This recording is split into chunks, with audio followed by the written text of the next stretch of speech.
And hello, Internet! Welcome to Land Beyond the Mist Session 16. We finally made it. It took a week, but I managed to get healthy and get ready to play some more games. Excited about that. Let us start out, as we always do, by going around the table and introducing the people playing with us today. So, let's go in just camera order that I see it. Kay, you are first. Why don't you introduce yourself and the character you're bringing back to the table, or bringing to the table for the first time? Excellent. So this is my first time with Land Beyond the Mist. I am Kay. I DM a bunch of games, playing a few, but saw and decided to check it out. Big fan of Greg on Fro and Neil's games, so figured it'd be a good time. As for the character I'm playing, I was initially going to play Ganubash the Half-Orc, who came here to sort of experience the stories about being beyond the mist. However, he met a certain young half-orc named Lake. They got to talking, and something Lake did actually in one of the previous episodes really sort of struck with him. The memorial which he made, if you recall, the stone memorial to the fallen. And Ganubash being more of like a sort of fireside storyteller, he thought that it was actually more of his calling less to be an adventurer and more to collect the stories of those who've gone to the mist and sort of tell them. So this thing that Lake did sort of had a profound impact on him. So instead, I will be adventuring as Zaltix the Sane Bafflebob, a forest gnome wizard who seeks to unravel the mysteries of the life, the universe, and everything. Naturally, thus, he weighs 42 pounds and stands 42 inches tall, because, obviously. I get the reference now. Zaltix? I get the reference now. I feel so dumb. Okay. I normally ask a follow-up question here, but I've been overwhelmed by a reference. Thank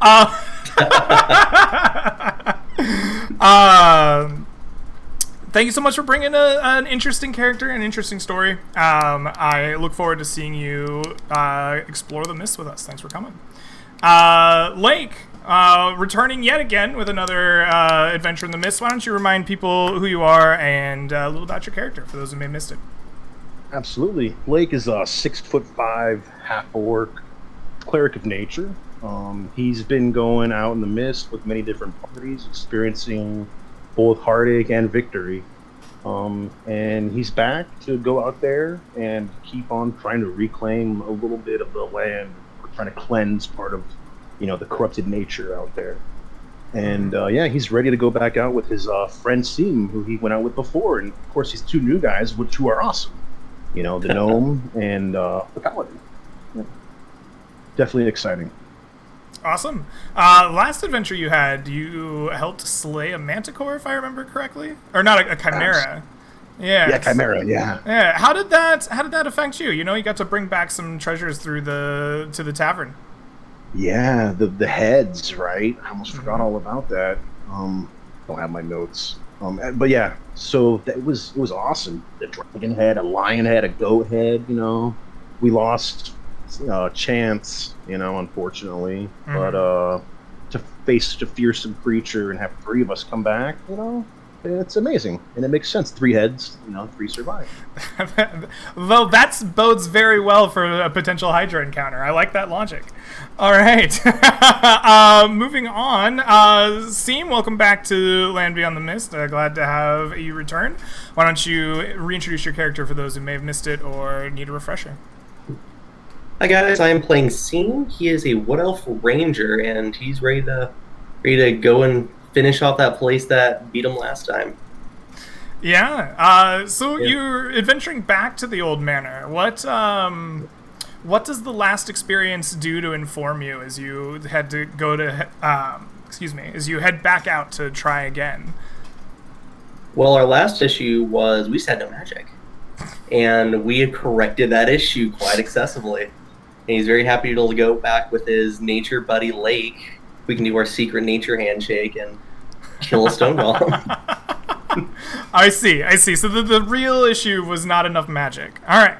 Yeah. Well, very good. Well, now you have corrected that. Let's see how it goes for you. And last but certainly not least, Vixty, you're bringing Arter to the table once again. Why don't you introduce yourselves and let us know a little about him. Hello, I'm Vixty. I finally got a webcam working, so you can see my terrible bed. Oh, I'm covering it.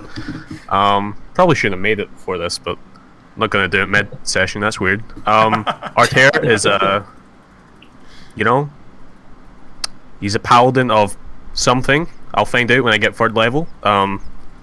Haven't decided yet.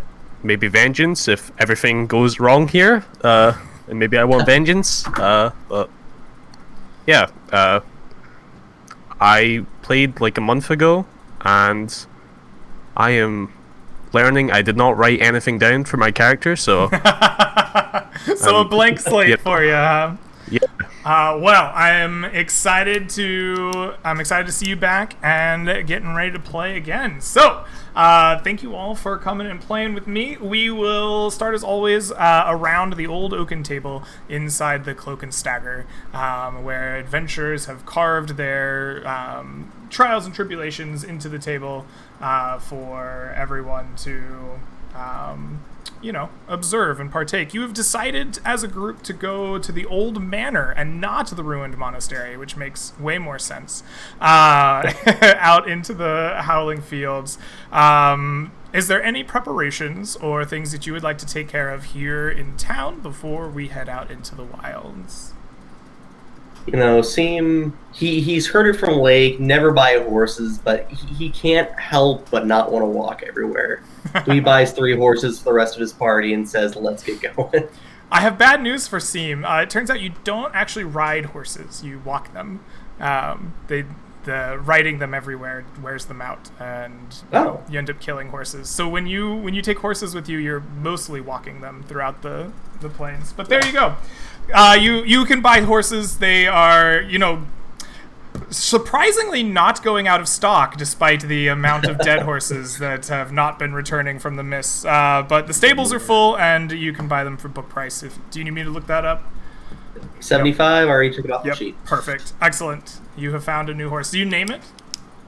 Oh, I have my own horse already. I have Old Reliable. It's the rest of these guys that we gotta take care of. All right. Excellent. Are there any other precautions or preparations that you would like to make? I just want to make sure everyone know that I did go and get some potions and 3 more of those water vials, to stock up. Mm-hmm. I would be curious if I could speak with Stone's Throw and show him the 3 Chimera heads, and I'd be like, are these treasures, or are they not treasures? Would it be treasures, indeed? Unfortunately, I don't think they're valuable enough. I need a treasure of at least 1,000 gold piece in value, and it needs to have arcane magics imbued within it. I think these would be better suited, hoisted above the tavern bar. That's what I was imagining. But this is, a red dragon head. But, I was just kind of curious. Cool. That makes sense. Thank you, sir. Absolutely. Maybe. I guess I'll take it to a taxidermist then. I don't know if anybody else has done this. Sure. Yeah, with I'll those take the very head. good at getting taxidermied things up on the walls. She knows a person can get you in contact with it. It's on the house if it's going up in the tavern, so you don't even have to worry about paying it. Thank you, Wither. Oh, absolutely. All right. Maybe the core of a stone golem will suffice for our purposes. Oh, perhaps. Upon mention, oops, sorry. Nope, go for it. Upon mention of needing magical treasures, Zaltex will start to stroke his beard and rub his hands together with glee and say, well, if it is secrets of the arcane which you require, these eyes of mine are able to discern them. We shall bring back great treasures that will unravel the secrets of the multiverse to us and bring glory beyond imagination. Stone's Throw claps you across the back very violently, not aggressively, not violently, but more than you probably were expecting as a gnome. He says, "That's the spirit that I like to see." He'll have a very gnomish yelp because he's small and probably gets jostled by this. Absolutely. And so with that, it sounds like preparations are done. We shall head out into the mists proper. You're traveling to the old manor in the Howling Fields. I will need one of you to act as a navigator for the time being. It doesn't have to be the same person every day. Looks like Seam is on top of that. It. All right. Seam, so for our first day of travel, what I would like from you is a pace that we are going at, and an intended route or destination. Going to the old manor, and was it medium pace? I believe it is, normal pace. Normal, yes. Absolutely. So you will be going at a normal pace, direct line as fast as you can, as far as you can tell, to the old manor. Excellent. That sounds good. So what I will need from you is a navigation roll. I will accept survival wisdom as the baseline, unless you have a different skill that you would like to use to navigate. No, I like survival, and I do have advantage on this for being an outlander. All right, you are an outlander. Please roll with advantage. Your DC is 10 for the first day's worth of travel. All right. 22. Excellent. You are going as fast as you can. Well, not as fast as you can. At a regular pace, straight as an arrow, making your way towards the old manor. You soon find yourself, after about 12 to 18 miles of farms and small towns, roads, pasture lands that surround Farfield Keep, eventually making your way northwesterly into the Howling Fields themselves. The tall grasses rise up to meet you. The roads disappear behind you. You see stones and some scattered trees and the cries of wild animals. As I roll up encounters or potential encounters for the day, tell me, what is the party like as it finally gets out into the mist proper and feels the sense of, adventure and wanderlust for the first time? I'll go first, I suppose. Sure. So, as the party is about to sort of set off, this small gnome is going to sort of stop and clear his throat and say, I am not a master at navigating the wilds. However, I did mention I have good eyes, and I have an ally to aid me with this. And he is going to sort of rub his hands together and extend them, his arms outwards, and cast minor illusion in the air above him to make what appears to be sort of like just a ring of glowing light, almost as if a portal. But as he does that, he's going to say, "Come to me, Altraxis the Magnificent!" And then he's just going to summon his familiar, which is an ordinary barn owl. But it is an illusion that is grand and very becoming of your barn owl. He is a mighty ally indeed. He will fly across the skies and let us know if there is any fearsome dragon or manticore that approaches from the air. Excellent. It's a good thing.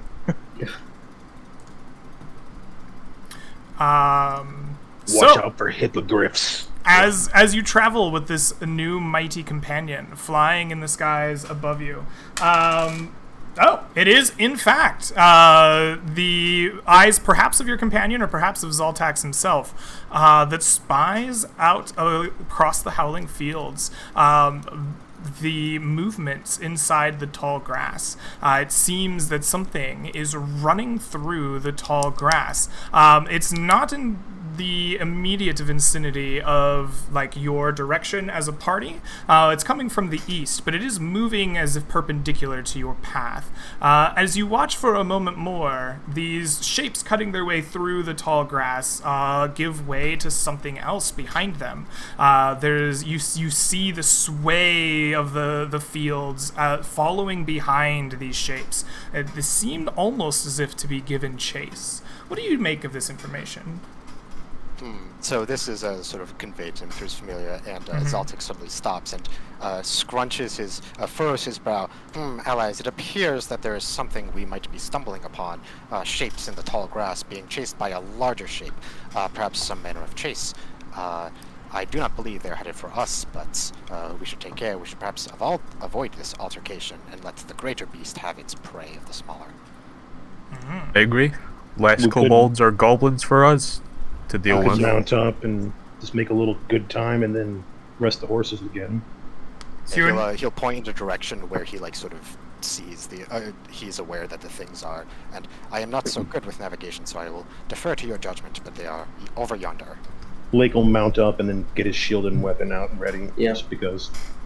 Okay. I recommend to the group, I've recently gained the ability to speak with woodland creatures.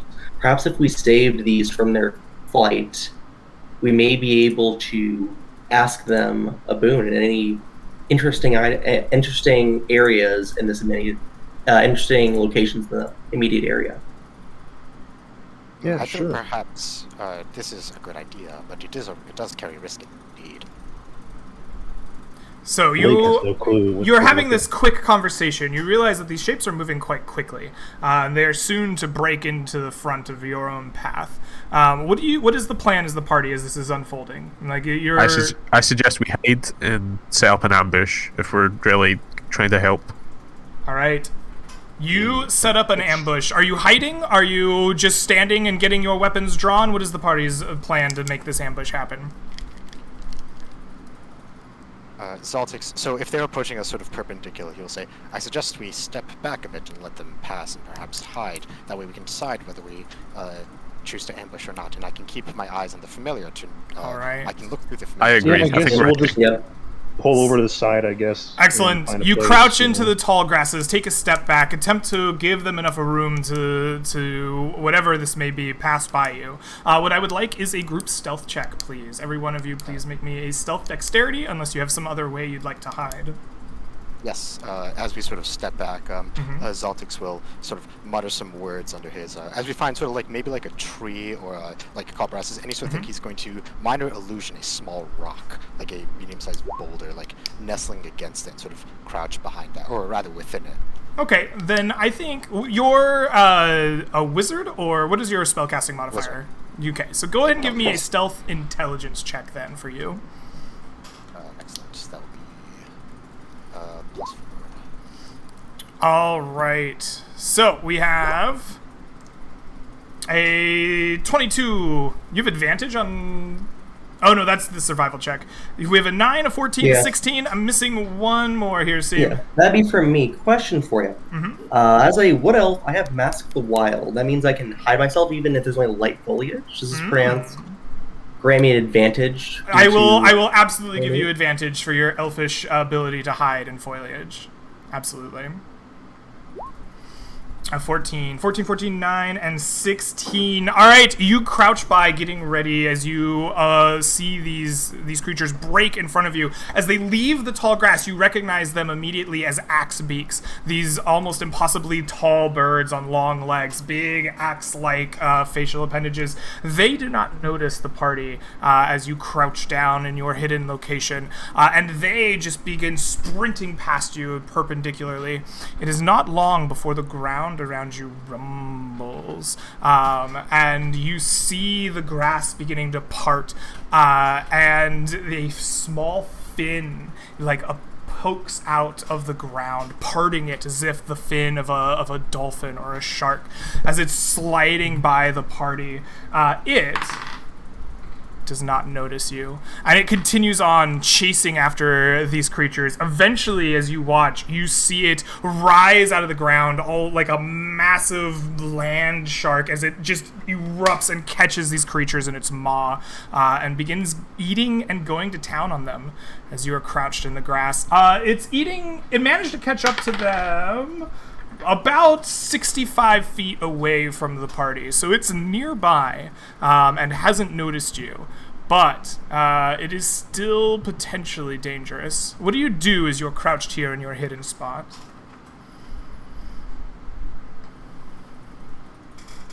Guys, wanna lick Oh. this Let's get the fuck out. Yeah, we don't want our horses. You see that freaking thing in the ground? I do We should believe that begin they would moving absolutely now. bully us. I guess we'll try to guide the horses away if it wants to leave. Go back 60 to 100 feet, slowly make our way in a nice large circle.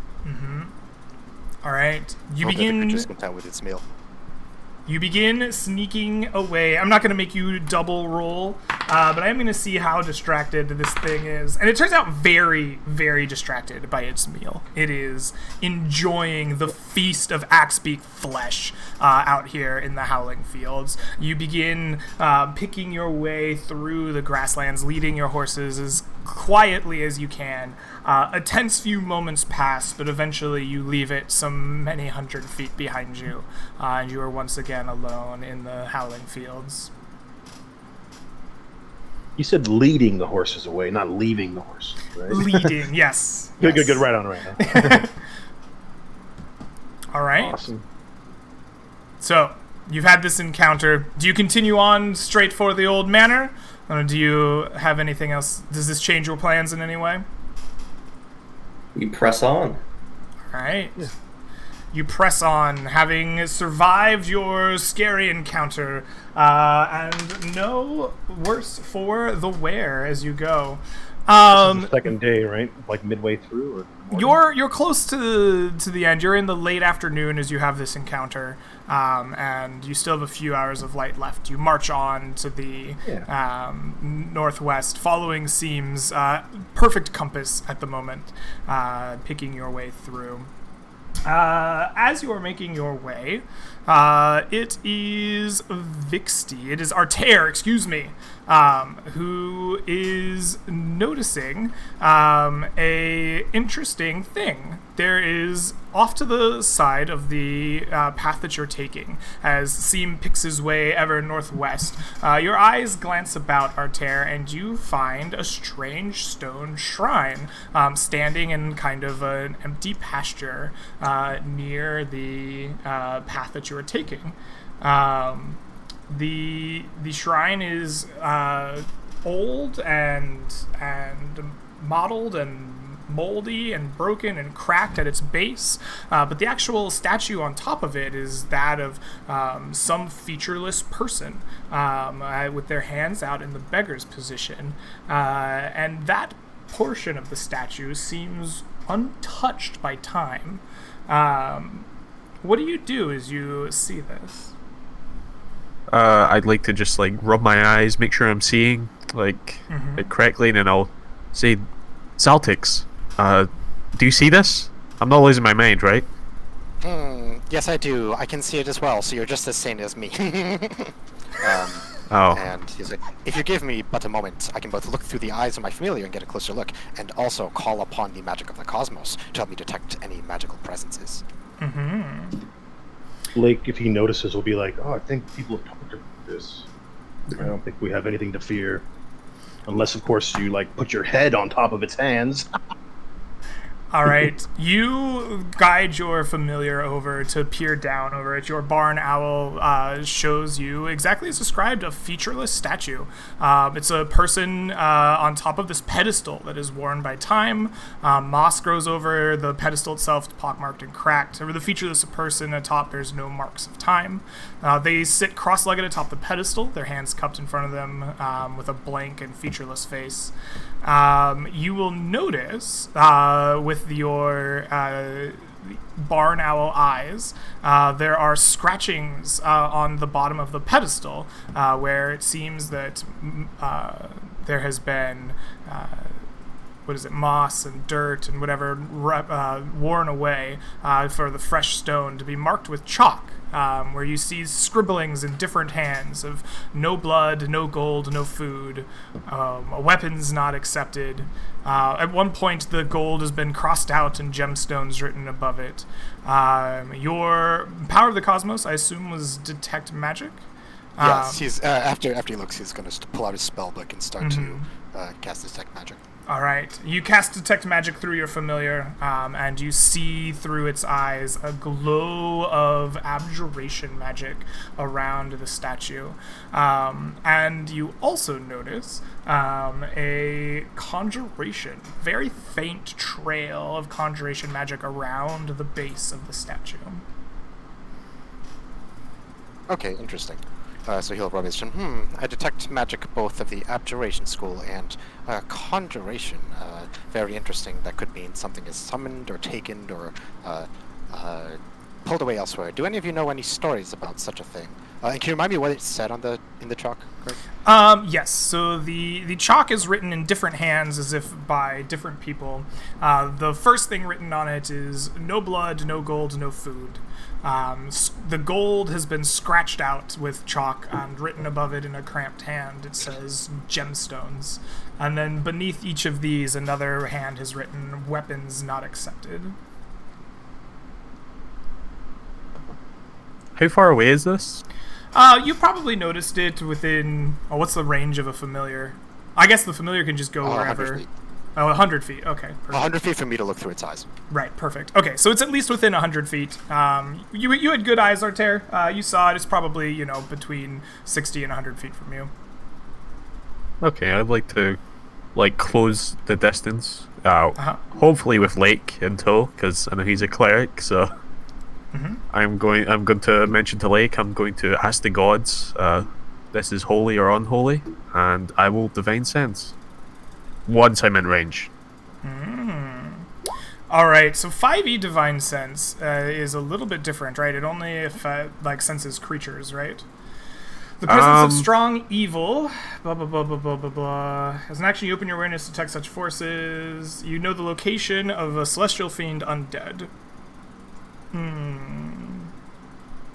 Hallowed or consecrated desecrated. Ah, hallowed, consecrated, desecrated ground. Perfect. That's what I was looking for. Yes, in fact, you become aware of the statue itself radiating a consecrated kind of aura. It feels holy as you behold it. Yeah, it should be safe. This feels divine. Perhaps we should give it some sort of offering. Mentioning that, Seam pulls out his set of prayer beads and turns to Vixty and says, I was intended to give you this for the coming battle. However, if it's divine in nature, this being the same. Are you suggesting we make an offering? You are silenced, Lake. I'm silenced? I'll pull No, out one of my like- scrolls of water breathing and be like, that prayer bead's probably pretty good. This is also good, but I don't know It's exactly divine how sense, useful right? it is right now. So I'll Perhaps we should each offer something of our own value. Divine, No. it's divine for divine, right? If so, a paladin seems to be the well, most a magical sacrifice, perhaps of any Yeah. kind. Who knows? We could try both, I guess. yeah. It seems Yeah. fitting that for such a thing that a paladin offering up a divine artifact would be most fitting, and I offer the prayer beads out to him. If you're willing to make such a sacrifice, I see no problem with it. But just know this doesn't entail like you give the prayer bead and then suddenly you get something back. It's Well, we don't know Divine- exactly. divine stuff is rarely, Yeah, like a trade offer. It's a test of faith, and who better to take it than a paladin? I agree. Indeed. I encourage you to make this. the Follow your cleric just sits justice. there quietly when you say that. You're more of the constant faith. He is the paladins are the grand gesture type. Yeah. Sure. I guess I'm more holy than you. Stop. Zaltix observes very carefully, pulls out notes, and starts to scribble like he's a researcher studying something amazing about to happen. I take the prayer beads and I Wait, Kind of you're like- taking how many beads? You gave me the whole Oh. thing? wait. It's Hold up. it's a magic item where it's a set of beads, right? You're giving Yeah, him the just- whole thing of beads? Well, if you take one off, it activates. So you can't just take off a bead because then it activates the spell, and it's just This is one scroll, and it doesn't have 7 spells in it. Let me try You're being- this first. You're being stingy with the gods? Well, it has accepted none sacrifice so far. So if it doesn't accept it as a sacrifice and it takes it, then it's just gone. That's what everyone in the bar is saying. I mean, if you want to go for it, you guys are more than welcome. You know? Well, that's not my magic item, so. I have no clue who this deity is, so. you As a know. wizard, I'm a man who prefers to analyze and assess risk and reward, and try to analyze and understand everything. But you, my friend, you are a paladin. You are led by your heart and your faith, and thus Zaltix, with my great wisdom and sanity, encourage you to follow your heart.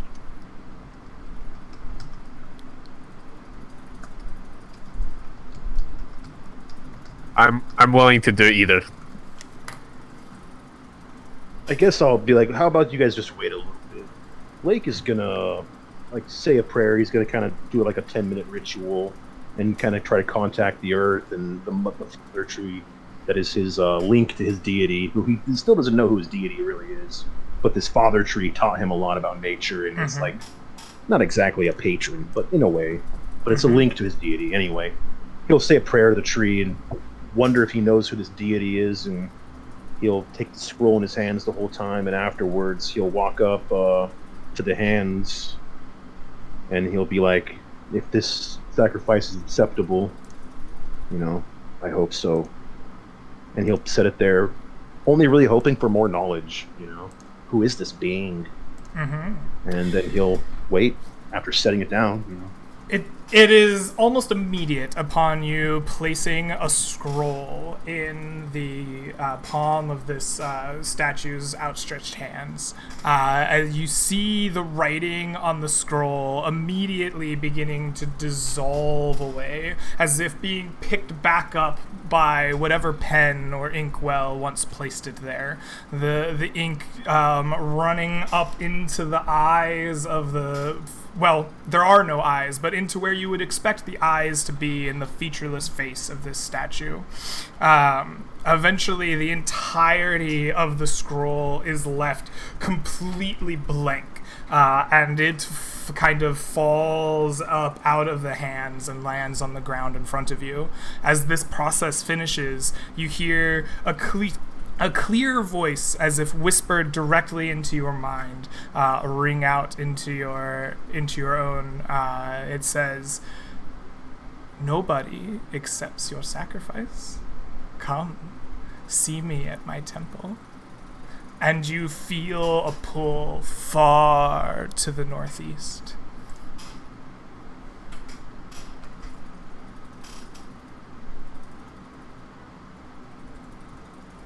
Lake will tell them, I heard a lady's voice. She said nobody accepts your sacrifice.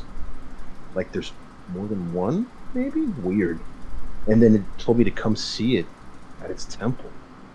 Far, and I feel a pull far to the northeast, right? Yes. That's so crazy. I'll be like, hey, so Indeed. maybe the beads will work indeed. Maybe it is a worthy sacrifice. Lake will say, and then If we walk have a over, and location- I'll keep watch. I want to make sure I keep watch now after this point, so someone's on watch. I've heard of the gods talking to you, but I'm not sure I want a strange god that I don't know whispering in my ear, so I'll just leave the sacrifice to you. I'll take it back. Hearing that, we have a location now. Seam believes that hearing Lake's experience, it sounds like this is a trap. This is something set up to convince, to gain power to whatever being spoke to Lake, to contact them to this location, right? Lake will be like, no, I trust our paladin friend. He said this was consecrated ground. Yeah, this is holy ground. There is Yeah. a chance that maybe it might be more neutral or more like nature, where we could go there and it could be very cruel, or it could be very beautiful. Yeah. I would recommend, maybe, if you really want to, sacrifice the necklace. Perhaps we will get more, or we could just move on. You seem as concerned seeing what happened with the scroll. Real quick, the wizard spoke of a faint conjuration magic near the base of the statue, correct? Oh yes, Circling I believe it was it? circling Did it. you Yeah, say? like I want- here and about around it. I want to pull out a couple of shovels and be like, hey, just in case. Well, it's circling it in the stone, not in the ground around it, right? 'Cause Yeah, it's what do like a I shrine see? What built do on you a see their pedestal. conjuration, Greg? What are you gonna do with those shovels? So the conjuration seems to be a faint aura around the base of the statue, but more prominently around the ground in the area around it. You get the feeling as if there are two distinct magics here at play. The conjuration is incredibly faint. It reminds you of when you look into the sun and then look away and you can still see that after image. Yeah. That's the kind of feel you get around this conjuration. While Zaltix's impression was that sort of this might be wrong, but how he sort of sees it with this faint trace is he thinks that things have been, as he sees this sort of offering, he thinks it's sort of things being taken away, like it's the traces of something being summoned away like an offering. So that's what he'll see at the party. I do believe that this conjuration is past offerings being taken, perhaps. Yeah. So, from where I'm at, when you said far, far to the northeast, does Lake get a picture of that giant mountain enshrouded in mist? Would he imagine? Is that too far to the east, or would it be more in the steppes, perhaps? Is there a way I could generally know if it's one or the other? You know what, Lake? You're a religious man. You have a connection with the gods. Give me, as you feel this pull and you try to get an image of it, give me a religion check with either wisdom or intelligence, whatever is your strongest modifier. I am a wisdom man. All right. Religion or wisdom?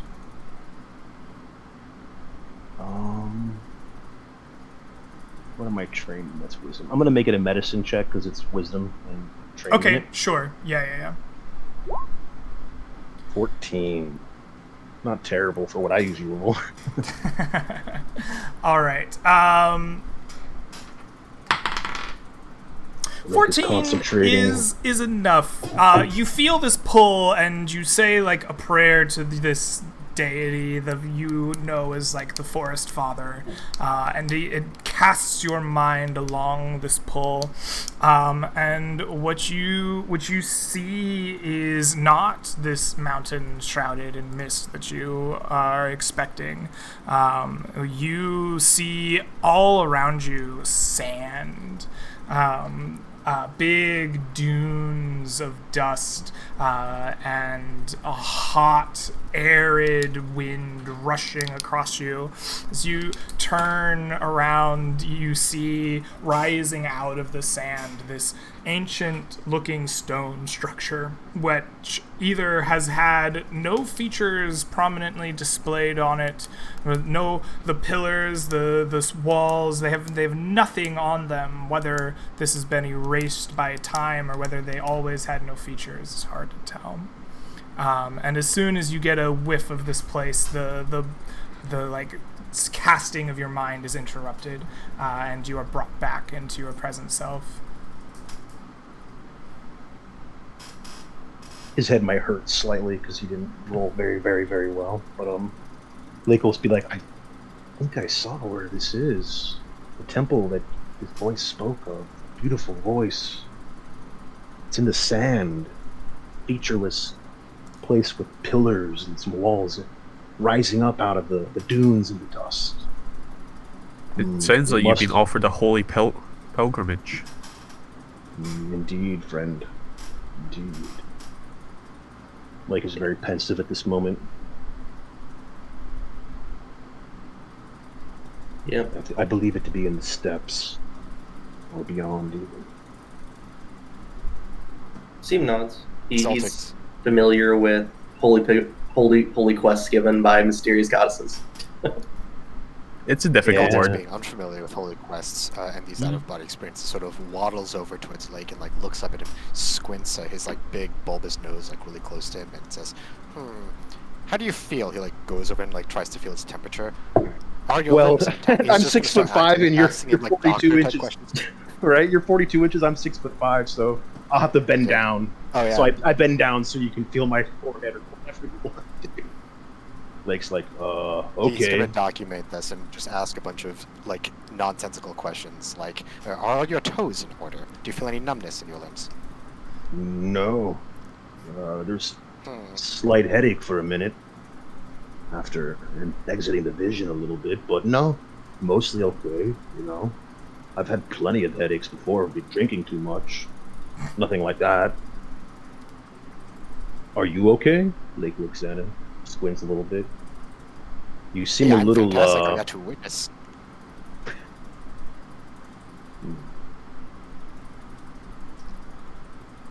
I like to think your character actually has a pen and is doing that, like as he's talking. Oh, right, like with it, he actually has like a small quill, and he's like scribbling notes as he's like looking around, like circling like around his legs, you know.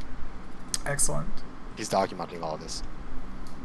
Answer your questions, you know. Lake he's not the most researchy guy, but you know, he does his fair bit of drawing and pondering, and he has a scroll case that has some things written in it and stuff, but nothing like you, so, you know, he'll cooperate. I suppose the question is, do we listen to this call, or do we save it for another time? Perhaps this is a pilgrimage which you should prepare for another time. Do we continue this task, or do we listen to this call that has been given to you? I would not want to go with you guys. We were already planning on something else, no? Yeah, we were prepared. Let us We do were what we prepared set for out the to old do. manor. Excellent. I would Alright. love to go on this pilgrimage with you, but perhaps another day. Very well, Altair. That's how it's pronounced, right? Arter, whatever. Artair, okay. Very Yeah. well, Artair. I appreciate the offer. Pats you on the back. Roll for damage. No. I would be happy to accompany you as well, to document the entirety of your travels, and aid you should anything of the arcane come to mystify and take advantage of your faith. Oh, thank you, friends. Yes. All right. So with this odd encounter mostly sorted, it sounds like you continue on for the rest of your day. Has this changed your plans any at all as a group? Does anybody have chalk? I'd like to mark down that it accepts some magic, but nobody, I'll make sure that's written, nobody, the voice told me, accepted this sacrifice. It drew, I don't know, I'll basically put a note a little bit. Yeah, I have Okay. chalk. Okay, you do have chalk? I don't have it, so Lake will be like, can I borrow your chalk, please? Scribble Absolutely. real quick, and then we'll take off. I just want to make sure I note that it accepts some magic, but not the one I gave it. Okay. What does your note say exactly? Accepts some magic. Accept some magic. Okay. Yeah, that's what I'll write. That's quick enough, and I don't know how much room there is. Accepts some magic, and then I'll write a note. Ask Lake. So ask Lake. Ask Lake. All right. All We right. can notate it on the. We can put it on the table when we get back. You write in chalk on the base pedestal of this statue that accept some magic. Ask Lake. Perfect. And then I write a tiny "was here" underneath my name. All right. So, after this is done, you continue northwesterly for the rest of the light of the day. However, there are no more encounters or strange things to find along your path. So, we reach the evening. What is camp like as you begin setting up and have a full day under your belt in the mists? What is that nighttime like for the four of you? Very briefly, Lake will lament that he didn't buy another tea set. He forgot to do it before leaving town. So he's a little bit upset tonight. Last night, he kind of forgot about it a little bit because we were so close to all the people. Mm-hmm. But he's like, oh man, I didn't buy a new tea set, and those damn trolls stole it.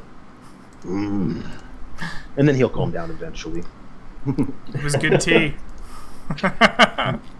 Seam will offer up his wholly unused mess kits to, if you would like to keybash a tea set out of such. He doesn't use it much. I guess between a couple of mess sets, maybe I could make it. I do have my herbs still, I believe, because they've been on my sheet the whole time. I just couldn't carry the whole tea set. You can have mine.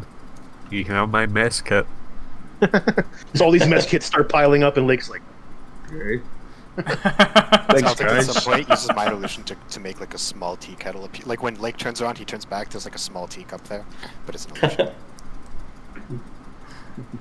Excellent. So, you have the misadventures of the mess kit, settle down for the night, and begin taking some watches. There's one more thing on camp. Yes, sure. What do you do at camp? So when it comes time to like actually like settle down for bed, Zaltix is going to sort of like stand up and stretch his like robes, like going up near like his knees as they like go all the way down like past his feet, and then he's just going to start casting mold earth, and he's going to make like a very small hovel, like a little hobbit hole. Have you ever seen the Atlantis animated movie, the Disney one? The Atlantis. Oh yes, I have actually. You know how Mole did it? Like he would just like dug down into like a little hole, something like that. Yes. All right, you dig yourself a hole, and It's just big that's enough a for lot you, of huh? effort. Are you particularly proficient in digging gnome-sized holes? Like that's not a insignificant amount of dirt you moved. That's true, actually. It probably has to be softer, or he probably has to like use one of the shovels to like soften it up and actually use like mold earth and just like curls up into it. It's more like it's like just big enough for like a sleeping bag, maybe. Yeah. Okay. All right. I like the maybe break up the earth, maybe use mold earth as a cantrip. I don't actually think mold earth is legal in Land Beyond the Mist, Oh wait, but it's not. because That's it doesn't come from the that. player's handbook, I don't believe. That's right. That's right. I was looking at my since on Roll20 I have all the books. It was in my Right. books, let me just remove that. Right. I'll put Presty instead. Perfect. I do like that though. You spend some time making a small little hole to guide yourself in. Excellent. He uses mage hand. Yeah, he does have his mage hand out. You, mage hand digging out some dirt. I find that enjoyable. You have one shovel. Your mage hand has another shovel. You just like twin shovel it. It's not even like a proper hole. It's just like loose dirt which he can slide under too. Right. Oh, I see. Yes. This is why you wanted a pickaxe. I get it now. All right. I dig it. I dig it very much. Excellent. I He love does the too. pun. I love the. So, it is night. You be settled down into your dirt hole, into your tents, into whatever else, and you begin taking watches. Seem, it is your watch in the middle of the night. What are you doing as you take watch? What is your alert hours spent doing? You know, I think maybe I'm playing my. Oh, sorry. Go ahead. I was gonna say, I'm gonna make sure I take a syrup tea at the end of everything from the mess kit plate.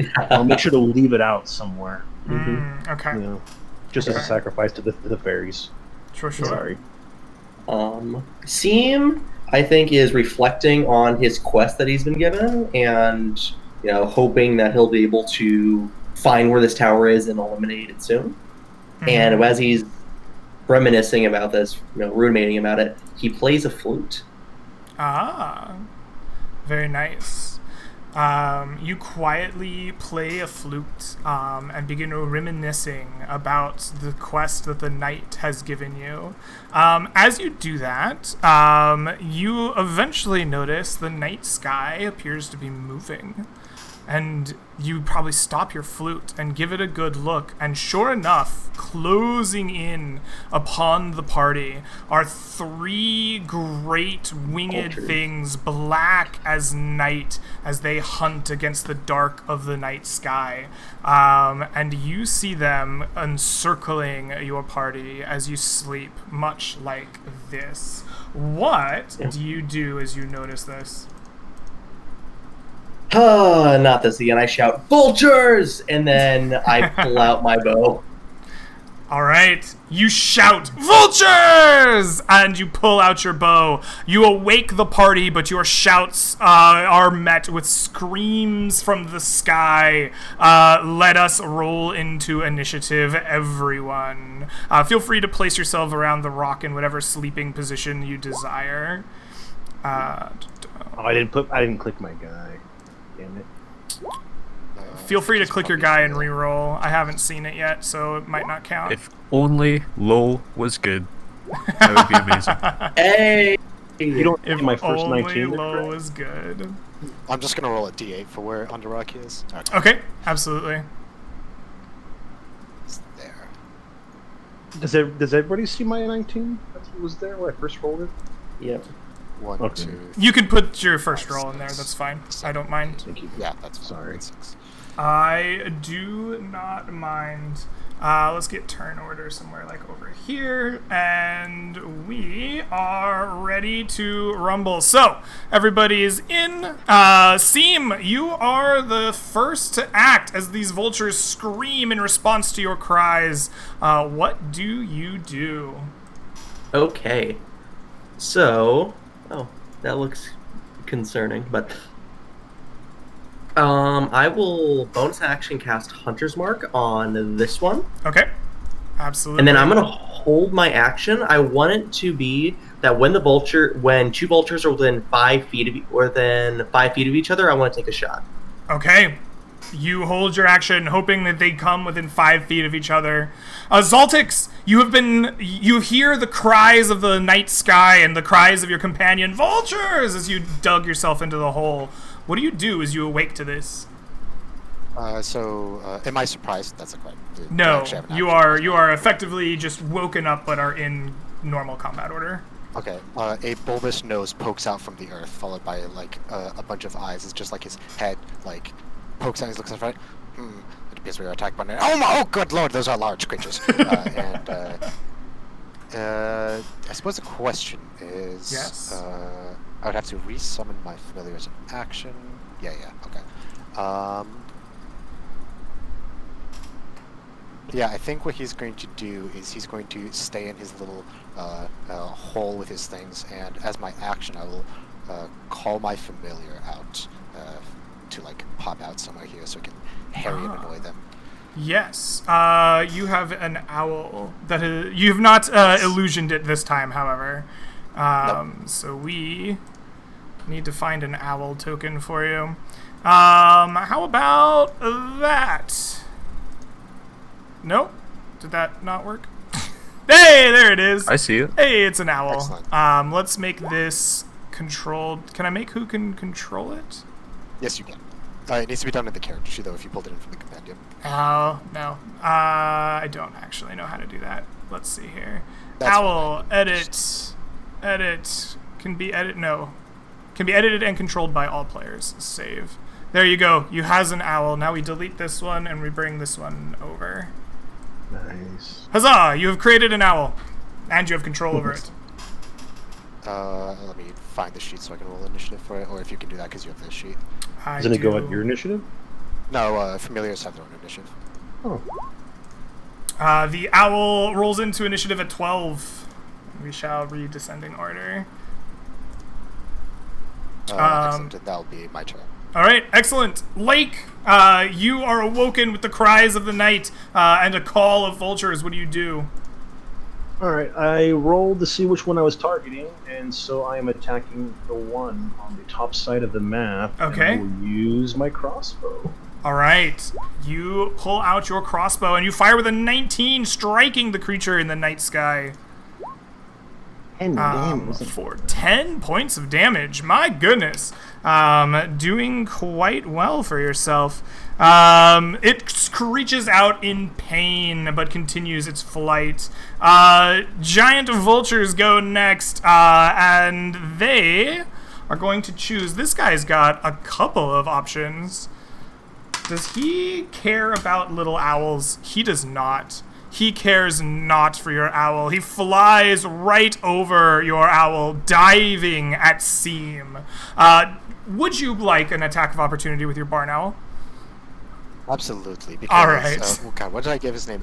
Yeah, it was Altraxis, the Altraxis. mighty. He is a fearsome creature. He will rue not giving this owl the proper respect. Excellent. Altraxis will attack. I suppose I'll just use owl here myself. With its talons as it flies by, your owl reaches out and strikes a mighty 17, raking the 1 point of creature damage. for 1 point of damage on the way by. Very mighty Altraxis. And with that, the giant vulture dives down at you, Seam, raking at you first with its talons and then with its beak. The first attack is a 12, I do not believe, matching your AC. Not quite. Not quite. And the second, with its mighty beak, it attacks with an 18.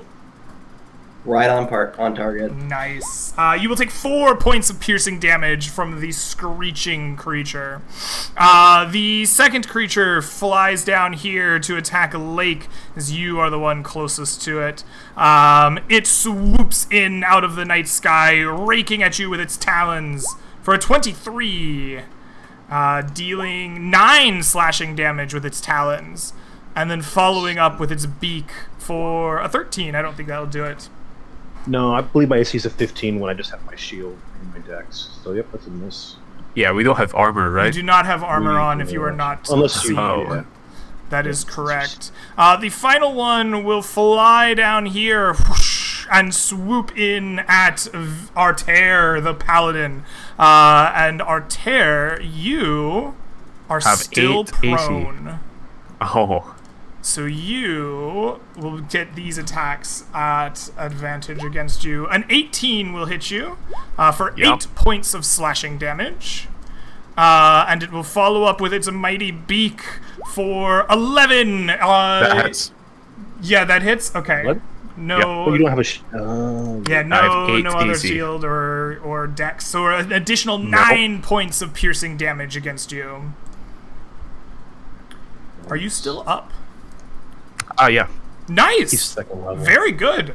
And with that, their turn is over. Artraxis, you did a mighty scratch. What do you do? She did. It looks as this is the one that Lake damaged and the one that's Hunter's marked, right? The one that's Hunter's marked has not been attacked yet. The one that Lake attacked was up north here. Yep, it's so taking the 11 red mark damage. is it being bloodied?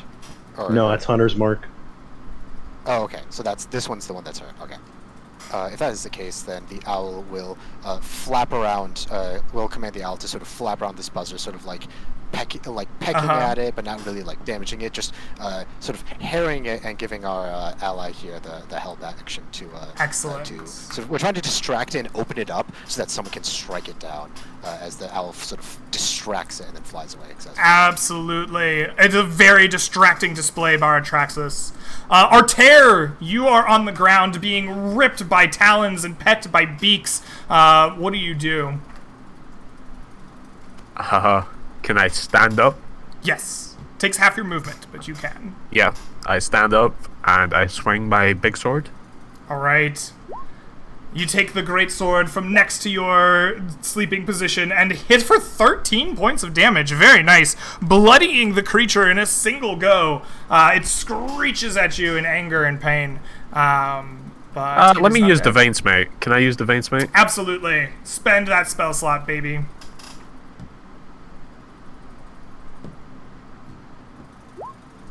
Oh my god! For 15 additional points of damage, slaying the creature. You hit it with your greatsword. There's like a momentary delay, and then like a thunderclap, your divine smite rockets out through the night, and it slays this mighty beast in one go. Excellent. Which brings Yay. us back around to Seam. You are being attacked by this creature. What will you do? You know what? I'm fine right now. My friend Lake isn't. I'm going to forego attacking the creature in my face and attack the one I Hunter's marked. Okay. Go ahead So- and roll to hit. Yeah. What is firing into melee like in 5e? So if you fire into melee at the creature that is in melee with you, it's a disadvantage. And in 5e, there is literally no other rule. So that's it. Yeah. Yeah. Seems good. Yeah.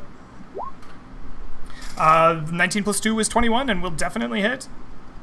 Okay. And then there's the damage for that. 5. 5 And then points. Hunter's mark for 7 damage total. All Really right, you strike a glancing blow into the creature. You see the magic of your mark reach into it for additional damage, but it does not appear to be particularly decisive. So we did this in the other order before we reintroduced the owl. So we're actually going to go to Zaltix first, and then Lake. So this one is the one. Which one is more injured right now? They've both sort of been hit a few times. Right? They have both been hit a few times. They're relatively the same injured. Neither Okay, of them appears to be bloodied yet. You can't really see this one. So Zaltix will spring forth from his hole, standing majestically, and sort of gesture at this vulture that is standing in front of Lake, and he will begin to incant some magical words as he reaches into his component pouch, and their god magic is always no components. I can't do cool flavor stuff, whatever. So he gestures with his hands towards the creature and says, "I will cast you into oblivion," and fires off 3 magic missiles. Excellent. Please roll me some damage. Oh, 2, my 2, lord. 2. Very nice. Nice symmetry. For 6 points of damage, you strike the creature with your missiles. It screeches out in pain. You have bloodied the creature. Its blood drips down on Lake, but it is still healthy and hale. You will know my fury, creature! And then he, like, hides behind the rock. Excellent. Lake, the creature in front of you has been struck magically and with the arrow of your allies. What do you do? I'll drop my crossbow, and use my mace. If I were to move up one, would I be then in the threat range of both of them, so I could attack this one that's more injured? At least Lake thinks it's more injured. I don't know how much. damage Yeah. it's doing. You're touching that square. Absolutely. Okay, and that means that's also the owl was flying around that one too, right? Like, That I is gotta correct. put that You speed. the help Okay. action has been. I'm gonna call it a distract action, which is not in the book, but I think it should be. So go ahead and take advantage. Mace. Advantage. It's only a bloody 11. Ooh, the 11 is. Oh my god, it's enough. Never mind. You strike the creature. Damn. That's Very nice. Convenient. For Six 6 bludgeoning. bludgeoning damage. You strike the creature, bloodying it with your mace as it screeches out, but is not enough to fell it. Excellent, which brings us to the giant vultures. This one is dead. This one is going to... It would normally like to fly and dive bomb again, but it is a little worried about getting bopped. It is going to do exactly that. It flaps back, whoosh, whoosh, whoosh, whoosh, whoosh, taking an attack of opportunity from you. I guess I'll use my reaction on that. Makes sense. With the mace. 13 will hit for 9, which is enough. It dies. Yes. Oh, thank God. I crack it in its head. This one here will do much the same thing. Flying back. Seam, you have a ranged weapon, correct? I do. Okay, so it does not take an attack of opportunity from you. And then it comes flying back in to dive bomb, and it has a choice of things to hit. And it likes Lake now. You've hit it. It's mad. It comes diving back in, its talons outstretched, attacking you first with a 22 for 8 more slashing damage. And it follows up with its mighty beak attack with a 23 for 7 more piercing damage. Are you still up? I'm at 3. You're No at worries. 3. Very nice. Mighty Altrax, you are still hanging around. Altraxis! He's not going to take the hap option. He's just going to attack because he's a mighty furious creature. He is a Finish him! mighty, furious creature indeed. The owl rakes out with its talons, striking it for a single point of damage. Excellent. Not enough, unfortunately, to fell the mighty creature. Artair, there's Okay. one assailant left. What will you do? Yeah, sure. I'll just go over here and kill it easily. Nice. I like the confidence. Yeah. Your 16 will hit. Actually think... Oh. Yeah. Are you I'll kill spending that smite? I'll use Divine Smite. All right, you extra uber kill this thing. The wrath of your as of yet unknown deity streaks out like a lightning bolt through the sky, frying this giant bird. The moment it touches it, it dies. And once again, the night falls silent around you. There are a few of you that don't know how these birds work in this party, so after the gruesome fight, those of you who are watching them will see that as the moonlight touches their now dead bodies, the flesh and meat of the birds begins to melt away before your very eyes until it leaves nothing but the skeletal remains of what these creatures Foul were in front of you. creatures. Like spits versus foul creatures. These So are I'll yet take a look victims at of it, giggle, and corruption. let's document this.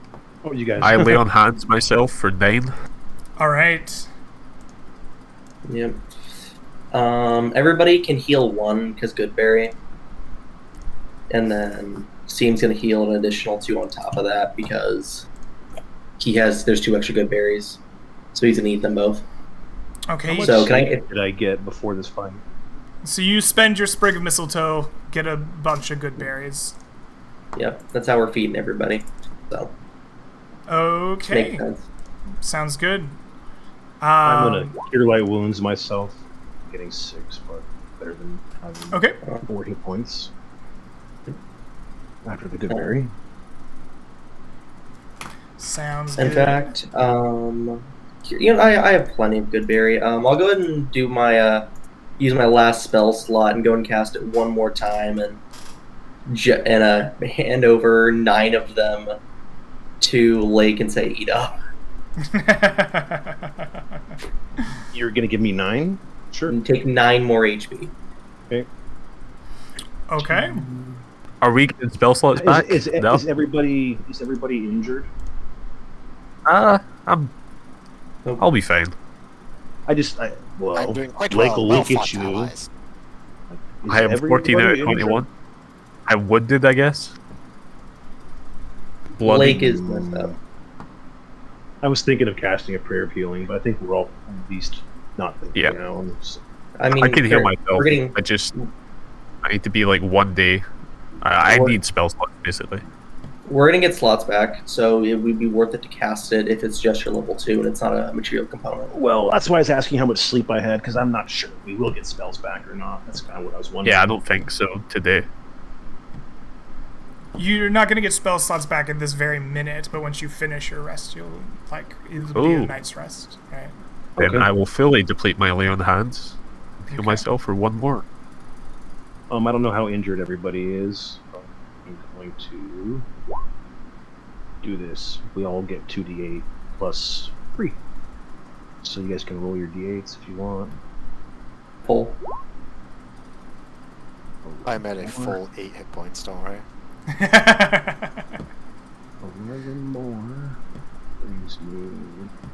Okay, and with all of the spells, the entirety of your disposal cast in a single night, the rest of the night goes by, and you finish a night's rest in the land beyond the mist. So, we should finish our travel day. You have successfully given everyone a good berry, so the humans of you have eaten, but I'm going to need foraging rules for the animals and for finding water from each of you. So we will do survival wisdom unless you have some other means of foraging, and the DC will be 10 for today. You went at a medium pace, so you will have disadvantage on your rolls. That's With the animals, the good berry spell specifies 1 creature, and we used it in the past to feed them.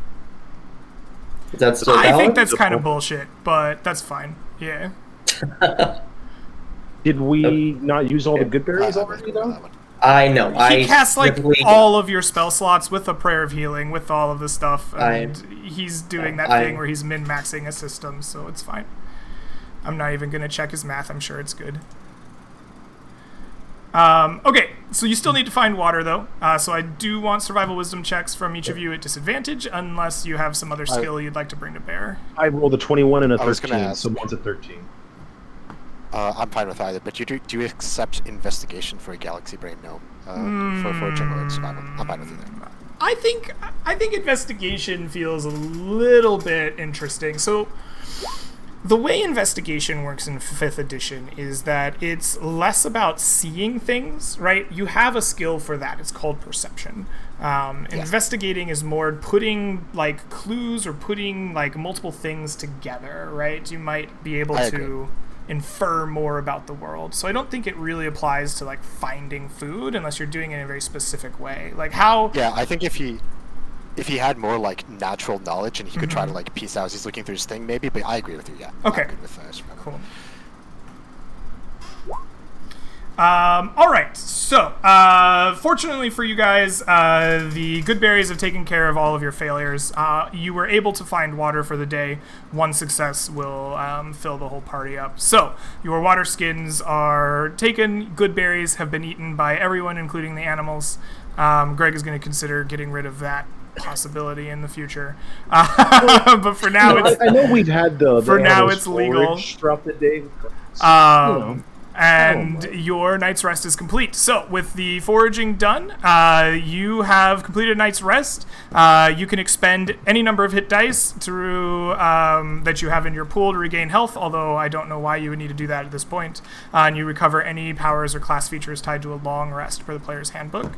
At the end of that, you would have recovered 1/2 of your total hit die rounded up, but I would be shocked if you were spending any. All right. And with that, a new day dawns. You are in the Howling Fields proper now. So, is Seam taking Navigator's chair once again? I can do that. All right, excellent. I need an intended route from you and a pace. Normal pace and straight path.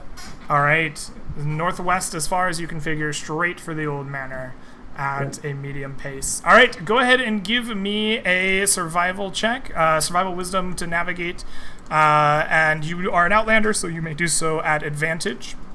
Your DC in the Howling Fields is 10 for navigation. Gotcha. All right, you begin leading the way unerringly northwestward as the party takes off. How is the mood here as you had this rather unsightly encounter in the night as you begin making your way through the second day in the Howling Fields? Blake- Artera's Too definitely. bad. Oh, sorry. No, it's my bad. I always talk a lot. So go ahead. Artera's definitely keeping like an eye out, like just looking above, making sure, because now he realizes he can literally be attacked from everywhere. He's being attacked from below, now he's being attacked from above. Like, nowhere's safe. Nowhere's safe. So All yeah. right. Yeah, keeping a good Paranoid. eye out. Zaltix will be praising the martial prowess of the party and talking about how, in all the stories that you hear, it is teamwork and synergy that leads to the most fruitful adventures. While I may be a creature small of stature and not very strong of limb, I am able to support you in other ways, but it is you, the strong frontline, the martial defense, the way you slew that great creature. It was as if from a very tale of heroes of legends past, the way the divine fury radiated through your blade. Very impressive. Now tell me, what does it feel like when you channel divine energy? And he's going to pull out his notes and start asking questions about divine might. Excellent. Also, Altraxis will be flying Brush around off the with us. questions. I think your owl did more damage than you, friend. But that's good. It's your owl. Not at all. Did you Oh, not wait, never see mind, the you magic did the missiles magic. which I conjured from the cosmos? Oh, yeah. Maybe I heard him. I was kind of busy on the other side of the rock. Sorry. It's good, though. Right on. Right on. So as you cautiously make your way northwestward, and the gnome has taken copious notes,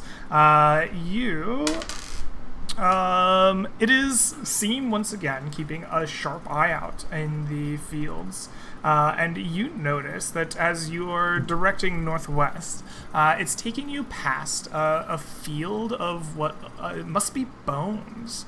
As you're looking out ahead of you, the area in your path is littered with like white sun-bleached bones of various sizes, scattered across the fields in front of you.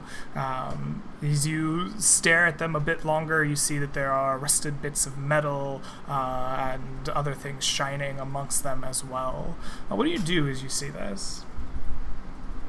I turn to the full casters in the party and ask, "Hey, you may have a detect magic. They can tell me what is happening here. If there's any magic afoot." Zaltix will... I think it's just bones. Yeah, Zaltix will say, in order to detect such magic, I would have to get much closer. My estimation, he'll sort of briefly switch to Zal's visions to like look at these bones from like a vantage point up above. Yes, I don't like the looks of this. My recommendation is nope, and he just puts his hands like across him like an X as he's sort of like looking out at this barren field of bones. Is it like bones as far as the eye can see once we see them? Or is it like a smaller... Yeah, you're in the fields, so you can kind of see a long way, but you're also getting like line of sight blocked by these tall grasses. I wouldn't say this is a miles and miles and miles stretch of bone, right? You probably can see past it to the other side. Maybe there's grass in the way, but the field in front of you, some hundreds of feet, are littered with bleached bones. I say we circumvent it, friends. Yeah. I Real concur. quick. Generously circumvent it. Yeah, that's right. Real quick, just looking like near the edge of it, I would happen to see like a chain. Do I like an iron chain? I don't know. Give me a perception check as you look through the bleached white bones. What do I see with my keen elven eyes? 16? You look, and while there are rusted bits of metal, you do not find a chain amongst them. Oh, okay, not a problem. Okay, yeah. I want to ask you, Seem. I'm like, Seem, you told me of one of your visions when we were planning in the tavern. This isn't it, is it? No. We're looking for a tower with undead abominations rising around. It's will look like a battlefield, I think it was, with a horn tower at its center, and it will radiate evil. We will know it when we see it. Can I wait? How far away is this? I'm not getting You touched the bones, Never though, mind. right? That's correct. I'm sorry, what was that, Okay. Vixty? I couldn't follow you. It's okay. I was going to divine sense, but that requires me getting closer. So I'll just Fair like enough. standing I'll back keep away. back. He's like standing back and just looking at them and just going like away from the bone field. Become an air director. But you didn't actually touch any of the bones, Seem. All right, I guess I won't go and touch them either then. Yeah, I guess I wouldn't mind necessarily circling it, on the horses. But yeah, if you guys want to move on, sure. Let's keep going. All right. You give it a wide berth. It takes you out of your way some half hour or so to fully circumvent it at a distance that you feel is particularly safe. But you do manage to do so and continue on your way northwesterly, leaving this field of bleached bones behind you. The rest of Make your a day hand sign with this passes particularly uneventfully up until the late afternoon. And as the sun begins to make its way down, you still have a few hours of light left, but you see rising above you the remains of the ruined manor. You would recognize it, Seem, as you've been there before. Same here. And Greg can't find his box text, so bear with him.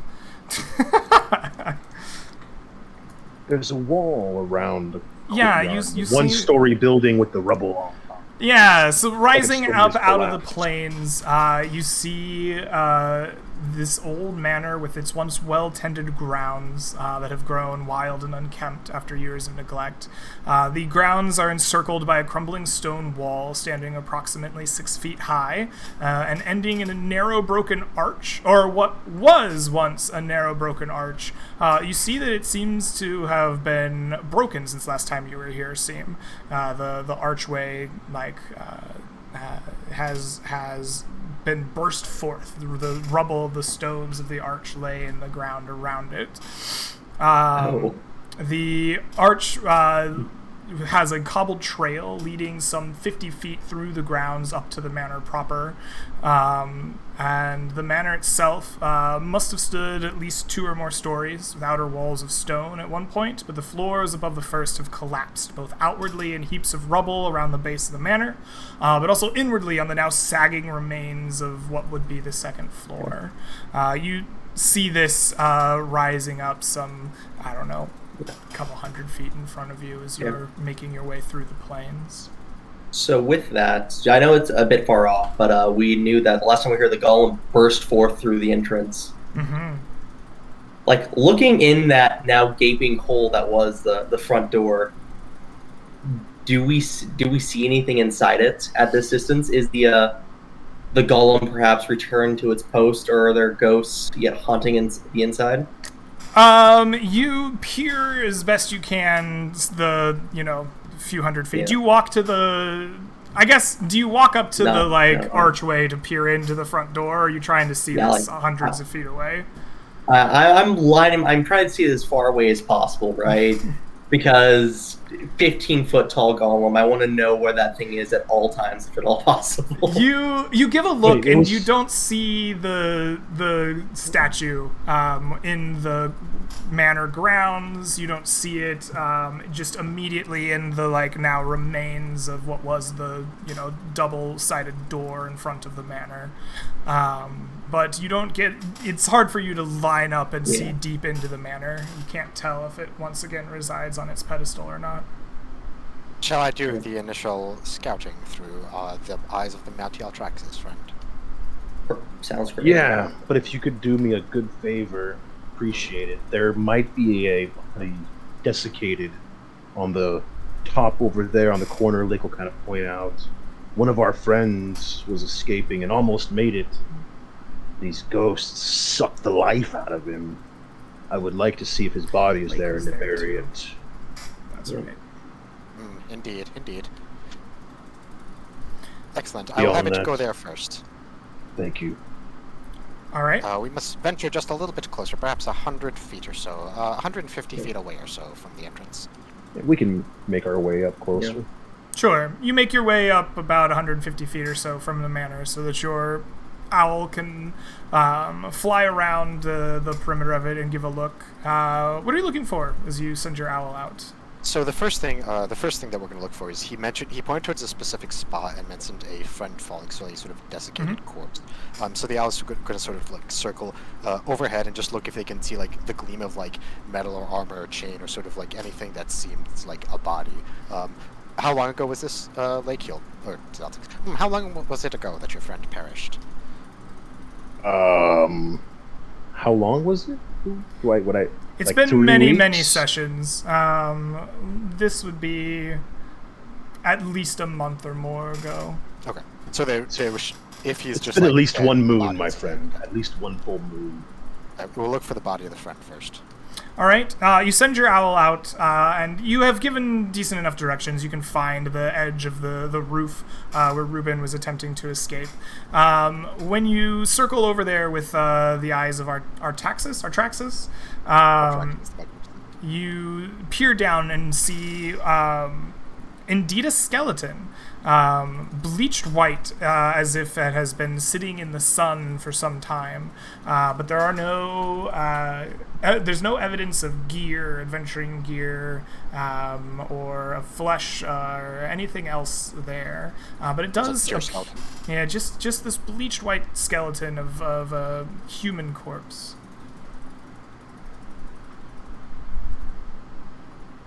Lake will grab one of the shovels and be like, well, I probably should dig a hole. I'd like to bury him. Find it. If there's a slight hill with some grass on it, nice, the nicest spot I can find to bury him. Indeed, but before we proceed, friend, where exactly was it that the golem burst out when you entered? These arcane door. constructs are very particular in their direction, so we must ensure not to awaken it before. And he rubs his hands together maniacally, and before our plan is enacted. Even as you ask this question, Zaltax, your eyes kind of flicker towards what would have been this kind of grand double-doored entrance to the manor, and there is this clear wreckage where the doors and the walls have been burst forth from. There's this crumbling mess of wood and stone and a gaping entrance into the manor proper. It seems pretty self-evident where the golem burst forth from. Oh yeah, he was asking him where they were when they triggered the golem coming out of them. That was when we touched the magic item that resided on a table inside. So it's not approaching the man. All we really know is that we had everything set up and we were ready to get out of there with Ruben, and he was going to grab the necklace and run. And not even a minute later, he burst out of the top and it's running towards us. And these 4 ghostly figures, or maybe 3 ghostly figures, converged on him, and it was over in a heartbeat. After that. Well, the doors So were we open. can If move you the go- courtyard safely.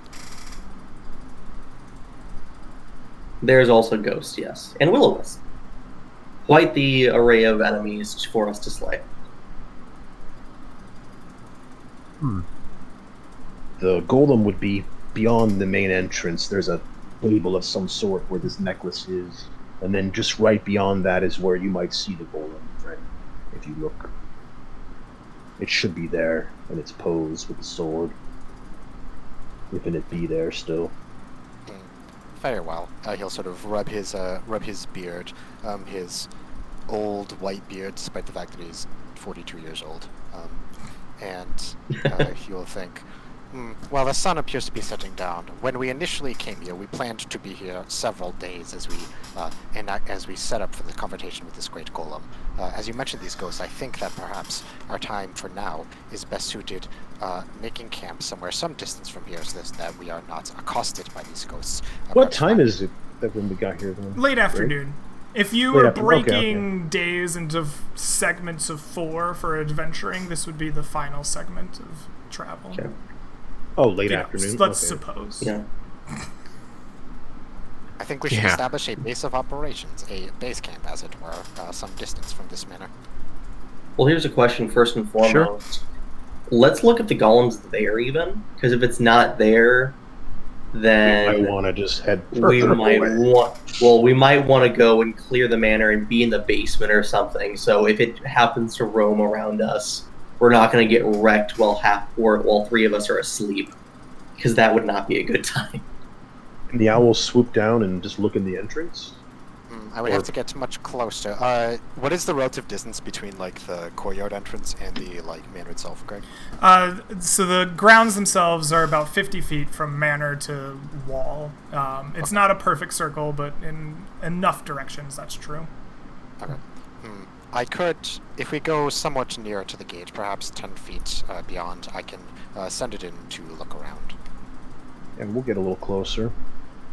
I'd suggest we mount up for this if Yeah. we're not already mounted friends. Yeah. You guys okay with that? Being mounted Yes, is a good but if we thing. are going to do this, I should sit with one of you, as when I'm looking through its eyes, I shall be incapacitated. I'm very small, though, so I can hold on tightly to perhaps you, Lake. Yeah, I'll put you right in front of me and hold on to you. Perfect. And I'll tie your horse on too, so we make sure we take care of that. Do I get one of those little baby harnesses? Yeah, I'll tie the rope around you. The gnome and a papoose strategy definitely should be tried. All right, you get up to this crumbled archway, and you warg out, if you will, seeing through the eyes of your barn owl, and sending it over the archway and into the opening where the manor is. I will cast Detect Magic first, though, so as I can... Sure. You cast Detect Magic. So, I suppose I'll bring you over here. This is not where your tokens are. I just brought them here in case. Or that's not where your characters are. Your tokens are just there in case. Your owl swoops... Oh, did I even bring you over here? I just clicked on it myself. All good. I can see it. Isn't that enough? All right. So your owl swoops in. These doors here are now broken and ruined, leaving a gaping hole in. The owl swoops into this main foyer of the manor, and it sees this large table in the center of it that you can see. It has a ornate map, painted and carved into the table itself, and there are scrolls and paperwork and things just left on the table as if forgotten in mid-use that your owl can see. Your barn owl will note that they are all blank, empty, without any inscription or note upon them. As it looks around, it sees other tables here in the main foyer. Even though there's no papers on them on the map, they too are equally cluttered as the main one. Sitting in the center of this main table, excuse me,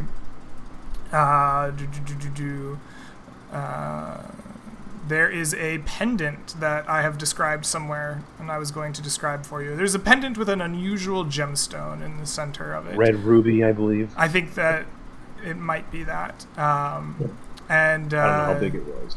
Yes, it is somewhere in here. Why can't I find my own notes at a reasonable amount of time? It had like the Lotus design, didn't it? The same as Yes, the that's what I'm trying before. to, like, the design of it is pertinent to lore. Ah, okay, here we go. In the middle of a giant paragraph, a colorful pendant in the shape of a lotus flower, made from an unusual gemstone, is sitting upon it. The gemstone itself is, I think, a strange gemstone. Let me find this thing.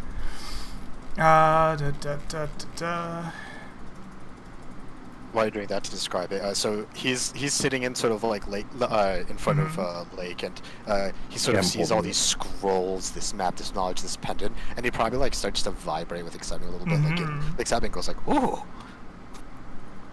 The gemstone okay? itself is clear in an almost like completely glass-like opaque way. And as your owl flies further in, it will notice these crumbled stairs in the back leading up to what would have been the first floor, or the second floor, but now the roof lies on top of them, closing the way on either side.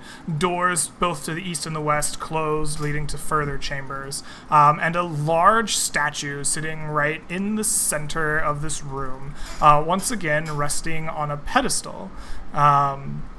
The statue is of a warrior depicted with an unusual and unfamiliar kind of flowing armor, and it too is adorned with carved lotus flowers. The statue is holding an equally unfamiliar two-handed sword with a narrow blade. The statue is once again resumed its like half bow, and it holds the like handle of the blade in front of its face, the tip resting firmly on the statue's platform. And I think that is the entirety. There's an empty coat rack in this corner, and a coat rack with what appears to be some kind of cloak hanging from it in the other corner as well. Oh, there's a cloak returned. Isn't that the one that he was wearing when he died? I think so. So that's useful. Oh, the figurines or the box is probably back in the library. That looks like it's been reset. Maybe we could go take a look if the statue's there in that way. Then as long as we don't touch the necklace, like we'll look at everybody. Are you back in yourself though? By the way, I'm holding the gnome. So I imagine the way you guys know this is because he comes back and like sort of relays it. So Okay. you will pop back up, and after You were shaking there for a minute. I was worried something Ooh, happened it was to excitement. Yeah. you. Is that what it was? I put you back on your horse. So here's the thing. We know what's gonna. We know that the statue is going to activate. We could set it up now where it's going to have trouble getting to us. Why don't We could use like the first we rope should I remove have and the horses? Let's pull it forward again because it didn't attack us last time. And let's go down into the basement and see if we can. Wait, the statue is Find more. the golem? the Mhm. statue is the golem. Yes. Yes, sir. Oh. The sword that's in its hands is hopefully to be in yours soon enough. Oh, you cast detect magic. The Yes, gem, the amulet, the pendant clearly radiated magic, and the sword as well. Yeah, I figured it was. The what sword about is the light pages? enchantment, and I don't remember what the amulet is. The amulet is a very Abjuration, I think particular. you said. Huh? You said abjuration, right? I believe it. Yeah, that sounds right. I believe it is an abjuration. Yes, it's an abjuration magic. What about the blank pages, the things that have no thing on? They have any trace of magic on them? They do not radiate magic. Okay. No. So Maybe oh, quick- some kind of ink that's only readable within like moonlight or fire. Or if you have that amulet on, and then that Yeah. other thing will listen to you, perhaps. maybe. Question: Is have the doors been magically repaired, or is it still just a gaping hole? The front entrance is just a gaping hole. Fantastic. So, So carry on. You go first. I was gonna say what we can do is, because obviously it has care for at least something in there has care for the amulet. we can either go down and try to go to the basement and hope we don't accidentally set off the ghosts, or we could intentionally set off the golem and have something where it's gonna, like a pit or something right at the entrance that it's gonna run into, and try to take it out and then take out the rest of it so we don't have potential enemies behind it. What are your thoughts? So Zaltix will sort of like clear his throat and rub his hands together. So from the stories that Lake has said about your last adventure and what Garnabash relayed to us, we came here with a plan. And that was, ultimately, we will be dealing with this golem. But in order to do so, we require time. We require time and the piece to set up and begin setting the terrain to our advantage. So my suggestion is this. If you are confident that we can explore this manor without triggering the golem, we do so first so that we can clear it of other threats. Because it will take us quite some time to be able to prepare this trap for this golem. So my thought is that either now we go in and sort of look around towards the basement and clear out, or we find somewhere to create our base camp, and then we begin and we return here in the morning, because it may take us more than a day or two to... he sort of looks... How large is this statue relatively? The statue is quite large. It is approximately 15 feet tall. And it appears to be carved out of a pretty heavy stone. Yeah. So you'll say it'll take us quite some time in order to create our pitfall with which to trap this creature. So we should secure our place of rest. And if you believe that we can do that in this manner, I am not very keen on being in a place with ghosts, and I do not know if it will be easy to ensure that we have dealt with all of them. So we have, the way I see it is, our two best decisions are this: we either go set up our camp now, or we go in and we explore the rest of the manor, clear it out of any other threats that we might, and then we rest for the night, and tomorrow return and begin planning our confrontation with this colossal construct. Well, that's the question, is there any reason not to try to sleep like in the courtyard? Because then if the ghosts happen, we have a paladin, a cleric, and a magic item specifically to deal with undead. And we know what to expect of them. Or do we want to go try to clear everything else out and then try the golem? It would require great vigilance, because these ghosts could simply appear, and if someone was not keeping vigilant watch, deal with attack the others while they were yet asleep. Well, yes, but I doubt very much that we're going to require deep, restful sleep, as we have not expended any of our arcane ability as of yet. So even if we kept watch and slept in our armor, we might not sleep as well, but we would not have any true loss from it. Perhaps we should sleep slightly outside the courtyard. You don't like the idea of walls? Are the walls like relatively ruined and whatnot? Of what? The manor the itself? outer courtyard. Yeah, the outer courtyard walls, or are they in good repair? The outer courtyard walls, the one that's like 50 feet away from the manor proper, are crumbling and kind of ruined. In some places, they like fall short of their like 6 feet height, but largely stand. I would say they are in disrepair, but are like functioning still. Okay, those might be a good place to sort of sleep against those. Yes. Yeah, we can sleep up against the wall. One of the corners. I don't know if I really want to sleep on the grounds. If we fight the ghosts and then take the amulet, there's a chance that the ghost could just reappear. Like there'd be more ghosts, and then we're having 2 ghost fights in our hands. Plus, I'd rather take the bones of Reuben and go bury them, like I said, and then look for a good campsite and maybe a place to set up and start digging the trap. I agree. That. Yeah, we could maybe do that right now. Yeah, I have a sack. I'm gonna go climb up on it and have everybody ready so I can jump down to the horses if I need to. Right, so we retrieve your friend, we go to bury them and set up our campsite. That is and the I plan. believe he's probably somewhere on this corner. He would have been in So like I the would the top right of the manor. That's where he was running when he was struck down by the ghosts. Up here. Okay, I thought it was the further down low corner, but that's okay. The top right corner works too, because there's still a wall pretty close by, right? Yep. Yeah. So I'll. Well, Zaltix can tell us exactly where it is. He's seen the bones, right? That's exactly true. Yep. So I'll climb up there if I need to make a check, and I will collect the bones. Do you have being ready any to fight tools to ghosts. assist you in your climb? Any tools to assist in a climb? I have a bunch of them. So I will use 50 feet of silk rope because we used it to climb and it didn't go disappearing when the horses disappeared. I have a ladder. That helps. With a ladder and a rope, I think that you are able to successfully climb the top of the manor. Up here, the roof is largely just like ruined pieces of other bits of the floor, right? There's like stones and big broken slabs, and there's wood beams splintered and shattered, and it's kind of, it's not unstable. It's compacted over like years of sagging inward, but like it doesn't have a nice flat even place for you to walk, but you are unmolested as you make your way through the manor grounds. Does it seem like there's a foot of like 2 feet of stone in some spots? Is there like a lot of it? Like it's like a kind of wavy? Is the roof wavy? Sure. Some Not look like not like in a rhythmic or like in a pattern, but it's just it's course. naturally Rubble. uneven. Yeah.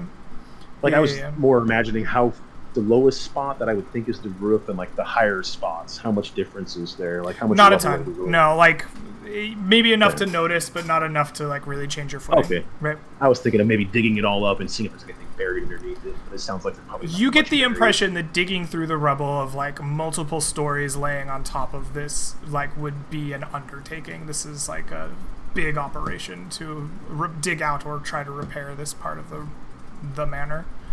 But you are unmolested on your way through the manor grounds. You do hear once again that soft ring through the air as you pass through what was the archway between the kind of stone walls into the manor itself. You set up the ladder, you climb to the top of the manor and retrieve the bleached white skeletal remains of your friend before returning back once again outside the manor grounds. All right, I guess it's time to go find a good place to dig and for burying him. And yeah, we'll find a place to rest. Seam recommends burying him at the base of the tree that he fled up when the dog originally came out to stop us. I want to bury him here on the grounds of this foul place, though. I'd like to look for a Indeed, we nice should make some distance. a nice grassy hill, perhaps. Eh, fair enough. Thank you for the suggestion, though, friend. The grass and the grounds here are pretty nice, but perhaps if we fully cleanse this place. Indeed, we should go find somewhere that is both a nice place to rest in and somewhat defensible, as we may be staying there more than one night. On the way there, I want to look for a unique colored stone that I can also place where I bury him, kind of a thing. And No, it doesn't seem like there's a unique colored stone around. You look and you look, but the stones are unique all shape, kind of... then? Yeah, you could pick the biggest one you found. All right, I'll pick the biggest one that I could. All carry. right. Sure. You make your way outside the grounds. What are you looking for exactly as a like place to bury him? I think, if they hit the tallest hill, kind of a thing. All right, you're not really in a place with a ton of hills, but you find a nice steep rise somewhere nearby, and set to work burying your friend. It takes a while. You got to build a pretty deep grave, right? 6 feet under, size of a human.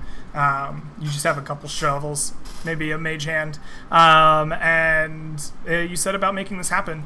I'm gonna say this probably takes you most of the afternoon, right? You've found the place, you've deliberated, you've investigated, you've retrieved your friend, you bury him, place the rock on top of him. By the time you're done with this, night is fast approaching, the sun is setting, and you are about to end your day. Anything else you want to do, or are we just... I say the last rites according to my religion is Sure. just to keep his soul can go on its way instead of being trapped in that foul place where he died. May the gods save him. Mm-hmm. And then we'll look for a place to camp. All right. You look for a place to camp. And so you set up camp. We'll see if you have an encounter in the night. You do not. The night will pass successfully. So, we've reached the end of a day in the mist. So, spend all your good berries. Do you have enough spell slots? I assume you do. I haven't cast anything. Yep, So, yeah. that's what I figured. So everybody eats a good berry, but we need to see if you found water or not. So you have traveled at a medium pace today through the entirety of the Howling Fields. So I would like each of you to make survival wisdom foraging checks at disadvantage, and the difficulty for the Howling Fields is DC 15. Nobody hits it. No.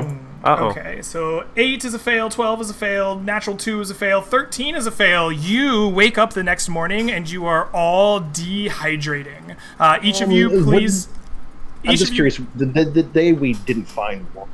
Yep. Would it be possible? Nope. I guess I don't have the spell memorized. Nope. Mechanically, you check at the end of the day, and that's when it happens. So, each of you, please take 2 levels of exhaustion as you have failed to find water and are dehydrating in the mists. The rest of the night passes. I believe all of you are at full health, but if you needed to, you could heal, and then you regain spell slots and class features as per the PHB. I am going to pray in the morning and memorize new spells, and one in particular. First level spell, switch blessed with create. All right. Shit, sorry, I'm not the best at this. I'm just as gonna we- type in on bless here that I don't. Yeah. As we awaken in the morning and Zeltix pops his head out of his little hole, realizing that they're all dehydrated and they haven't found water, I'd like to ask, are there any small critters nearby? Things like badgers, squirrels, rabbits, etc.? Sure, the Howling No, Fields I is mean- usually quite steep with like small game like that. This morning, you locate a group of voles nearby where you camped. Okay, Oh. so as a forest gnome, I can speak with small beasts. So he's going to sort of like waddle over to them, and through sort of like these, he probably does like he probably even mimics their chittering like and like this. He's going to ask them about the surrounding area and if there's any, or he's going to try and express the idea of water and sort of ask them about that. Asking them about water. Excellent. It sounds like you are investigating the wilds looking for water, and you are using your charisma to investigate with these small voles. So, what I would like for you is a survival charisma check. Let's see how good you are at getting this So 2 information. levels exhaustion, so I'm at disadvantage. You are at disadvantage, that is correct. This is at -2 because my charisma is 7. Okay. So a 5. A 5. Unfortunately, these voles either don't understand the question that you're asking, or they are not real impressed with your full volish vocabulary, and they do not provide you the location of any water. He tries to sell it too much. He shows way too much enthusiasm, like, and they're just like, a little less, a little less, a little less. Less. I like it. Yes, that is exactly how that goes down. There we go. So All there's right. create water. I use up one of my vials, and I will create water to give us drink. I think we Okay, have to make you cast Create Water. Let's look at the new rules for that. It's been a minute since I looked at it. So what is the container that you are carrying that costs at least 5 GP that you consume? Oh no, that's Create Food and Water. That's the wrong spell. We're doing. I have a vial. Yeah. What? Did I fuck up? I was like, did I fuck this up? No. I Did the rules change? I looked at the wrong spell. That's Okay, my cool, bad. cool. Create No water. worries. Yeah. You have your vial of water. You spend it. You create all the water that you are entitled per Able the to. PHB. I think it's only 10 gallons, which should be enough. I think 4 and 6. That's a gallon and a half for each horse. It should be okay. I don't track the exhaustion of horses. Maybe I should. But yes, your 10 gallons of water will give you clean drinking water for the day. Okay. Okay. I guess we will still look for a place probably to start digging, even though at least we're hydrating up.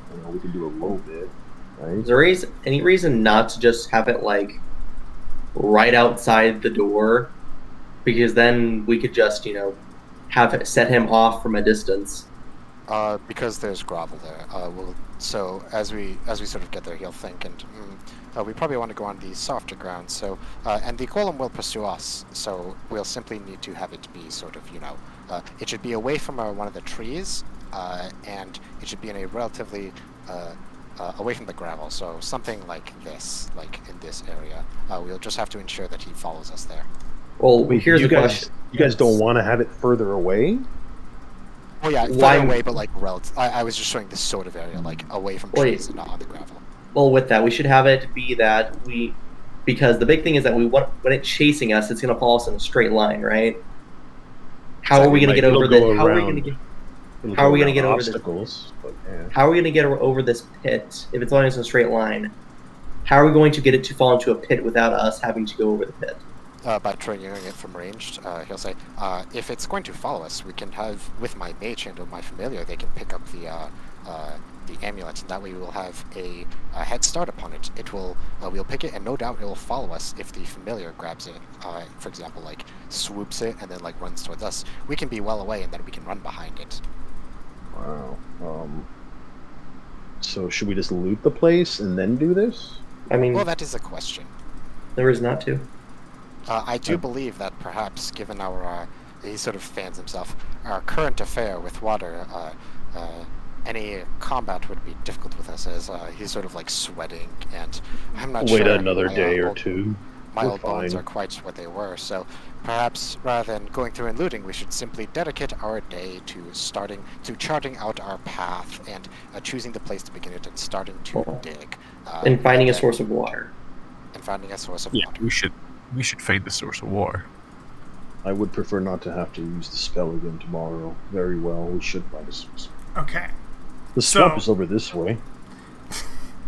The swamp is generally west. That is correct. So I thought the manor was very close to the swamp, so I thought it was. it's close. It's not like bordering it, right? It's just Okay, like okay. My bad. naturally Okay. close to that, right? As opposed to Okay. deeper into the Howling Fields. So the rest of the day is spent investigating for water. In the morning, Zaltax consulted the Vols and attempted to find water that way. So that will be the morning's attempt. It failed. You will spend the rest of the day with each of you as you try to find water. There are no encounters during the day, so we won't have to worry about those. So we'll just go in order on the cameras. So How does create water work with looking for water as well?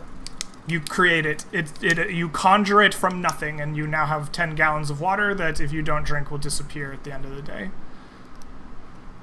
Oh, but when we look for water and if we don't find it again, do we still get 2 more levels of exhaustion? You've drunk water. You have 10 gallons of water for today, so you are not going to need to find water today. But if you don't find Okay. water today, then the day after you will, in order Okay. to drink.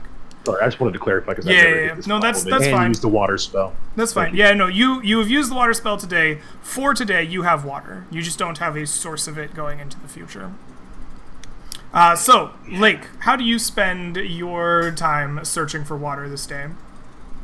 I guess I would like to start not as close as we are to the manor and work my way around it and to see if I can find water.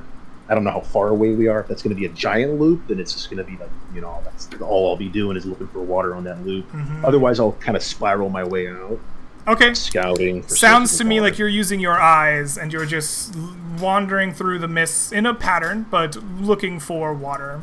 I'm still using survival, I would think. I not think just that's my more of a perception. spot check. You're not using your survival if you're just wandering around in a loop, ever spiraling outward. You're just like you're canvassing ground and you're looking to see it, right? Okay, sure. Okay. Go ahead and give me a perception check then at a disadvantage. Your DC for all of these is 15 in the Howling Fields. disadvantage because we're exhausted.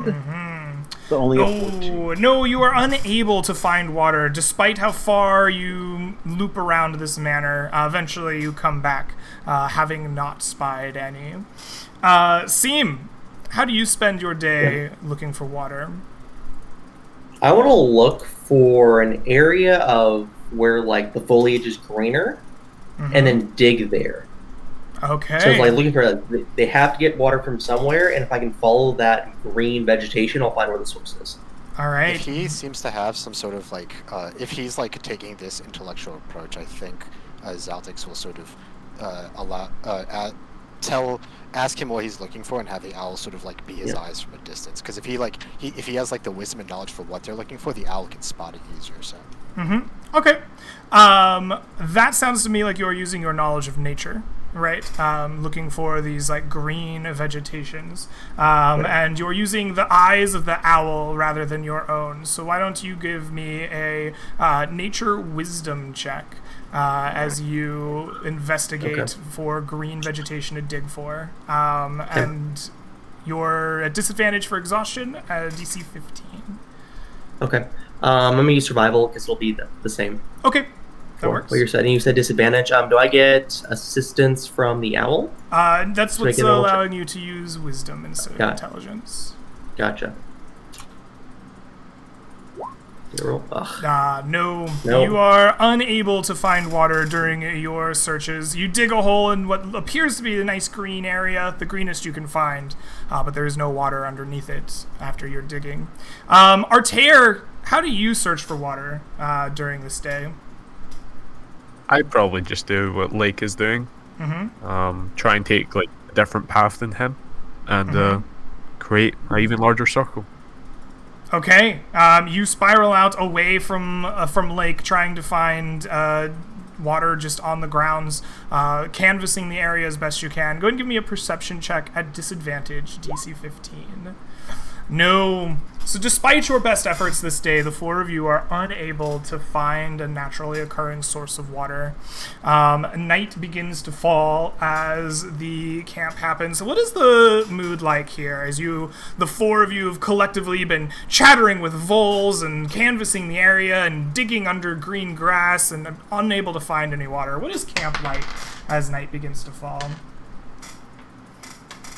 We know we have the fallback of like creating water, but we want to sort of not do that. So I think Zaltix probably approaches this in a rational way. He's a little irritable that the gnolls don't turn, and he'll say, "It appears that we are still recovering from our trying inability to sake our thirst from yesterday. Do not lose heart. We shall recover in time. I think that with simply some rest and I know you do not wish to use that spell every day. But allow us to. It's going to be the most. If we need it, we need it, friend. And those voles typically, I believe that they don't necessarily drink that much water. They get it from wherever they eat, right? That drinks water, like a root. Indeed. But I think Anyway. once we have properly rested and cleared our heads, had fresh water, it'll make it far easier for us to find water. I probably need to take a quick break. Let the dogs out. That is good timing. We're just about at 2 hours, so let's take that break right now, and we'll come back and see what awaits you all after the night on the other side. See you guys in 5 or 10 minutes. Thank you. Excellent to be back soon.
And welcome back, ladies and mental gen of the internet, to Land Beyond the Mist.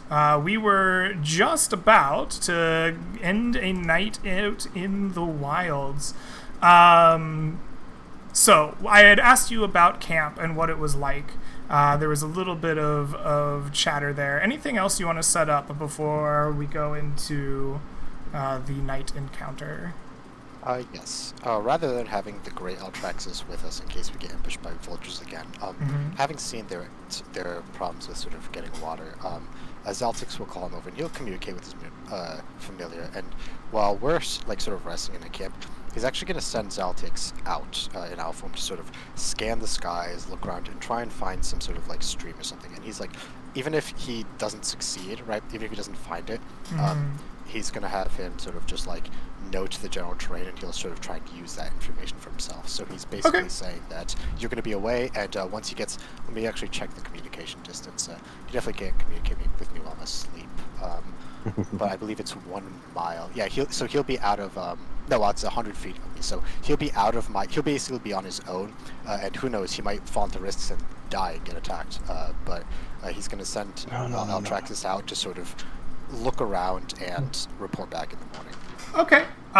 Then we will deal with what Altraxis may or may not find in the morning. I leave his fate in your hands. Yes, I appreciate that. I like having it in my hands.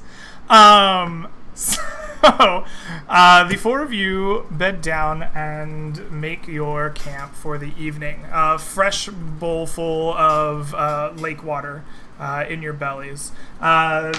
During the night, it is 1, 2, 3, 4. Vixty, Altair, it is your watch. While the rest are asleep, you are taking your watch around where you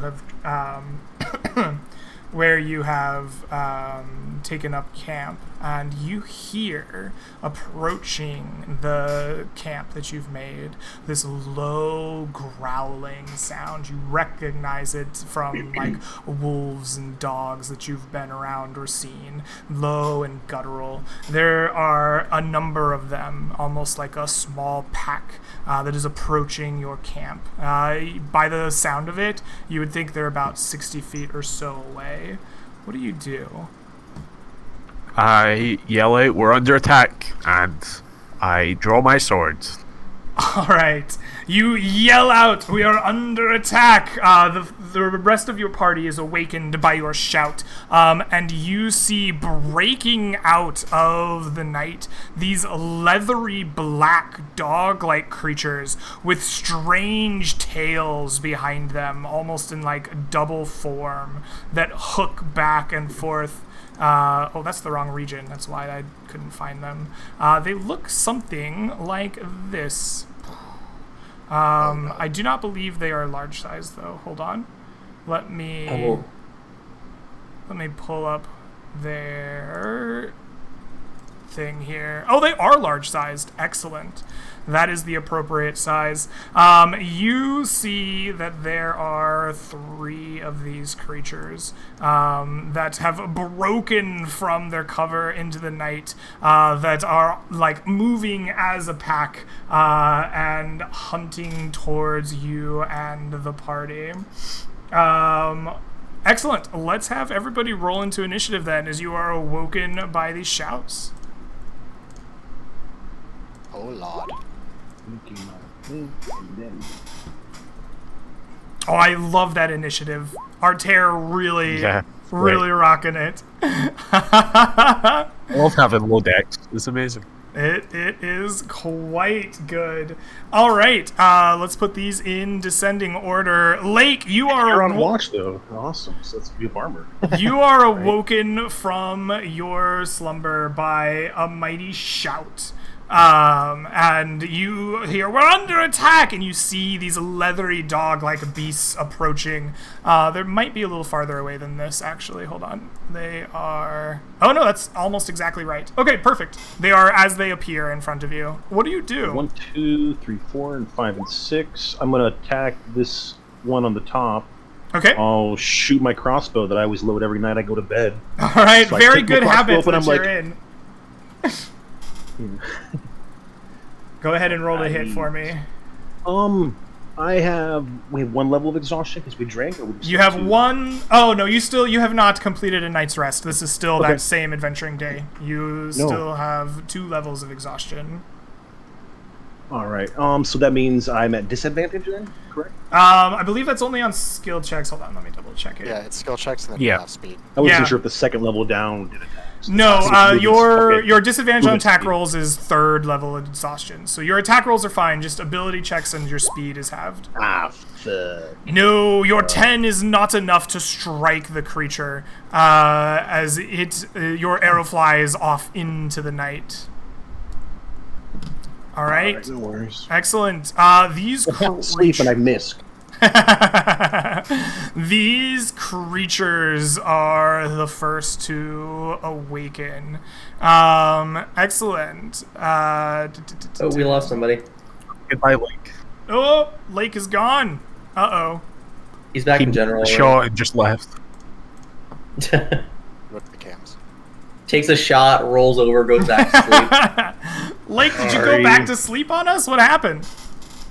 I'm gonna blame the dog. You're gonna blame the dog. I think I was trying to that's- click and the dog bumped my elbow. And it's just terrible. I'm trying to mute myself to yell at this damn dog.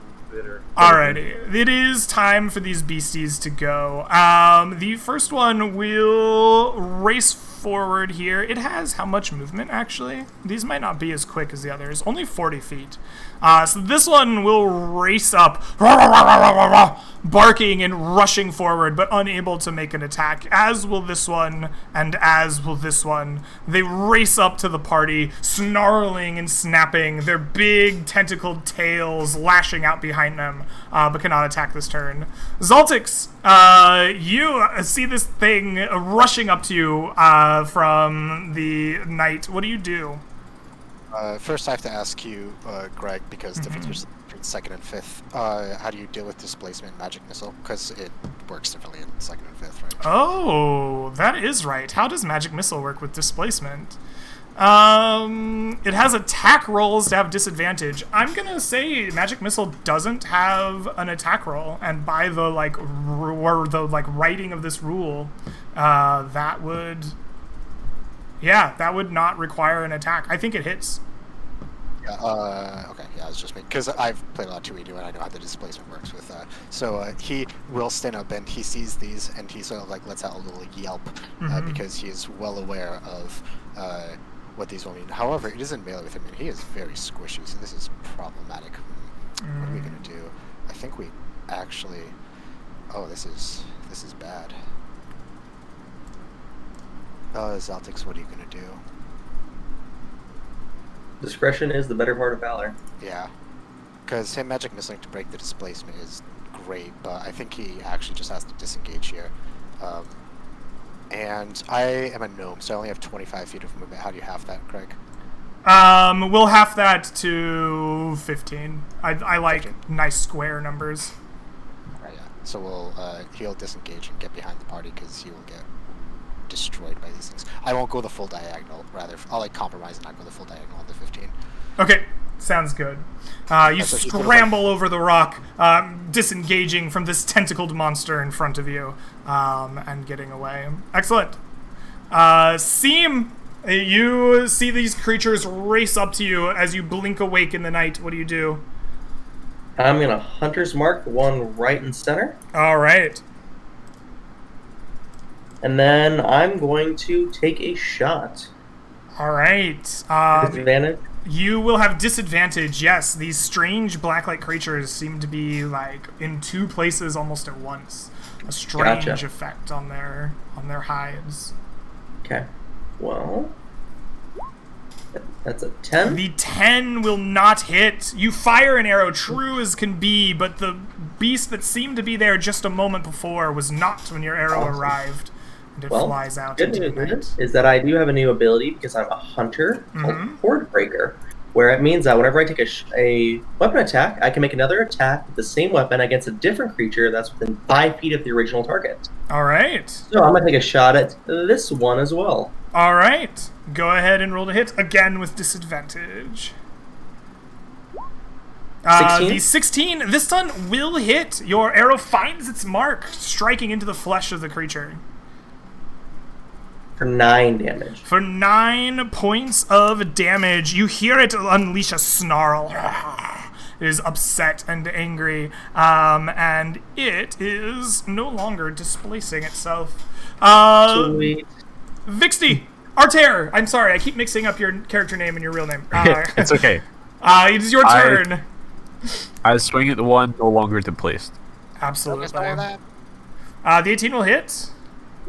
For 16 slashing damage. Nice. That's my turn. All right, that is your turn. Lake, this creature has rushed up in front of you. What do you do? I didn't take any damage while I was displaced myself, You right? did not take any damage. No, they have not Cool. I had just a wanna chance make to sure. attack yet. I think what Lake is going to do, they're both doing a weird phasey thing, and I can't reach the one on the north side. Shot with my bow going across for the right. Unless I did some crazy maneuvering. I don't know. I'm These are gonna just, large-sized creatures. I imagine you could probably shoot it.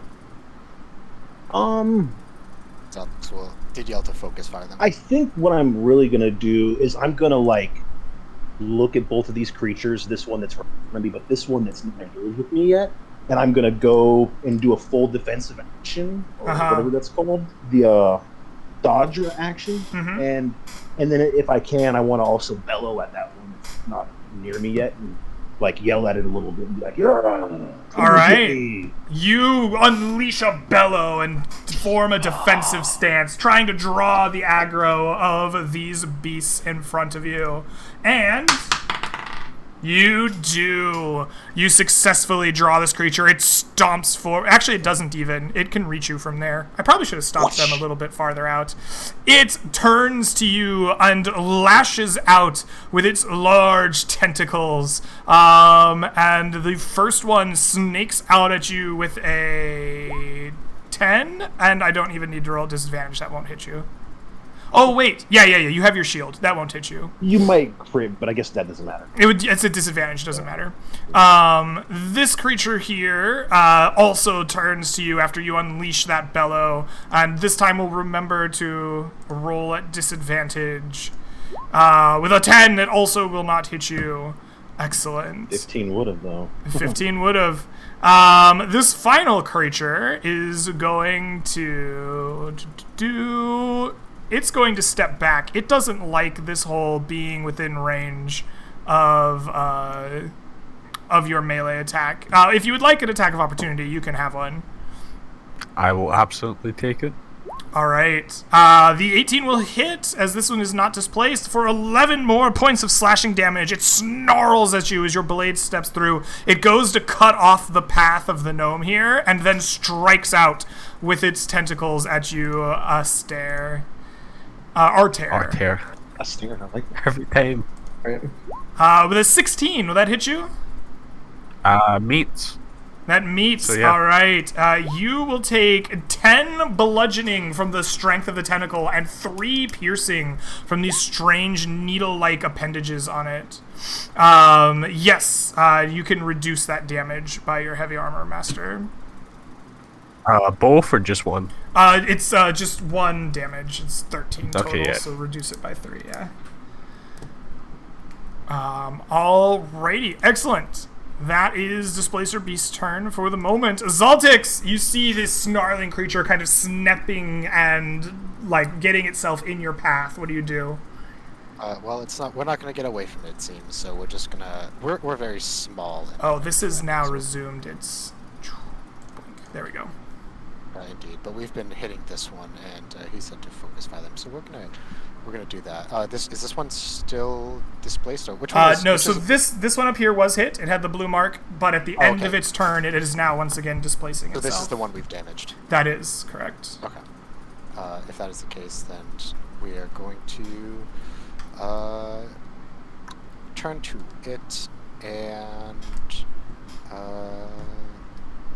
yeah, we're gonna try and splash some acid because that's not an attack, that is a save. So he's just going to he stands up and ruffles at his component's pouch and just throws out a bit of sort of like a small like grain of sand that erupts into this like splash of acid to try and strike this creature. Absolutely, and it will make its dexterity saving throw.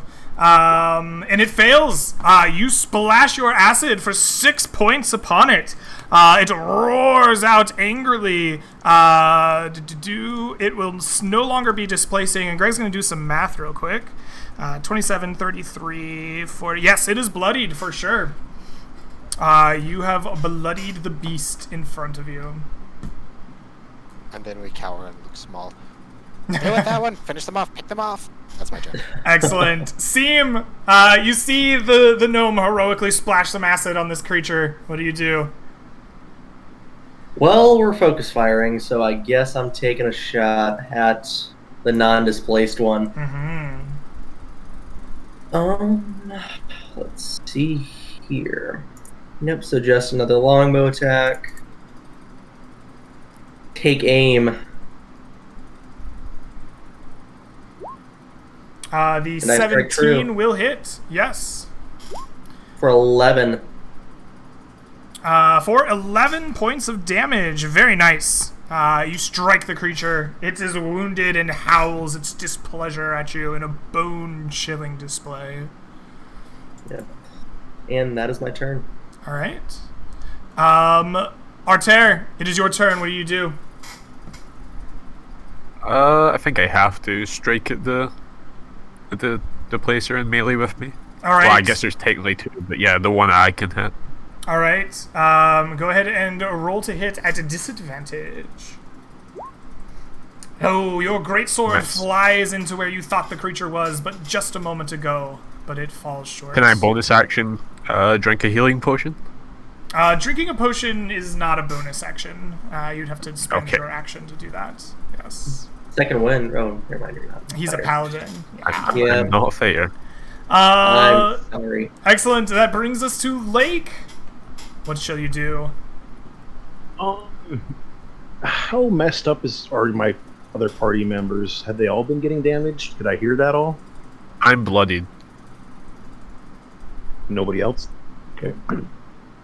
I guess I am going to do the dodge action again and do the same thing to that one that's in front of me. Except this time I'm going to spit on it. Ooh, Stupid beast! Spit Come at at me! All right. So you do. Trying to enrage them. You already were its target before, and you taunt it even further. That's true. The displacer beasts go. This one here will be the first one that attacks. It reaches out its tentacles. Who will it attack this time? It is still going after Arter. You are the one in its sight. It reaches out with its tentacle, slapping at you. With a 13, not enough to hit you. This beast is tired of being in melee and getting hit, and it steps back away from each of you. Lake, you had your crossbow out, I believe, before you started taking your dodge action. True, I didn't switch my weapons. All right, so I Arter, can't hit it with the Also still crossbow. displaced, right? it is still displaced, yes. But you can get an attack of opportunity at it at disadvantage if you would like. Yeah, sure. All right. The 15 will hit. 15. Yes. For I'm going to 12 Divine Smite. slashing. And you're going to Divine Smite. I like it. For Has to be 4 good. more damage. Oh my god. You take 16 damage. It stops displacing until the end of its turn. As it reaches back here, it will lash out with its tentacle at a lake. You are dodging, so it will be disadvantage. Does an 18 hit Still you? hits. I'm only at Yes. 15, so You will take 12 points of bludgeoning and piercing damage combined. This one here is going to start kind of circling you to the back. Now it is in range of 2 people, but Lake had taunted it, so it will continue attacking Lake. And it attacks with disadvantage. With a 17, that'll hit you. that's a hit. Yeah. For an additional 11 points of bludgeoning and piercing damage. I am hurting, but still up. Still up, very good. And at the end of their turns, they stop displacing. Or they begin displacing again. Zaltix! You are surrounded by these creatures. The top one's still the one that's more injured. Correct. Very much so. It is bloodied, Okay, so- the others are not. So he's seeing that this other one has been like sort of stepping in and out attacking, and he wants to focus fire. But in case this one gets attacked as well, I'm going to do 2 missiles, and I'm going to split them rather than one at each 3, since we want to try and focus this down. I'll do 2 at the top, the first 2 at the top one, and then the other one at the one on the right. All right. Go ahead and roll me that damage. Oh, this is a good time to roll high. 9 combined damage on the top displacer beast. It roars at you in disapproval. Another 2 damage to the middle one. And they both stop their displacement. Excellent. And I can't exactly move anywhere because I see that these tentacles are large, and I have a feeling if I move anywhere, I'll provoke an away. So we just have to sit here and pray. Finish them! Finish them! Seam, you see this split of magic to stop their displacement. What shall you do? Well, here's a question. Lake, how bad are you looking, bud? Probably pretty bad. Yeah? He's been there Okay. before, but probably not great. Yeah, he has a turn though. Well, you... Yeah, don't worry. I mean, you could worry, but you... I would rather you keep being the target than I get targeted instead. So I'm going to go ahead and I grasp at the prayer beads around my neck, pull from it a spark of the divine favor still left in it, and will cast Cure Wounds at 2nd level Excellent. using one of the beads. So that's going to be 2d8 plus my wisdom plus 3. Excellent. Are you going to roll it, or should I roll it? Yep, I got it. Cool. Oh, 7 yeah, you points should've- of health. The magic of the prayer bead splits open at your command, and this healing wave of like light blue energy kind of washes over Lake, closing some of his wounds and restoring your energy. And that's my turn. Excellent. Artair, Finish that! it is your turn. This beast has stepped away from you. What do you do? Yeah, I fear if I move anywhere, I'll get hit with an away. Wait. I can't enter melee. I don't You think. you can take a diagonal upright, like right here, and that'd be 5 On feet top within of a the- rock. It's a bush. Also, you're still in its range. If you move 1 range up, you're still within its 10-foot range. Oh right, yeah. Hopefully, I move up here. All right, you move up there. And I swing my big sword. All right, go ahead and roll to hit. This one is not displacing at the moment, but the 9 is still not enough. You swing, and the beast is agile and bats away your sword with its enormous paws, not allowing you to strike it cleanly. All right. That's my turn. Lake. Wait, can I? Yes. I can, but I'm gonna. Wait, is this a bonus action? This spell? What Shield spell of is that? Shield of Faith. Yeah, I one believe- bonus action. Yes. There you go. Yeah, I'm gonna cast Shield of Faith on myself. All right. As a bonus action, after your swing misses, you cast a shimmering field of magic surrounding you, and granting you +2 AC. Excellent. And that brings us to Lake. You are here trying to taunt these 2 tentacled creatures. What do you do? Oh, this takes 10 minutes. Okay, I thought it also was a kind of... Oh no! Okay. Prayer of healing does not work that way. Yeah. I read it earlier, but for some reason I thought I could do it still. My fault. I will, as opposed to that, I guess. This is 1 action. So our hit point maximum goes up by 5, and our current hit points increase by 5 for the duration, which is 8 hours. I'll just go ahead and use this 1 second level spell here. All right. I know I need it. I know Altair needs it, and I don't know who else is taking damage.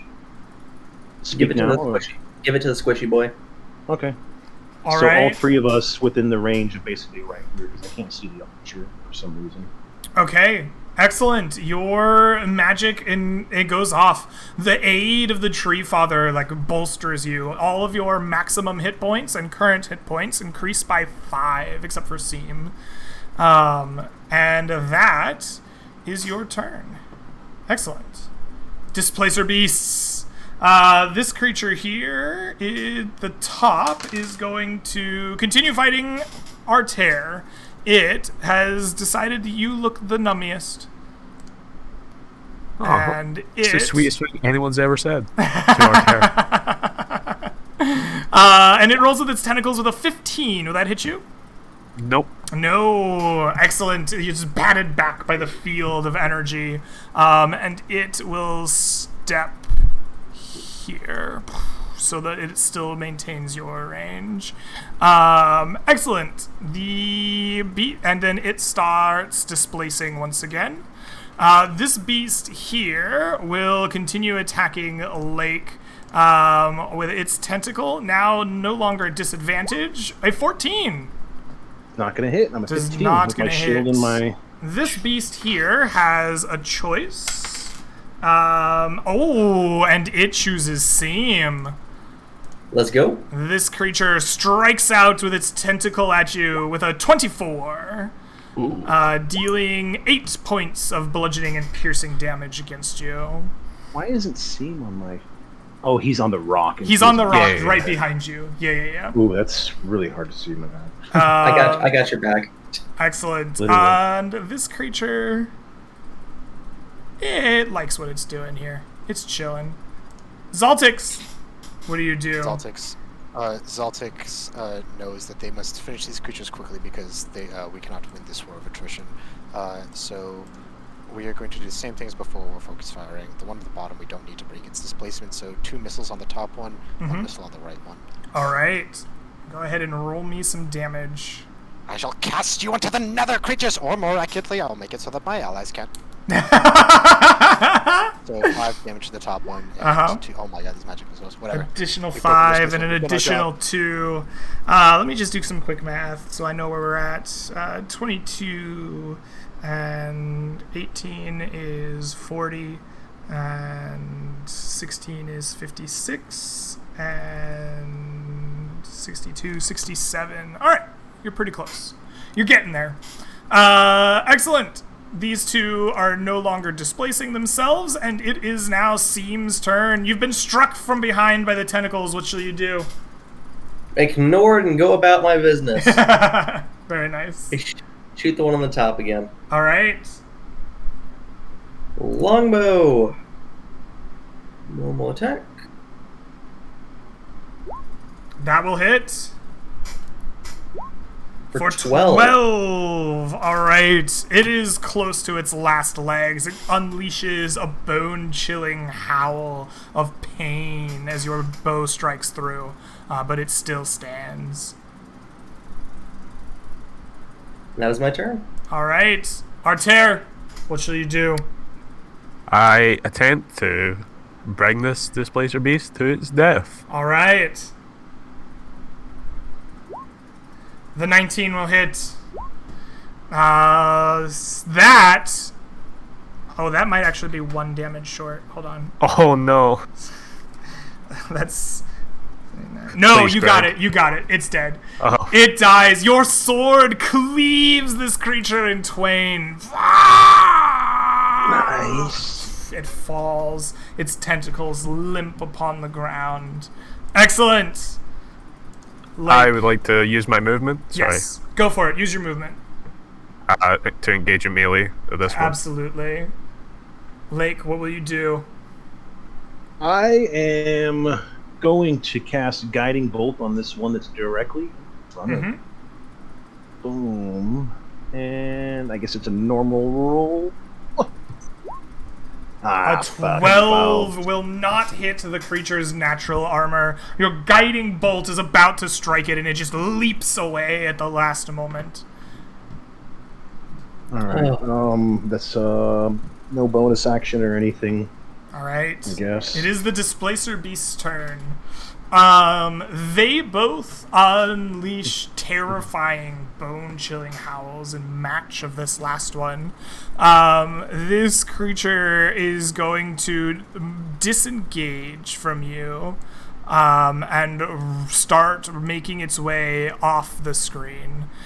This creature will go around you, and you see it pick up in its jaws the No hide corpse for us. of its companion, and begins dragging that along the other way. Excellent. That is their turn. Zoltix, you see this scene, these displacer beasts seemingly leaving you now, dragging the corpse of their friend along. What will you do? He'll look towards the others. Do you guys appear as if you're going to pursue or content to let them run off? I have 2 levels of exhaustion. I don't think I can pursue anything. Instead, Yeah. he will triumphantly, and by triumphantly I mean slowly waddle on top of this rock. Begone, foul beasts! You shall trouble us no more. Go back with the tail between your legs. We shall allow you to live for now. Excellent. He's not actually trying to intimidate them. He's just So, Seam, are you shooting him? yes. Okay. And also, I shout to my friend Lake, I'll look my crossbow that I still have. entangle them. And then I take a shot at the hunter's mark. You take a shot at the one that is hunter's marked. Okay, that one is not displaced, so go ahead and roll to hit normally. 27. That will hit. Okay, and then for 8. All right. It takes Plus its my 8. hunter's mark for the first time this Yes, plus your hunter's mark for another 4. Very strong. It takes its damage and continues its run into the night. It's super effective. Artair, are you chasing these down? No. Okay. Lake, what are you doing? I'll shoot it with the crossbow that I still have. All right. Wrong sheet. Use regular roll. An 11, so my crossbow. No, it will Miss. miss, flying wide of the mark. The displacer beasts on their turn will double move, spending all of their 80 feet of movement in a straight line away from you all. At this point, I think that it is impossible for Seam to kill one. Hold on, what's the most damaged one? 18, 20, 28, 32. Can you do 50-something points of damage in a round and a half? No, Okay. unless they're gonna stop nearby because Hunter's Mark tracks them. There's no way. No. It tracks they- them for an hour. Yeah. It tracks them for an hour. They move a good distance away, like Yeah. at least a half mile or more away into the Yeah, night so. before they seem to stop. So, yeah. I note down. I pull out Mad Eye's map, which has a rough sketch of the area, and I make a loose approximation of where they stop. Just in case if you ever want to go displacer beat something. But I call it good. Okay. Celtics will fire a. He's not trying to hit them. He's firing like a warning fireball. Just like a begone foul beast sort of one. Like they're sort of like in the air above them, around them, just like a shoo. Go on, farther away. Okay. You shoot some fire bolts after them, some warning shots, and eventually they are off into the night, well and truly gone. And the night once again comes to a nice silent still around you. The displacer spent- beast beaten back. The first 10 minutes I can. Pretty much after I fired my shot, I'll start my casting time on the spell. Who wants to be healed first? Sure. I could use it, yeah. Okay, Artair. 9 plus 3 is That's 12. I need a little bit. Seam. 4 plus 3 is Ooh. 7. Sorry, mate. That's actually gonna be perfect with the Goodberry. I'll be exactly okay. half. I could Leon we're hand good. you. Little no, guy I meant- need some. I'm down 1 in Goodberry that we're gonna get all ready from eatings, and I give you the last one. So we're good. I can do this for up to 6 creatures, so. Alright, this is for me. Oh, nice. Plus 3 is 14. Ooh. I need that. And for now, I'm at 30 hit points until my aid wears off 8 hours after the fight, or 8 hours and some odd minutes. Can you guys hear that when I do that? Should I mute myself? I can't hear it. Okay, I threw it.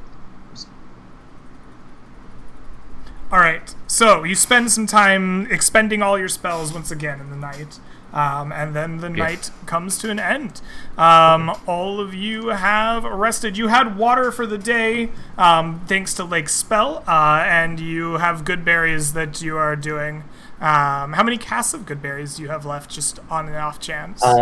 I have two I bought a bunch. Right now I have left, because I spent like 20. I have 12 more casts. You have lots of good berry casts. Excellent. Yeah. And so we can bypass foraging for food, as you have good berries. We can bypass foraging for water, because you had water previously. So I already looked for water for the day, right? You already looked for water for the day too, as well. Yes. Before we spend hit dice, everybody can heal one more than they had, because good berry. And then we have 2 extra. Whoever is still damaged, they can take 2 more HP for the 2 extra good berries we have. I also have 10 floating heals and laying hands. Well, you do those before the night ends. Yeah. So Do you- 2 good berries. Whoever still needs healing can take those for 2 more HP. I only need one more. Is anyone actually and then those are hurt gonna at this wear off. point after you've spent 9 spells on it? Like, does anyone actually have damage on their character? No. Okay, Yeah, I'll chill. spend So one you spell, guys make it through the night. You would have spent hit dice if you needed them, but you did not. And it is morning once again. You had water and food for the night, so you can regain 1 level of exhaustion. So you now only have disadvantage on ability checks. And in the morning, just to make sure we have water for today, I will, because I just got my spell list be the same as yesterday when it had create water. So in the morning, I will again create water. All right. You break open your vial of water and create 10 gallons of water for everyone. The most Excellent. important question: did Altraxis survive? Yes, I rolled for an encounter, and Altrax encountered nothing. And so Altrax returns in the morning. So you sent him out searching far and wide for water in the night.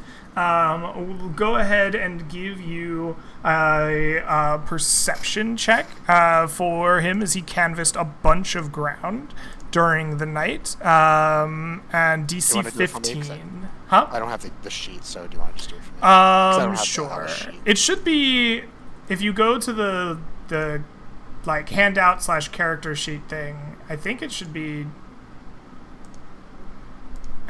there to be seen. Like, I think Does it have the on the settings? Does it have input? There it is. There it is now. there you go. Okay.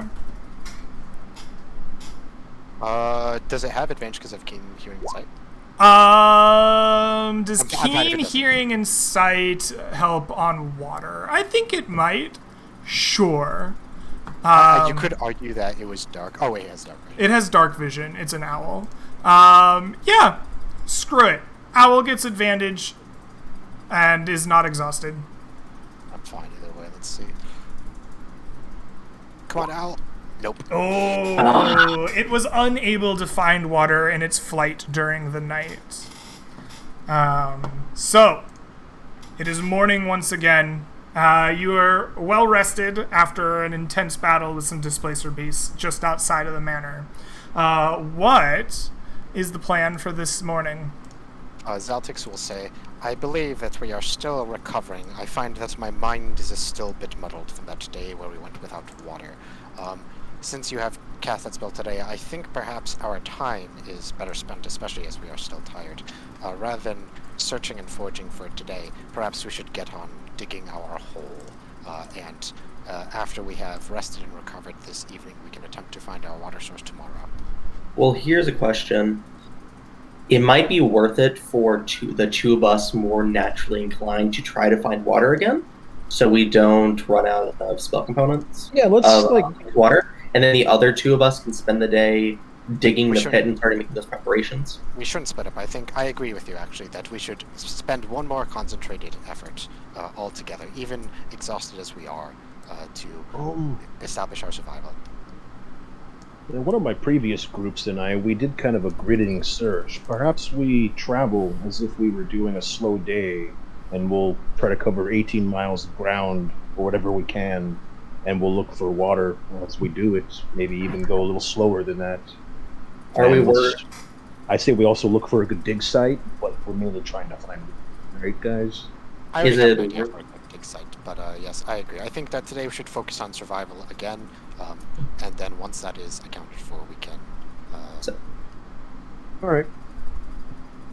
All right. So, Okay. you begin traveling your way through the Howling Fields and the areas nearby this manor, spreading out farther than you did the day before. So, in the morning, let's just go through the same order we did last time. In the morning, Zaltax, how do you search for water? So what we're going to do here is our familiar, even though they didn't find water, they did get a good look of our of the sort of area. And as a researcher, we used to sort of we're a brainy, studious sort. He's going to consult his mind as he's in his head imagining the surrounding area, and he's going to think back to tomes that he's read, about sort of like how trees grow, etc., just like in his things. And he's going to try and, with his galaxy brain, deduct a place where there should be a natural sort of like, so it's based on the type of trees and whatnot, I think you have angled very well and effectively for investigation intelligence. Go ahead and take that at disadvantage as you're still exhausted. We have a decent chance, boys. The 19! And sure enough, your galaxy brain deduces a location of water based on your owl's flight the night before. Tell us, where do you find it? So I imagine if we haven't found it initially, right? So in just like a sweeping thing, he's sort of picturing the owl's talking to him, and he is sort of the owl tells him about these sort of trees, like how like willow trees look, how they sort of like hang out, they have these long roots, and he's thinking, and he's like, the owl was looking above, so it wouldn't see, but these type of trees, they're going to need a consistent source of water, and their roots go deep, and as the owl describes here, he's like, it could be a bit of an overhang, under which maybe like sort of some underground creek comes up ever so slightly, just sort of like if you can imagine sort of like a little rise on which trees are atop of, and there's like a hidden part where a stream comes up underneath. So it's something the owl wouldn't see, but as it's described to him, he's like, those trees will need a consistent source of water, so there's likely one there. Excellent. And so it was deduced. You find a nice little stream and have a steady source of water here near this manor ground. Less than probably a 4-hour journey from the water source to the manor. Oh, yeah. Very nice. So we can spend the rest of the day then traveling back and setting up our pit? Well, if we were, so the awkward thing is we weren't moving half speed. If it's 4 hours away, so if we're doing this in the morning, Greg, how much time would we have left in the way? Like traveling back, and then, because we'd have to travel back here to get water too, right? So if we travel back to the manor and we have to travel back here again, how much time are we actually going to have? Let's see how long it took you to find this source of water. The maximum it can be is 4 hours. That's the segment of the day you were lurking for it. 2. It took you exactly 2 of those 4 hours to get there. So it's 2 hours of the water and 2 hours back. Okay, so we're still having a good time. So I suppose we scout out the area, refill our water skins, and we did drink from lakes, so we can actually fill our water skins and sort of have it for tomorrow. So and you'll say this, yes, now that we know exactly where to go and where we can sort of establish ourselves, I believe that we can head back and begin our work. All right. There is no encounter in the morning, and so you make it to the water, you spend some time getting it, and then you go back to the manor grounds. What is your plan once you're at the manor? It's been 8 hours since my aid, I'm sorry, right? Yeah, between sleeping through the night and then this morning bit, the aid will have vanished at this point. Awesome. I just want to double check so I can change things. No worries. Perfect. And we make our way back to the manor, I guess. As we get closer, I don't know when I was first scouting around, if we did we find any good places to perhaps dig, or? what's You your know. plan, I guess. Okay. Right. I'm Like, really looking for like loose soil, like a sandy area that we could just excavate, like something like that. Maybe even a pond. 'Cause sure, doubt this I big, heavy understand statue- what like makes good digging, but like my broader question is, I don't know if you found a good place to dig or not, because I don't entirely understand what your goal is once you dig Okay. your very large hole. I can do this You because wanna make a I'll pit sort of trap. summarize. Yeah, I'll Okay. sort of summarize our plan. Is Well. this golem we've determined is an extremely dangerous foe, and we likely cannot simply defeat it. So the story I told earlier of Ganabash is sort of about Ganabash telling Lake is how you don't necessarily need to slay an enemy to defeat it. You simply need to remove it. And if these golems are mindless and sort of follow you, and they're these sort of like tall and lumbering in stone, if we can get it in a pitfall where it is helpless, it doesn't matter that we cannot defeat it in combat. We will remove the threat. So our goal, and sort of the entire purpose of this session, Greg, and how we've approached it, is we're going to get here, we're going to establish some way to survive. We've done that now. We've found water. We still have to defend ourselves. But our plan is to now, probably in the courtyard, a little bit like a ways off, is we are going to dig a large pitfall.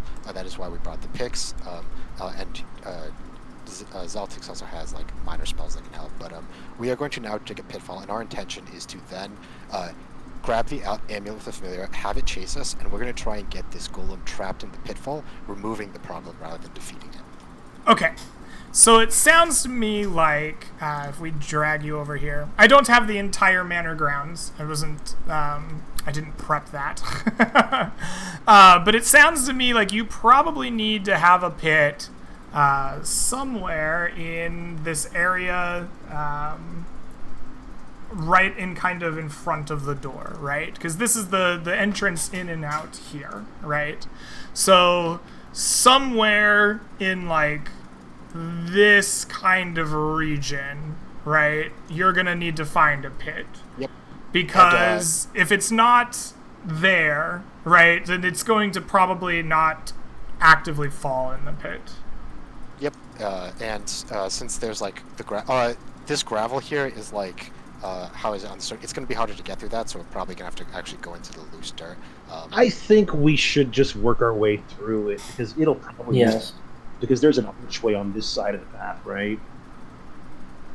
Yeah. Some extra feet away. So this map goes 37 or so feet right to the edge. There's another 20 or so feet to the arch that is broken. So I mean, we could, I think it won't be too hard to get through that layer. It'll be extra work, but if we put it on the side, we're gonna have to guide it that way.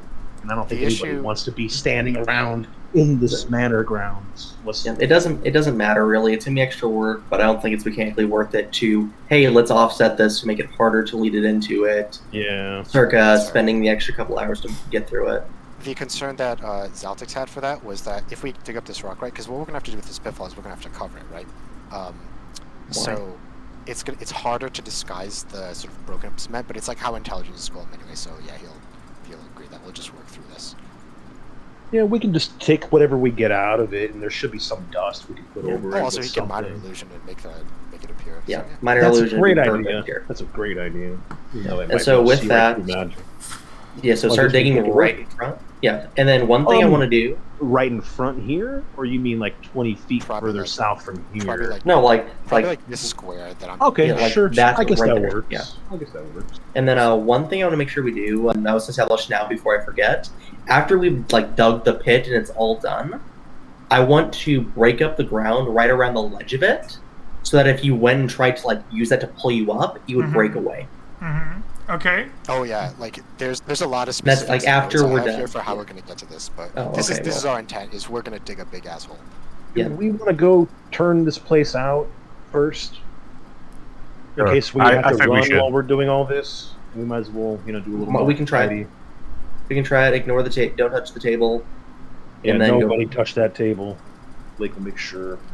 Yeah. Perhaps for this day at least, until we've fully recovered, because we're still half speed, exhausted. Perhaps until we recover, we should just focus on digging today. Because Yeah. if something goes bad, we won't be able to flee as well. All right. Last time, nothing molested us besides the carpet that almost killed me. I'm Wait, really why? upset I couldn't kill anyone with the carpet. It was so perfect. I almost got snuffed. I almost got snuffed. You know? It would have been great. It was such a good trap. Anyway. Yeah. All right, so your plan is to do the digging. I did some quick Googling to try to find a good digging rate.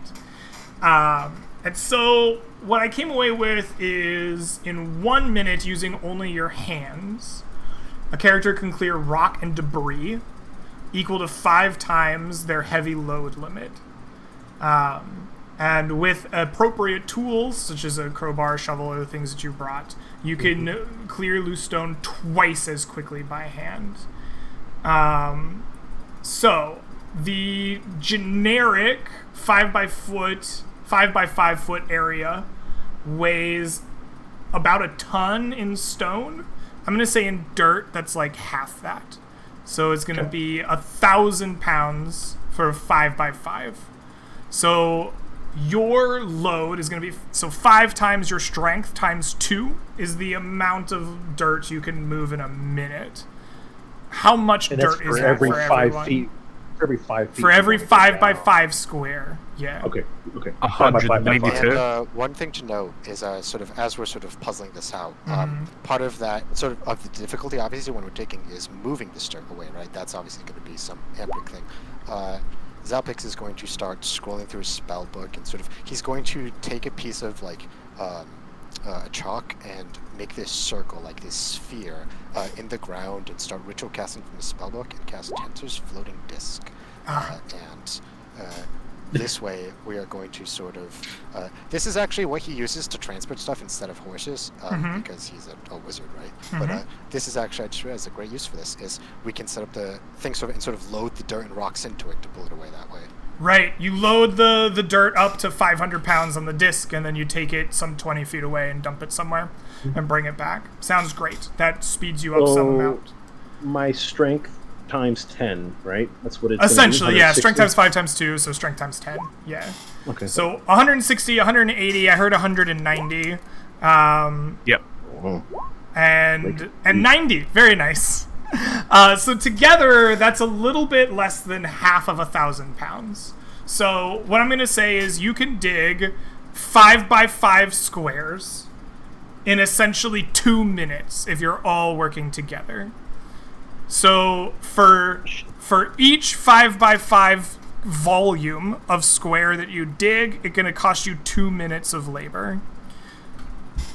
How many 5 by 5 volume squares do you want to get rid of? I think it's So 2 by 15 feet 2, tall. and then 15 feet deep or 20 feet deep, guys.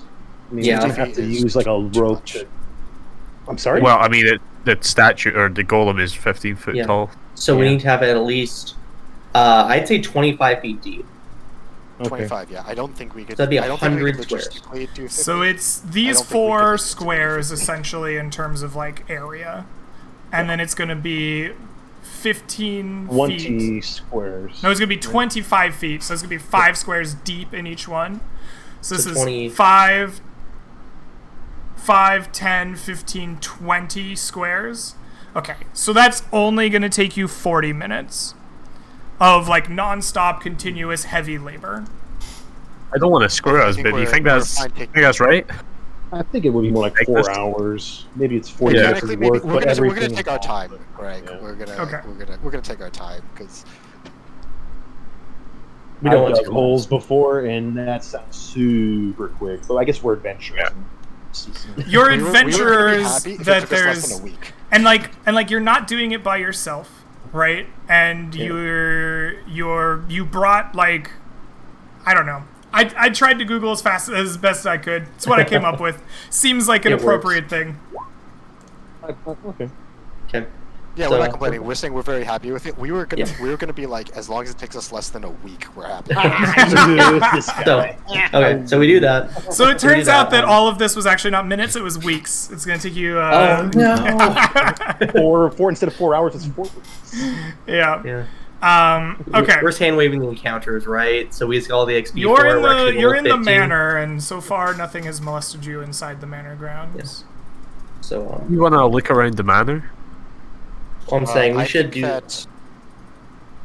I think that sort of in terms of us sort of like as we're thinking about this, as we're doing measuring, as Zaltix is sort of doing the calculations, we get our stuff out, we cast our spells. I think it's fair to dedicate the like entirety of our day to setting up this pit trap properly. Like, Okay. I think even though Greg gave us like a lot of time, you know, in terms of like calculating, I think we could it do it is fair half for a us to day. dedicate our day to making this pit fall. So quick thing. Okay. I'd like Because, to like- execute it today, though. Yeah, I'm saying let's do this today, but one thing for setup here, there's going to be ghosts. We need to be ready for that. I would like to give. I'm going to ask. What's that? Artair, like pull out the prayer beads. I got a smite,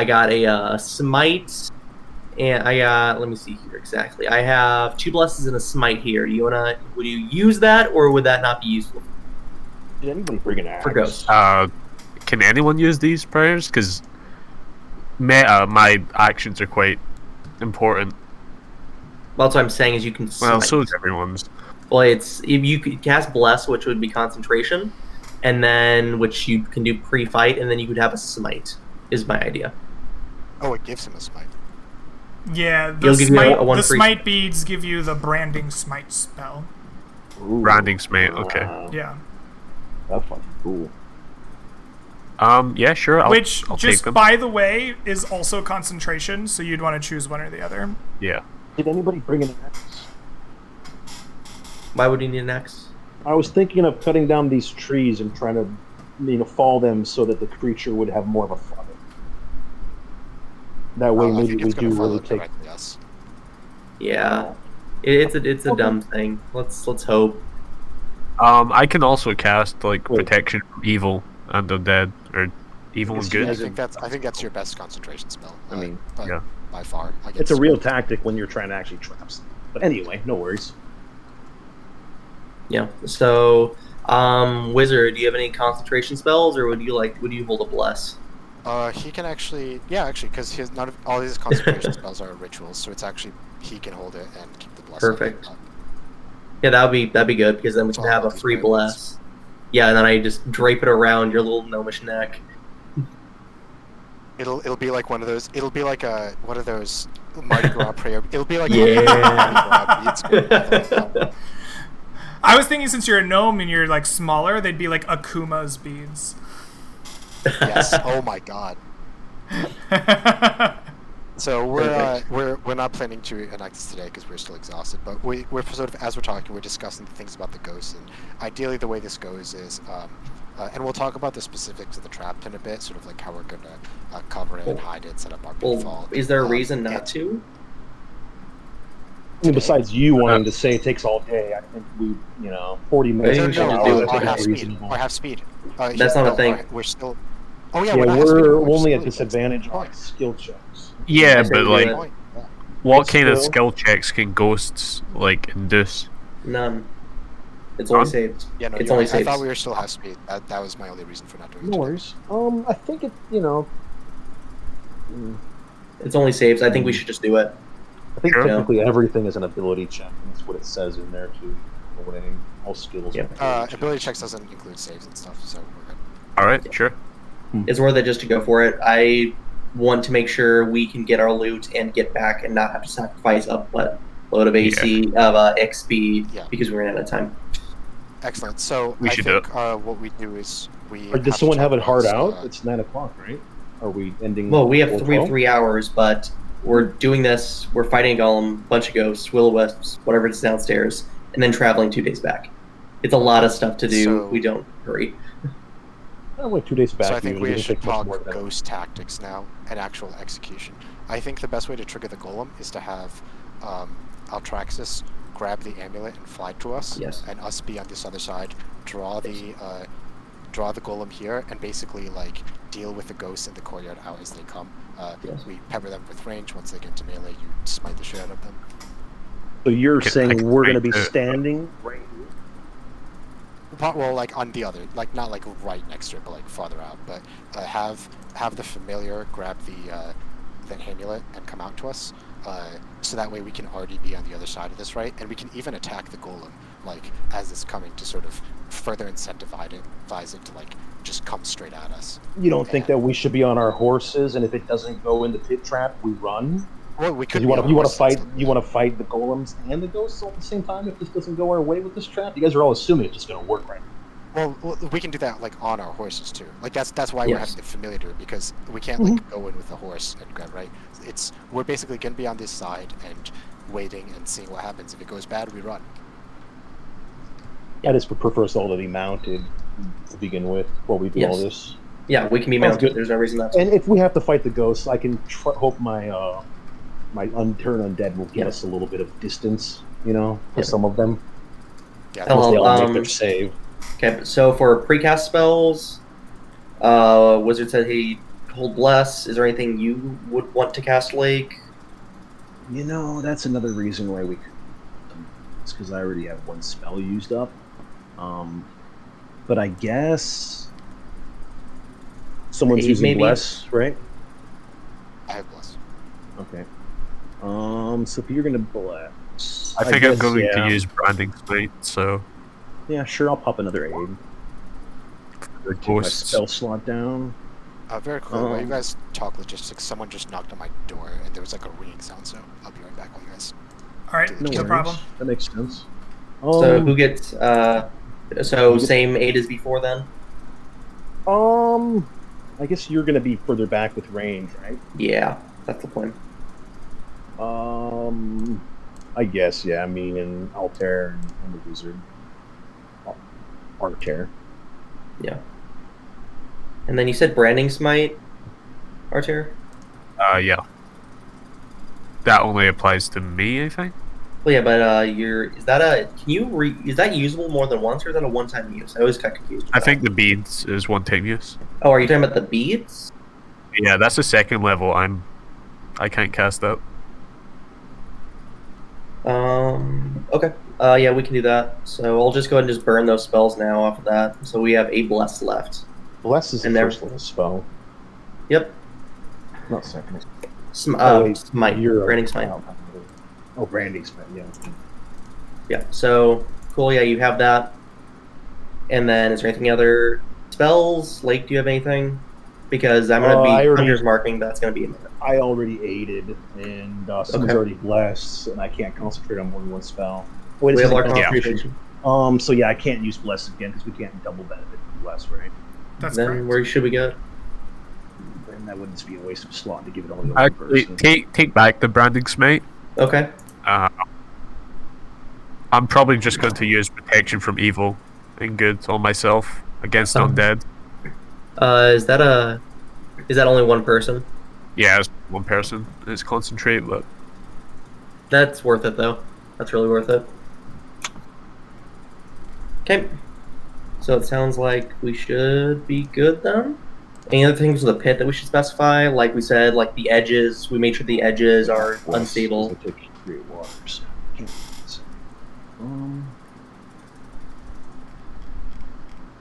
Does anyone have an AC less? I need to get this clarified. How strong is the golem? Like, are we killing it after it's... Yes, we will want to kill it. It is. Well, if it'll it take gets trapped, we'll be fighting the ghost before we kill it. Yeah. Well, let's think about this, right? It's 15 foot tall. Let's say it falls in. Everything's great. It probably has a reach of like... Another 7 feet, because wingspan is usually half your distance. That'd be 20. That would be 15 feet. It'd be 22 and a half feet. Like your entire wingspan and reach are different things. Yeah. So Your reach would reach be is like half-ish. Yeah. Half minus a foot or so because your head. And wingspan includes your shoulders, which doesn't quite, like, from fingertip to fingertip, I'm about 6'2" and a quarter, right?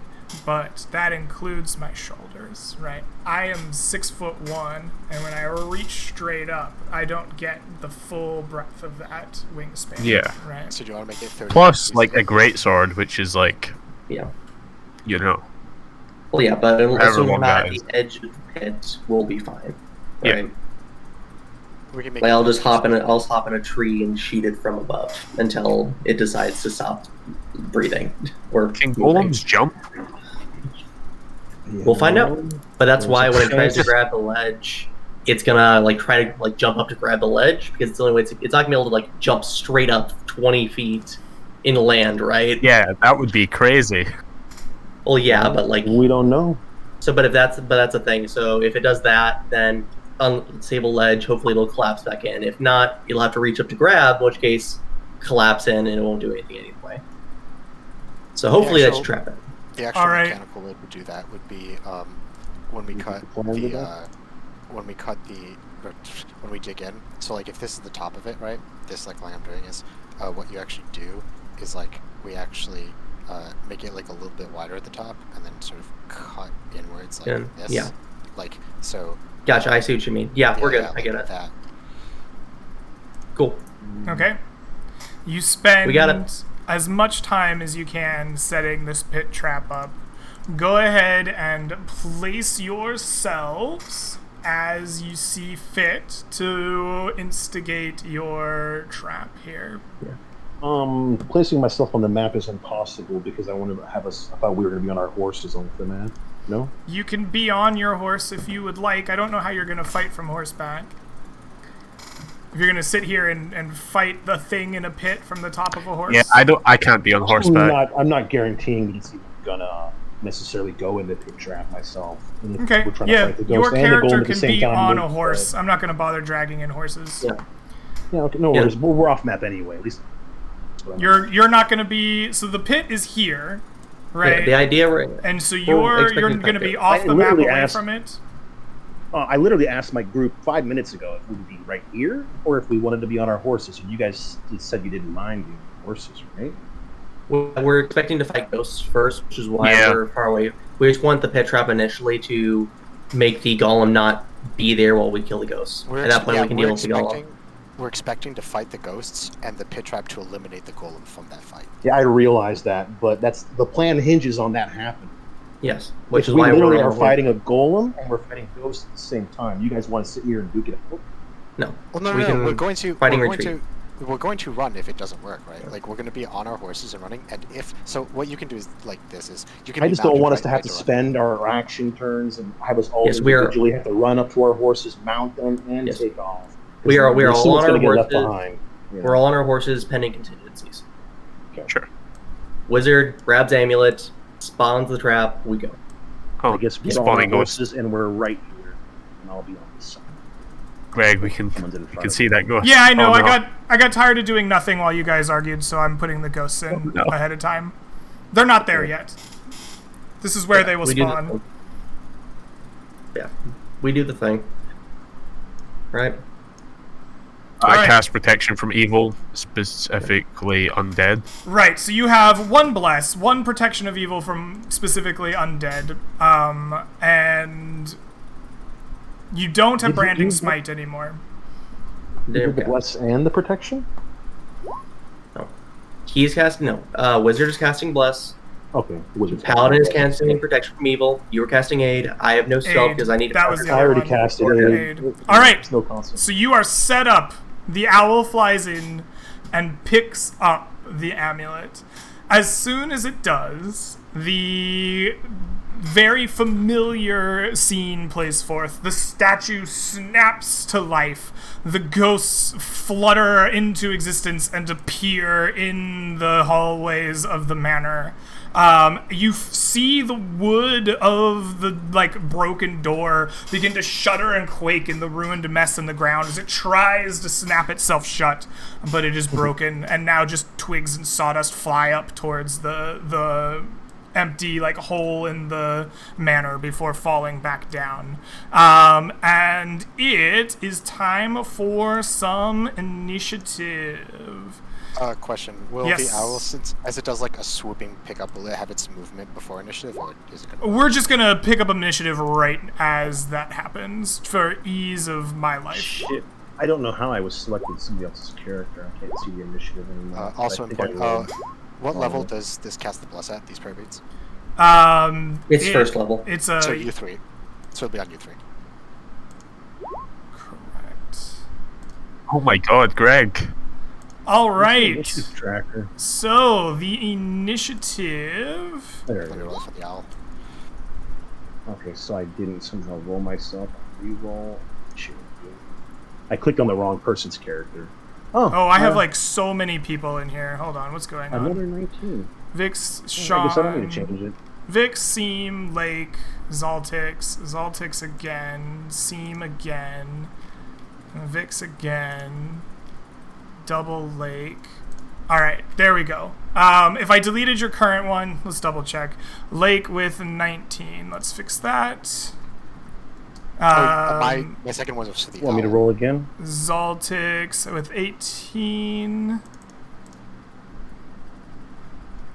No, I'm on 12. My second initiative roll was for the owl. Zaltix at 12, not 18. This was a mess of a turn order.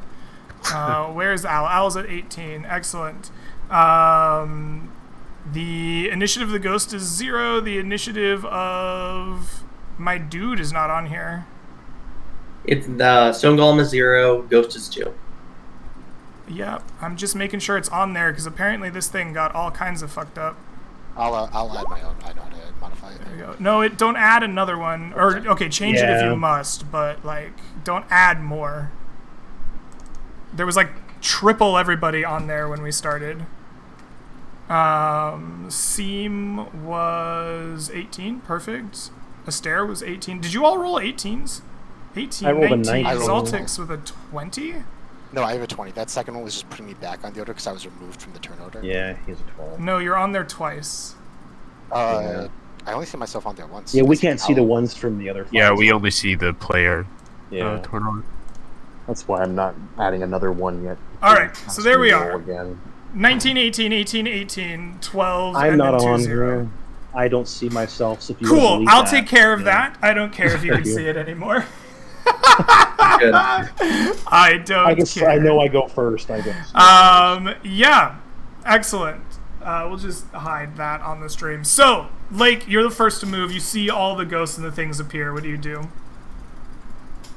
I will have my crossbow ready and hold an action to shoot if something comes within, like, I guess 10 feet. If it like goes around the trap, All I right. guess I'll attack that thing.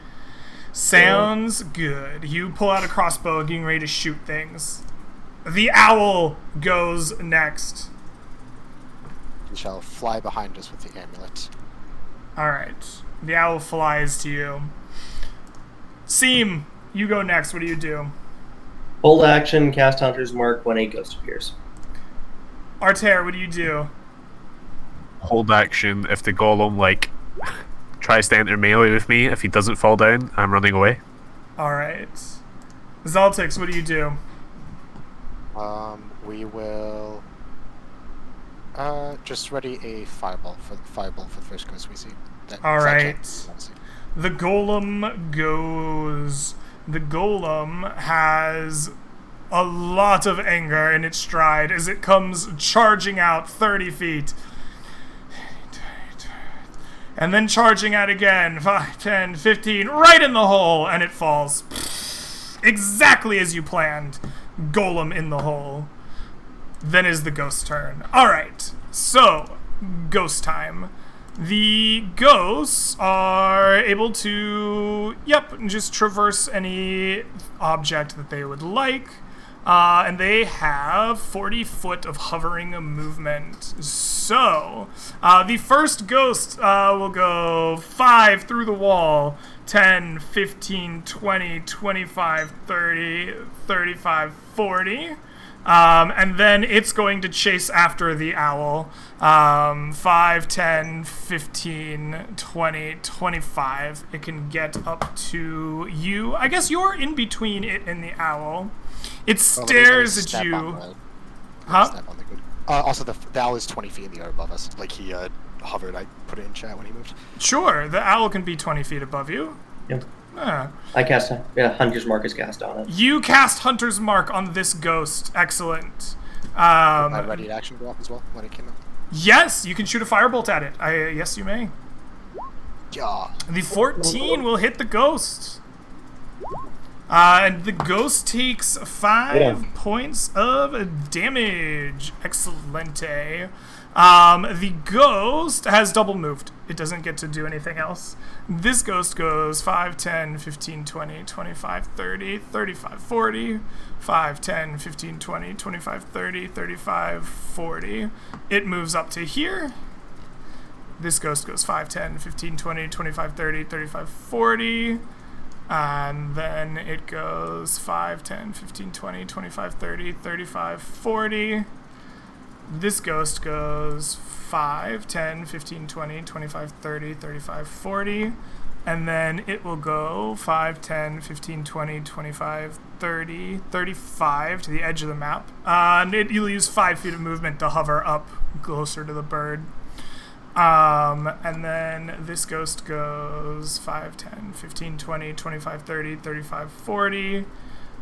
5, 10, 15, 20, 25, 30, 35, 40.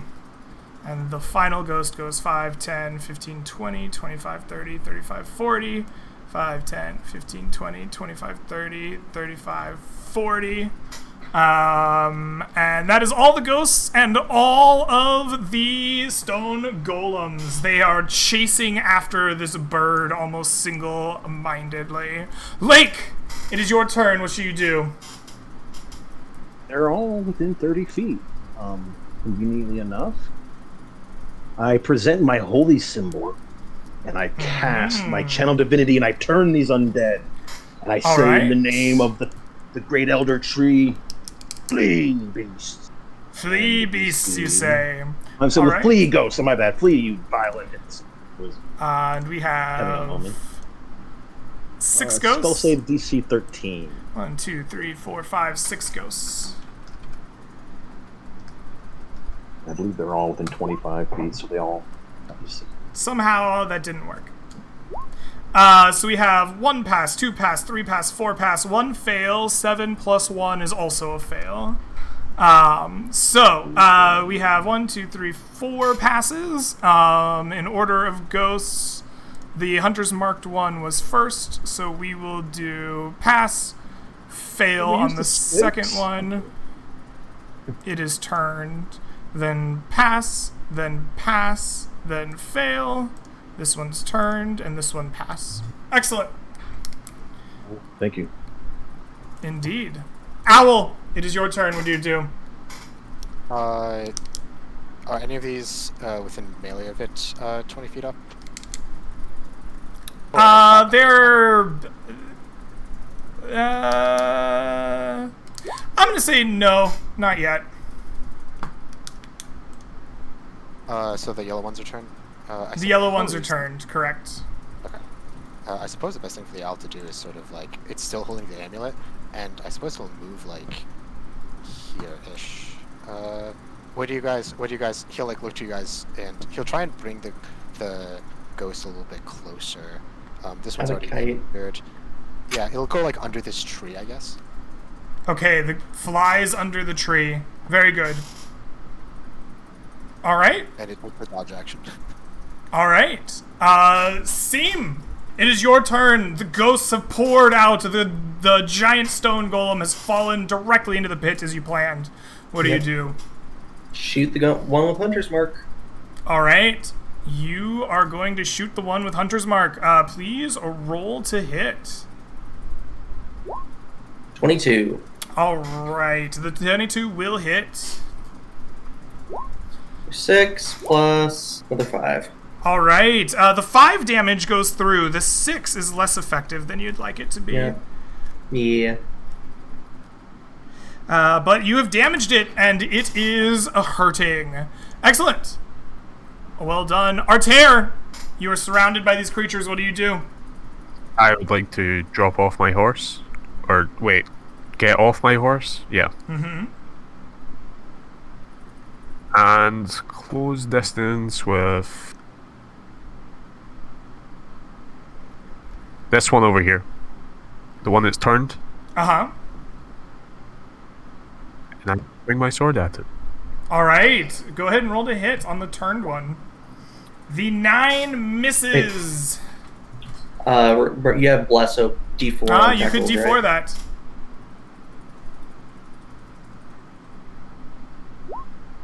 Oh. 1 is a Is it- 10. It still misses. Why are you attacking that one? It'll break the fear. Yells. Xaltix. All right. Yeah. Zaltix, Oh, it is well. your turn. What do you do? How high up is the one that's next to me here? It didn't have any movement left to float up, so it's right next to you. Excellent. We're just gonna hope that it dies, I suppose. Though it's probably better for me to disengage away from it. Okay. Yeah, we're gonna do that. We're gonna disengage and sort of try and shuffle with our little gnome legs and get behind. Where's our range of? Oh, there he is on the bottom right. Only right next to you. They're only attacking the owl. Yeah, but we're just gonna For now. Well, yeah, that's why. We're gonna hide. We're gonna hide between our large, small gnome body, and I don't know if I can actually occupy that space. Sure, why not? You're a small creature, aren't you? Yeah, Why not? yeah. That's my. So I will disengage, holding these prayer beads, and say, "Finish them off one by one. The turned ones will not be a problem for now. That one is bloodied." And that'll be my turn. All right, excellent. The stone golem is the next to move.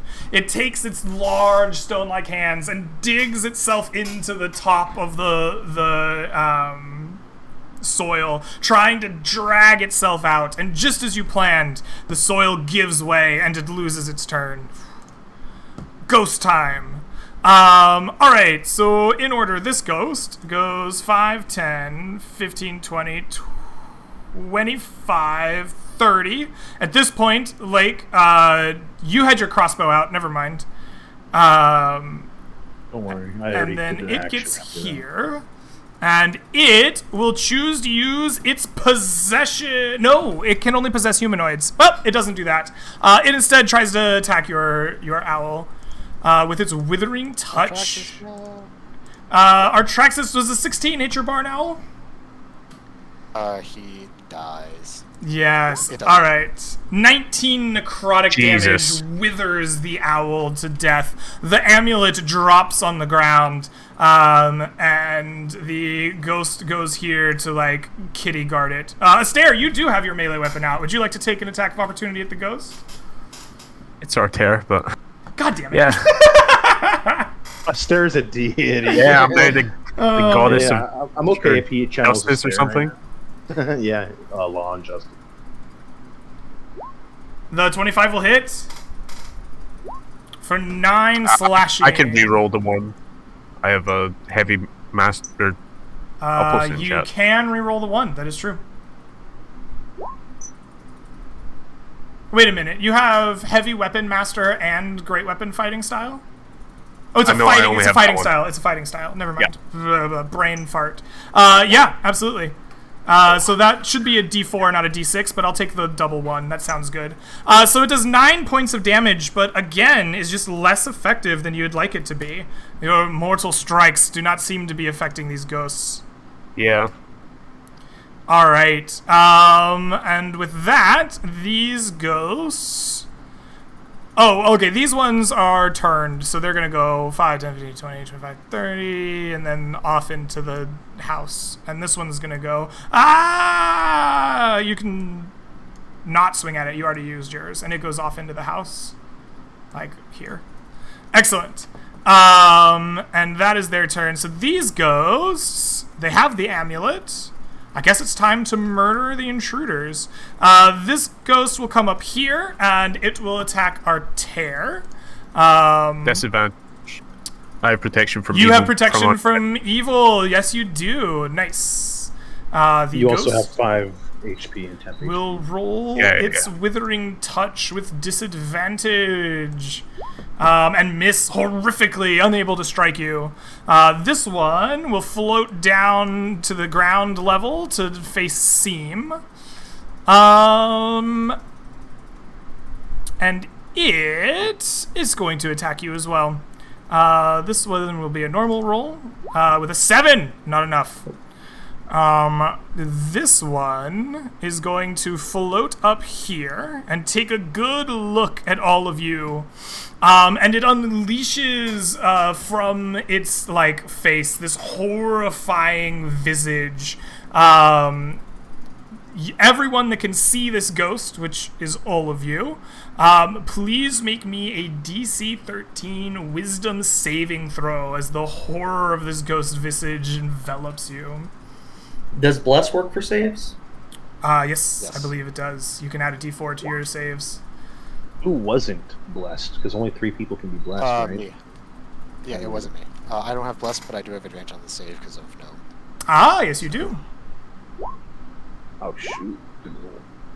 Nice. All of you successfully pass the save against the horrifying visage. All right, excellent. That is the ghost's turn. Lake, what do you do? I am. So I think this one has the necklace, and it was the only one that took damage. So It hasn't picked up the necklace. It's just standing over it because it used its action to attack. I will handle the necklace. I am going to yell out and use a guiding bolt. All right. Who are you attacking? Isn't that? Oh, there we go. I'm attacking the one that's been wounded the most, I believe, which is the one with the red dot. All right. Absolutely. And submitting my roll. The 15 will hit. Okay, and guiding bolt. First level. 14 radiant damage. 14 radiant This damage. green and brown energy. Absolutely. Your green and brown bolt strikes the ghost and dissipates it. It dies. Hallelujah. Do you still have your reaction, Seam? I do. Would you like to move your hunter's mark? I would like to move it. Yes, I'll move it to this one. All right. Thank you. Excellent. The hunter's mark is moved. Well struck. The amulet now sits on the ground there under the tree. Seam, is now your turn. What do you do? My riding horse disengages. He's going to back me up. Okay. And then I'm going to take a shot at the Hunter's Mark one. All right. Go ahead and roll to hit for me. Okay. That will 18. do it. For For 10 and 10. Hunter's Mark. And hunter's mark. Yes. 6. There we go. It takes damage from your hunter's mark, but it still is not as effective as you'd like it to be Yeah. with the arrow. I motion. I speak for the. I'm going to say the wizard at this point and say, make sure the golem doesn't get out. All I right. was going to have my mage hand grab the amulet, but Well, And that I say you have a moment to That's my turn. consider as it's Altair's turn to act. You swing with your Yes, mighty again. greatsword and you miss. Whoosh. Unable to D4? connect with it. Will a D4 actually let it hit, or is it not? Oh, I D4 mean, you might as could. well Yeah, roll he it. could. He Yeah. could swing the D4. Come on, buddy. Forward. You hit. Please roll some damage. Oh, let's go. All right, 11, but it is not as effective as you would like. Your blade hardly impacting the ghost with the ferocity that you would desire. All right, and with that, it is Zaltix. so we were intending on using our mage hand to pick up the amulet, but now that he says keep the golem down, I think what we're gonna do is summon our mage hand near the edge here and sort of have it try and like, as the golem try and sort of like reaches out somewhere, try and sort of like displace the earth a bit, try and like just cause a ruckus there. All I'm right. not sure how effective that will be, but that's what I we're like gonna it. go. No, I like it. I think that's good.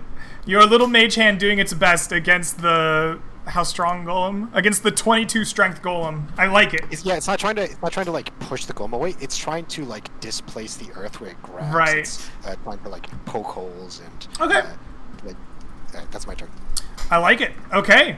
And with that, it is the stone golem's turn. The stone golem it tries once again, lifting up its mighty hands to drag itself from the earth.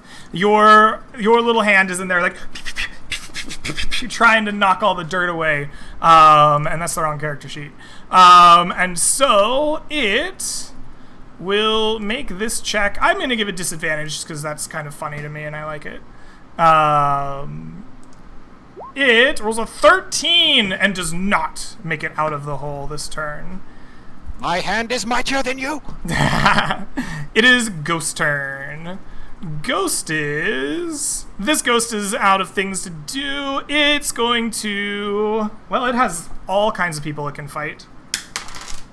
It is going to fight Seam. It glides over to you on its ghostly hovering, and it reaches out its withering hand for a 22. Yep. It deals 14 points of necrotic damage to you, sucking away the life force from your body. Excellent. This creature here is going to attempt to possess you. No, it's not. It is not, because you are a mighty paladin with protection from evil. So it's going to float around over here. And it's going to choose... It's going to choose a Lake. Lake, it will try to possess you. Please make me a DC 13 saving throw. AC 13 saving throw. Wisdom? Charisma saving throw.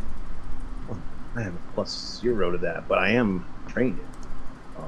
But it only makes up for my -2. It's D4, right? No advantage or anything. Oh, I have a. You are blessed. Oh, I can't remember. No, bless is not going to get you. You have become possessed by the ghost. So this ghost will just kind of chill out here for a minute. Okay, puppy. Lake, you are the target of a possession. The ghost disappears and the target is incapacitated and loses control of its body. The ghost now controls the body. You're still aware, but... Sucks, my turn is coming right up. Yeah, it is now the ghost's turn on your turn. No, I think the ghost should go on its turn. I think you just lose your turn. I'm not going to let it go and I then don't get to have make a you save go again. again. Paladin, can you get that out of him? I don't get to make a save, right? No. You've already failed your save. The possession lasts until the body drops to 0 hit points, or the ghost ends it as an action, Shit, how does that work? or with it is my forced thing? out. There are other things.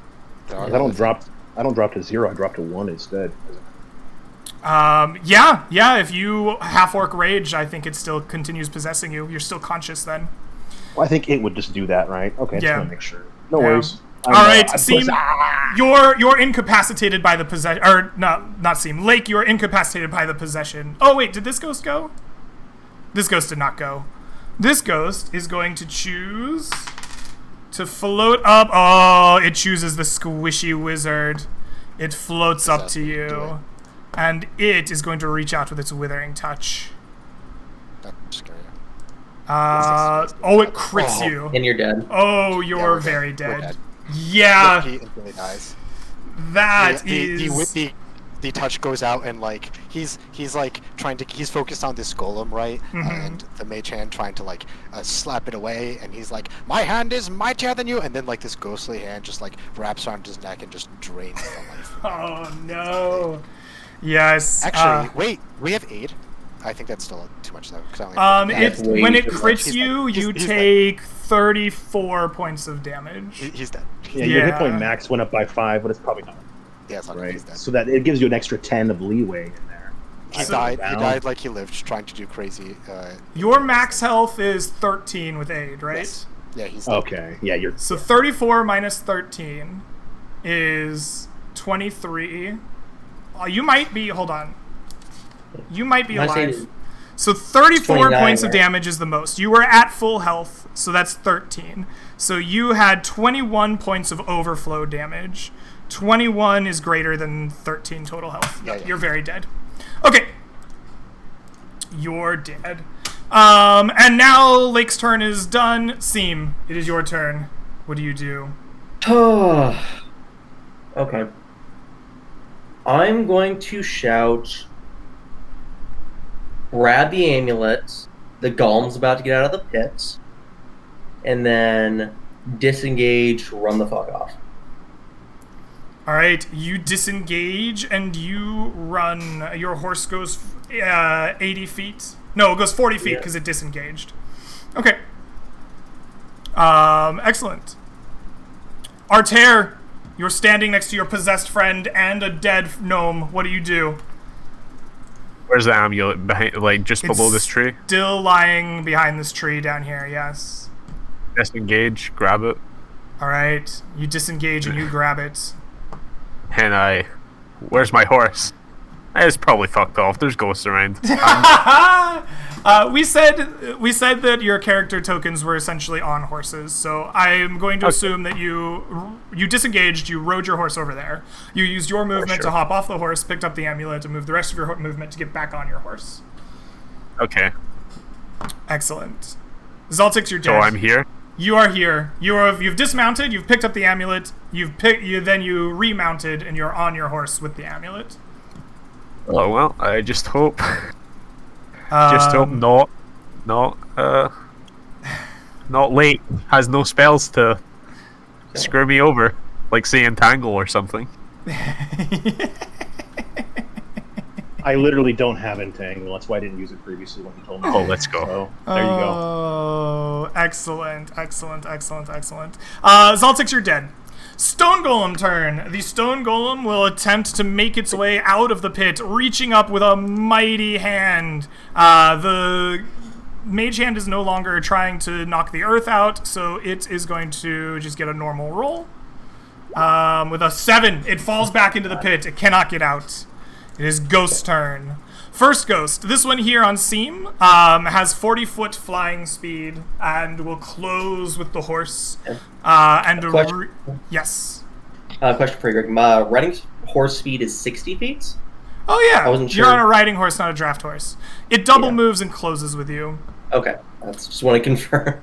Actually, oh no, this one already used its thing.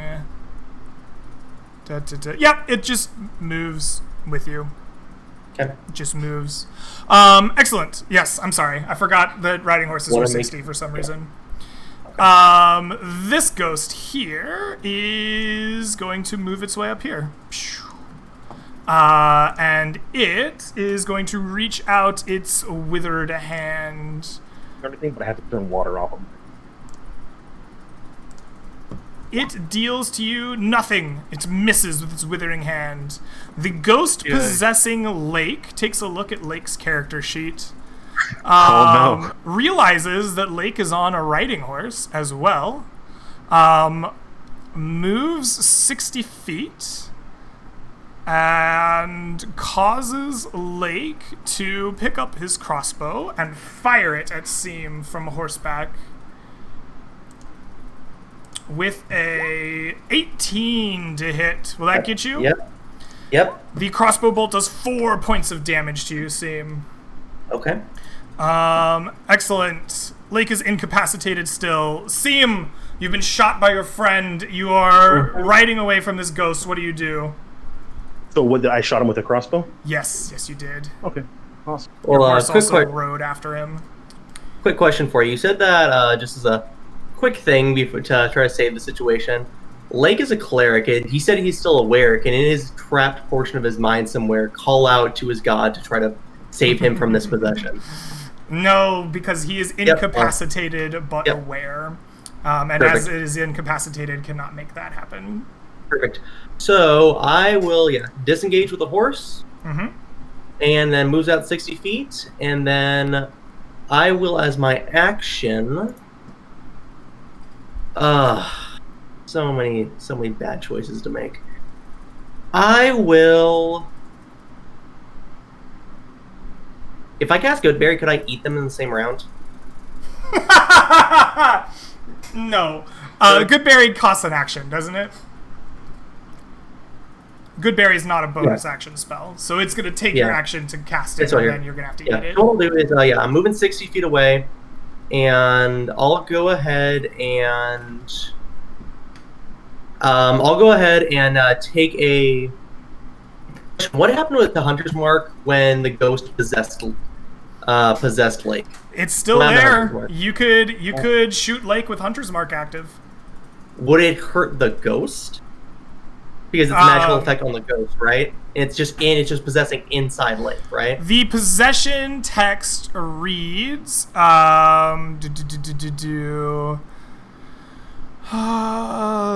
a thing about this. Where does it go? The ghost can't be targeted by any attack, spell, or other effect, except ones that turn undead. And that's it. Okay. Yeah. Yeah, I disengage, move 60 feet. I'll take the dodge action. All right. You move 60 feet and take the dodge action. Artair, That's my... you're staring down this ghost in front of you on your horse. What do you do? I got to know a ruling. If I cast protection from evil on Lake, will the ghost piss off, or is he already in there? Like, so it can't. So protection from evil does not turn undead, does it not? I don't think so. Simply, yeah, it's like a protection. I don't think you can target the ghost with that spell because the text. oh, I'm trying to target Lake and give him protection from evil, or yeah. Yeah. But if it doesn't work, I don't. Another saving throw, maybe? In the protection from evil spell, it only says that if something's already possessed, it gives them advantage on their resaves, but possession doesn't allow a resave, so... Correct. I don't think that's gonna happen here. Yeah.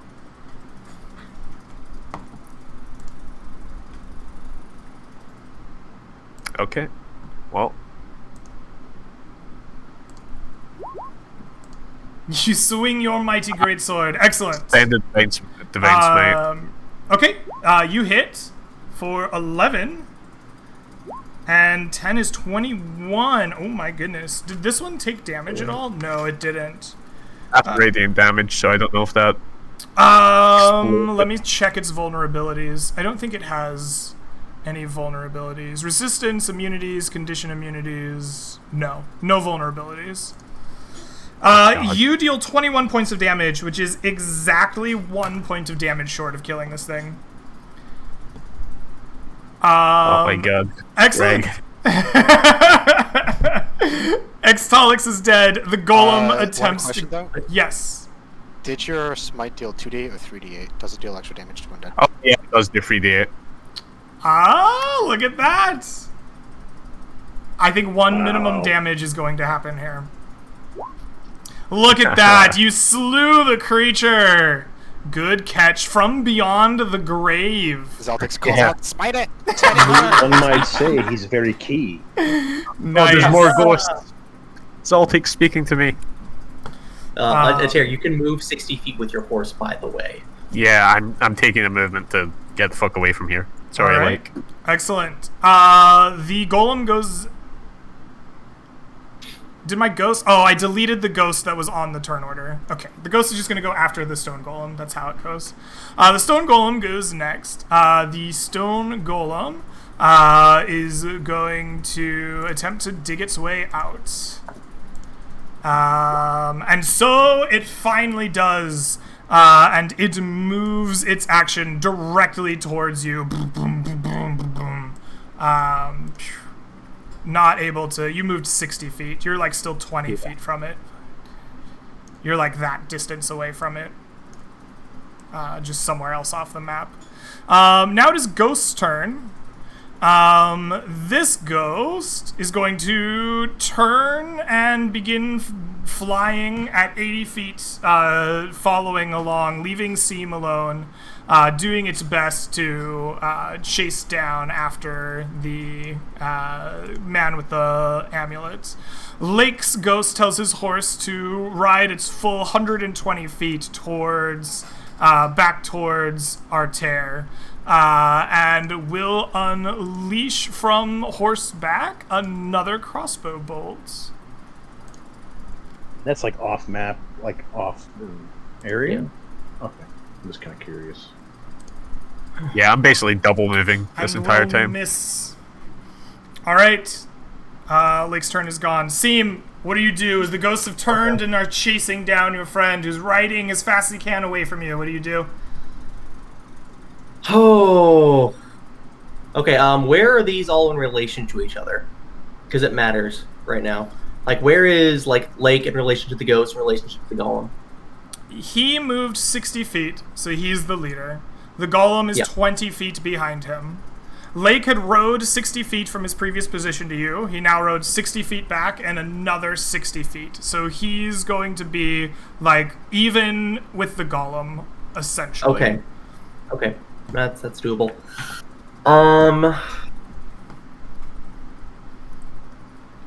Essentially, we I'm can going do to- this. We're Yeah, gonna... We're I'm gonna gonna just kite and delete take these shots at the tokens, Yeah. and we're just gonna put it in like a chase. You're in Yeah. the tail.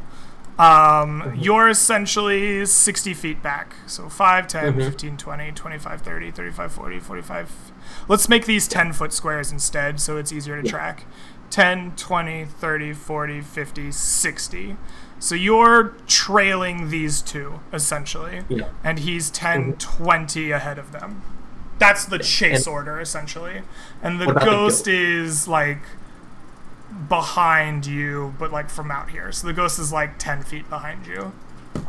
Behind me? Okay. So I'm going to make sure that I'm gonna take. Okay, that's the only option. Okay. I'm going to keep following along, moving 120 feet, and try to keep like a distance of like 30 feet from the rest of them. Mm-hmm. I'm trying to stay right out of the range of this ghost while still lagging behind the golem and our friend. The And ghost will Lake. be moving 80 feet a turn. Yeah, so I want to move like 90 feet. Okay. Approximately. Yeah, I'm trying to like off to the side. I'm trying to like move like over here kind of deal. If we're doing like quote relations on that. Okay. Yeah. Seems fine. And then I will go ahead and I will drink a healing potion this turn. All right. You heal yourself up. Arter, you are being chased down by these things. What do you do? I run it down. Just keep on moving. Oh, okay. You just run. Okay. You said you run it Yeah. down, and I was like, what are we running down? Okay. Yeah. Courtyard. So you move 120 feet. I'm going to take Zaltex out of this. The golem... Can I throw a javelin? I don't think. No, I'm not trained in that. Never mind.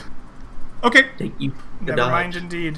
The golem Yeah, moves... sure, I'll dodge. The golem moves 80 feet. Javelin was And so it loses 40 feet on you.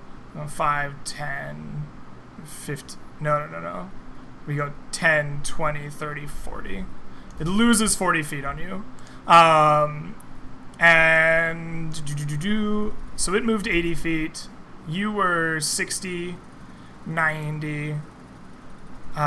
so your 90 feet would have caught it, and then you were 30 feet behind it. Moved 80 feet, so you would have caught up like one square to the golem. I think like that. And the ghost Yeah. is just essentially lost at this point. Yeah. All right. Excellent. So that is our chase order. The ghost possessing Lake continues to keep pace. Its horse pushing the same as Arter's, so it loses no ground. The ghost takes a look at Lake's character sheet. Lake, how many spells have you cast today? I have cast sheet. I have 2 first level slots and 1 second level slot. So half my Oh, I see. Very nice. So you have no. 2 first, 1 second. It... Person 5e able to use class features? best one's probably guiding bolt. So you know. Yeah, it's not going to use those. It is going to cause you to call forth a sacred flame upon the horse that Arter is riding on. And he's only 10 feet in front of me, right? Yeah. Yeah. Okay, cool. So, I want your horse, your riding horse, to make me a dex saving throw. You probably don't have that, so I will- did not. Yeah. So let me pull it out of the compendium here. The riding horse. +0 to Dex. Plus my dex? Because No. my dex is -2. It is. Okay. It is targeting the horse. The dex of the horse is +0. Please make me a DC 13. So make me a roll a D20, DC 13. All right. That would have been really good. The horse takes damage from the sacred flame. The sacred flame will do 1d8. The horse takes 1 damage, but Oh, are you a trained rider? probably not. All right, make me an animal handling check. DC. Can't I just say yes? DC is going to be 12. All right, you managed to stay on your horse. The horse has taken 1 point of damage. We're gonna take. I'll keep Lake on it for now. Seam, you're trailing behind here. What do you do? Okay, so how far ahead is our like Lake and them comparatively? 10, 20, 30, 40, 50. So you're 60 feet behind Lake and an additional 20 feet behind Arter. Okay, Archer, I gotta trust you. You just gotta keep going. I'm gonna take a shot at Lake. Yeah, Okay. kill him. All right, go ahead and roll to hit. That'll do 27. it. 7 and then 100 7. mark. 13 For damage. 13 points of damage. All right, Lake, you go down to 27 minus 13 is 14. Excellent. I'm at 32 because of the stupid aid, unless it went away, which I don't think it did. So 32 10 is 22 minus 3 is 15. Yep, 18, 19, 19. So Oh, were you at full health? Your current didn't I save. was at. I don't think I took any damage. No. Okay, so 32 minus 13 is 19. Yep. I'm gonna take my bonus action and I'm gonna use my board breaker and shoot the horse that Lake's on. Okay.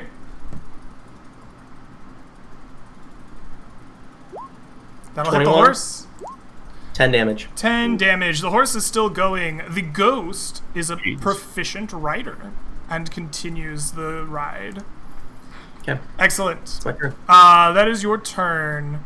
You have gone 120 feet, so what essentially happens to you is you just pass this golem in the chase. Doom. Yeah. Arter, what do you do? Just keep on moving. Wait, can I try and get parallel to Lake? Yeah, you could move less with your horse so that he could catch you. Absolutely.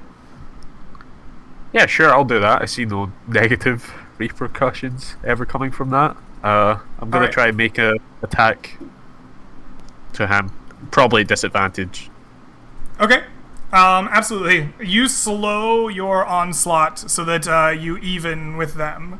Excellent. Golem continues running. Ghost goes. Go ahead and make your attack here. We'll have you kind of like come abreast at the same time. You're attacking from horseback in a chase with. I think you can just make your attack. I'm not gonna give you disadvantage on it. Ooh. You're Uh, only nice when we're killing players, Greg. The 18 will hit. For 12 slashing damage. All right. I gotta go do something real quick. The dogs are barking. All right, Lake, no problem. Excellent. So, that is that. So now Lake is right next to you. What can Lake do? Lake is going to throw down his crossbow, take out his mighty mace, and he will smack the horse that you are riding as hard as he can. Man, I hate Ghost Lake. I guess Ghost Lake is a dick.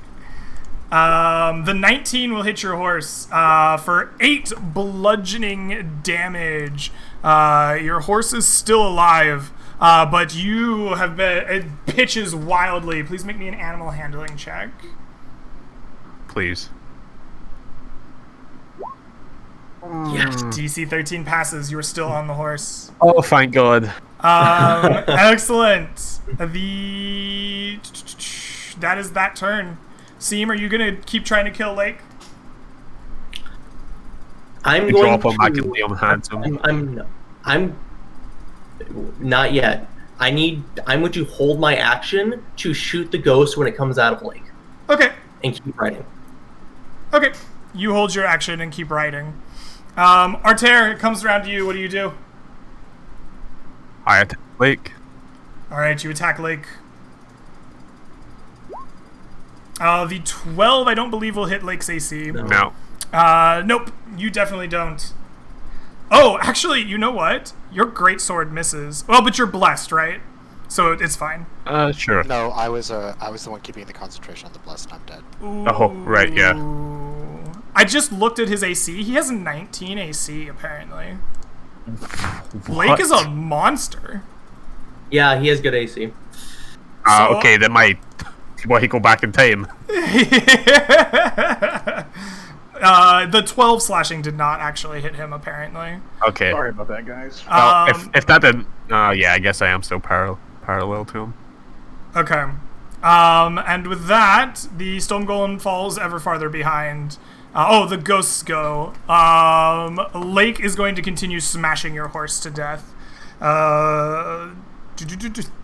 Lake, it picks up that mighty mace and rolls a 15, which will hit the horse, and 6 bludgeoning damage. Your horse dies. Lake smashes the like skull of your horse as you are running. Please make me an animal handling check or be pitched prone.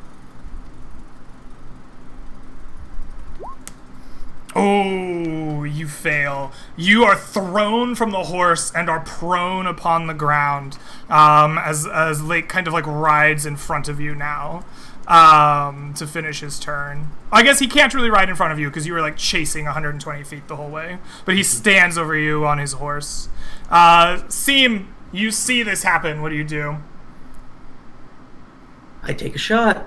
All right. 20. 20 will hit his AC. For 10. 10. All right. 13. And 13. Excellent. So that does actually bring his health down. Excellent. He's still up, though. Do you close? Oh, no, they were riding that round, so you continue to maintain the 60-foot distance. Yep. Arter, you are prone. You are no longer riding in the chase.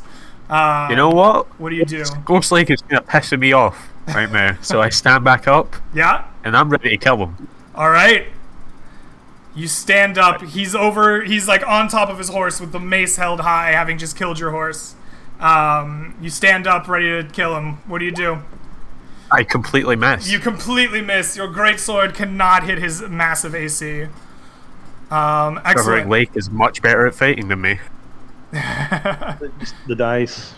And now it is the golem will continue chasing.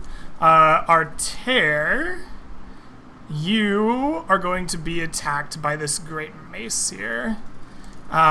He brings it down on top of you with a 7.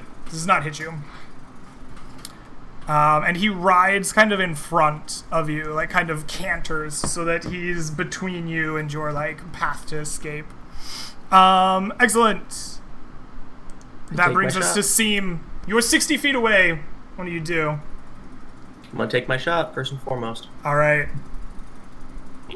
Nope. No, you will not hit Lake. And then I'm going to go ahead and ride 5, 6. I'm gonna go ahead and ride 60 feet. Okay. And actually, I'm gonna go and go more than I'm gonna go 90 feet behind, Okay. Excellent. right there. So you do. Arter, you're face to face with the possessed Lake. What should you do? Yeah, this is I need to take him out now. The 10 won't get it done. All right, I'm maneuver around Okay. like here. Okay. You can use these 5 feet squares here. You're no longer on a Yeah. horse. he's caught up with you. I'm going to see how many rounds it takes the stone golem to catch you, but it's going to be a minute. All right. With that, Stone Golem moves and Ghost Lake goes. Ghost Lake spins around and brings his mace to bear upon you. Oh, that's the wrong window. There we go. I assume protection from evil against undead still works, right? Or I don't know. I feel pretty evil right now. did you I feel pretty evil, but Sure. I'd say like Yeah, he's possessed. Yeah, fine. Okay, let me read possession real quick. So, the ghost can't be targeted by any attack spell or other effect, except ones that turn undead.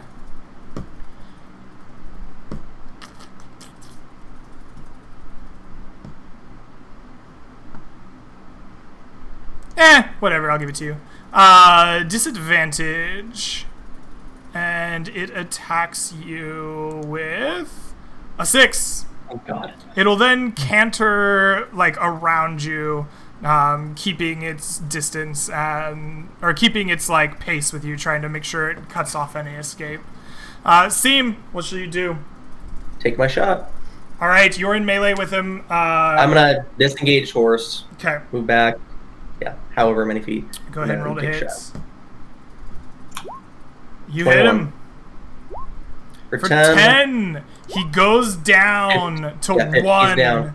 Well, he goes And down then- and then yeah. pops back up to 1. oh it my says I god. can drop to 1 instead. It says you, but I guess he is you, so that's. I was just trying to lawyer my way more, but yeah. Okay, quick. One hit Punch point him. left. Punch him in the Alright. face for 1. The evil lake is like. Arter, it's your turn. What do you do? The only thing I can do, miss an attack. Fine, You brother. do indeed miss. You get a 1d4 if you hit that 19. It's a hit though. No, the bless is gone, No. right? Oh, Because the okay. wizard My was the fault. one Yeah. keeping it. Okay. I'll try maneuver while still staying in attack range. All right, seems good. The golem continues charging. It doesn't make it to you this round. Lake brings his mace to bear against you.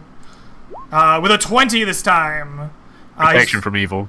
Right. Right? Right. I did give you that last time. With a 10. And we'll just continue this dance. So he, like, tries to cut you off and gets a nice little double melee there. Excellent. Seam, it's your turn. Disengage. Shot. All right. You 18. miss. Never mind. Arter. Why is Come So on, make good. it happen. Make it happen. Were you having this guy use 2 hands with the mace at all, or was No. I still having my shield? Okay. All right, I was just making because my AC would be lower. Yeah. Listen, if I'm shooting him in the back, he wouldn't have a shield, right? Yeah, if Ooh, that I got worked in that. 5e, that would be really great. Yeah, back Uh, and back and 2. Yeah, Yeah. that'd be nice. Yeah. Good. I mean, I appreciate the attempts. This is good stuff. Not Vixie, quite you strong. swing Golem with arm. your sword. You cannot make it happen. Alright. The stone golem continues rushing forward. +1 for high ground. Only if you jump off a cliff first. And suicide bomb him. Then +1 for high ground. Stone golem charges. It is still a ways away from you, though. You hear it catching up. Ghost Lake brings his mace to bear.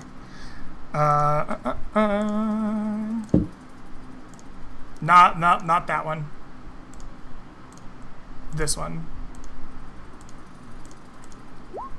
13? Nope. Nope. 16 AC. All right. Seam, Nope. you miss.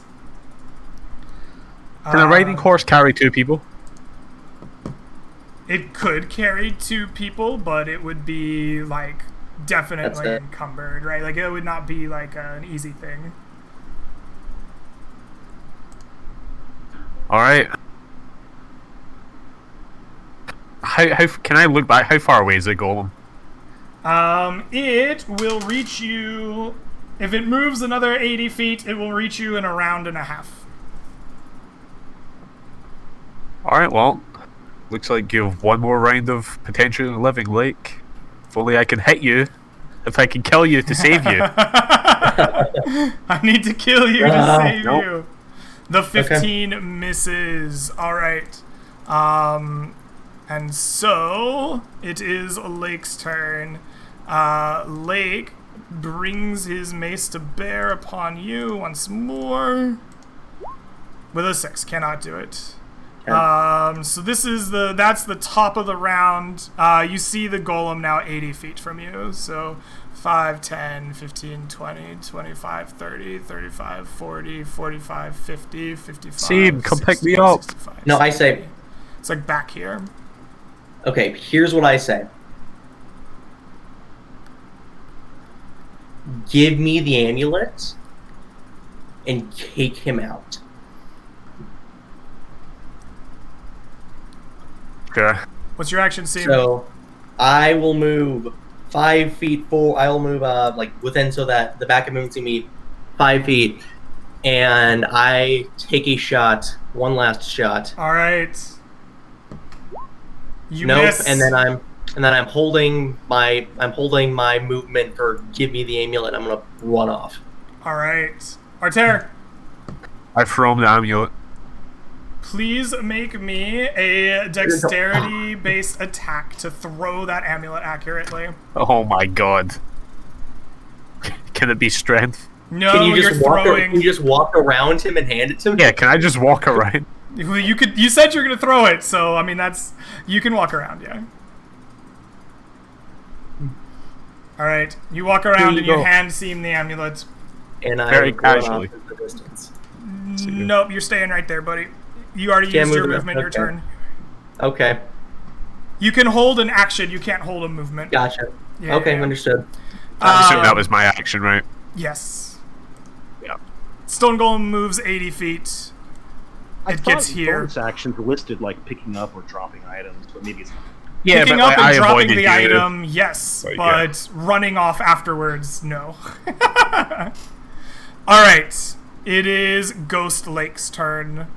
Ghost Lake is now understanding that Seam has the amulet, and Ghost Lake ignores the advances or ignores the fact that Arter exists, rides around here, disengages, and plants himself between you and the back road, and then he attacks with the mace. If he disengaged, he The can't horse attack. disengages. Yep.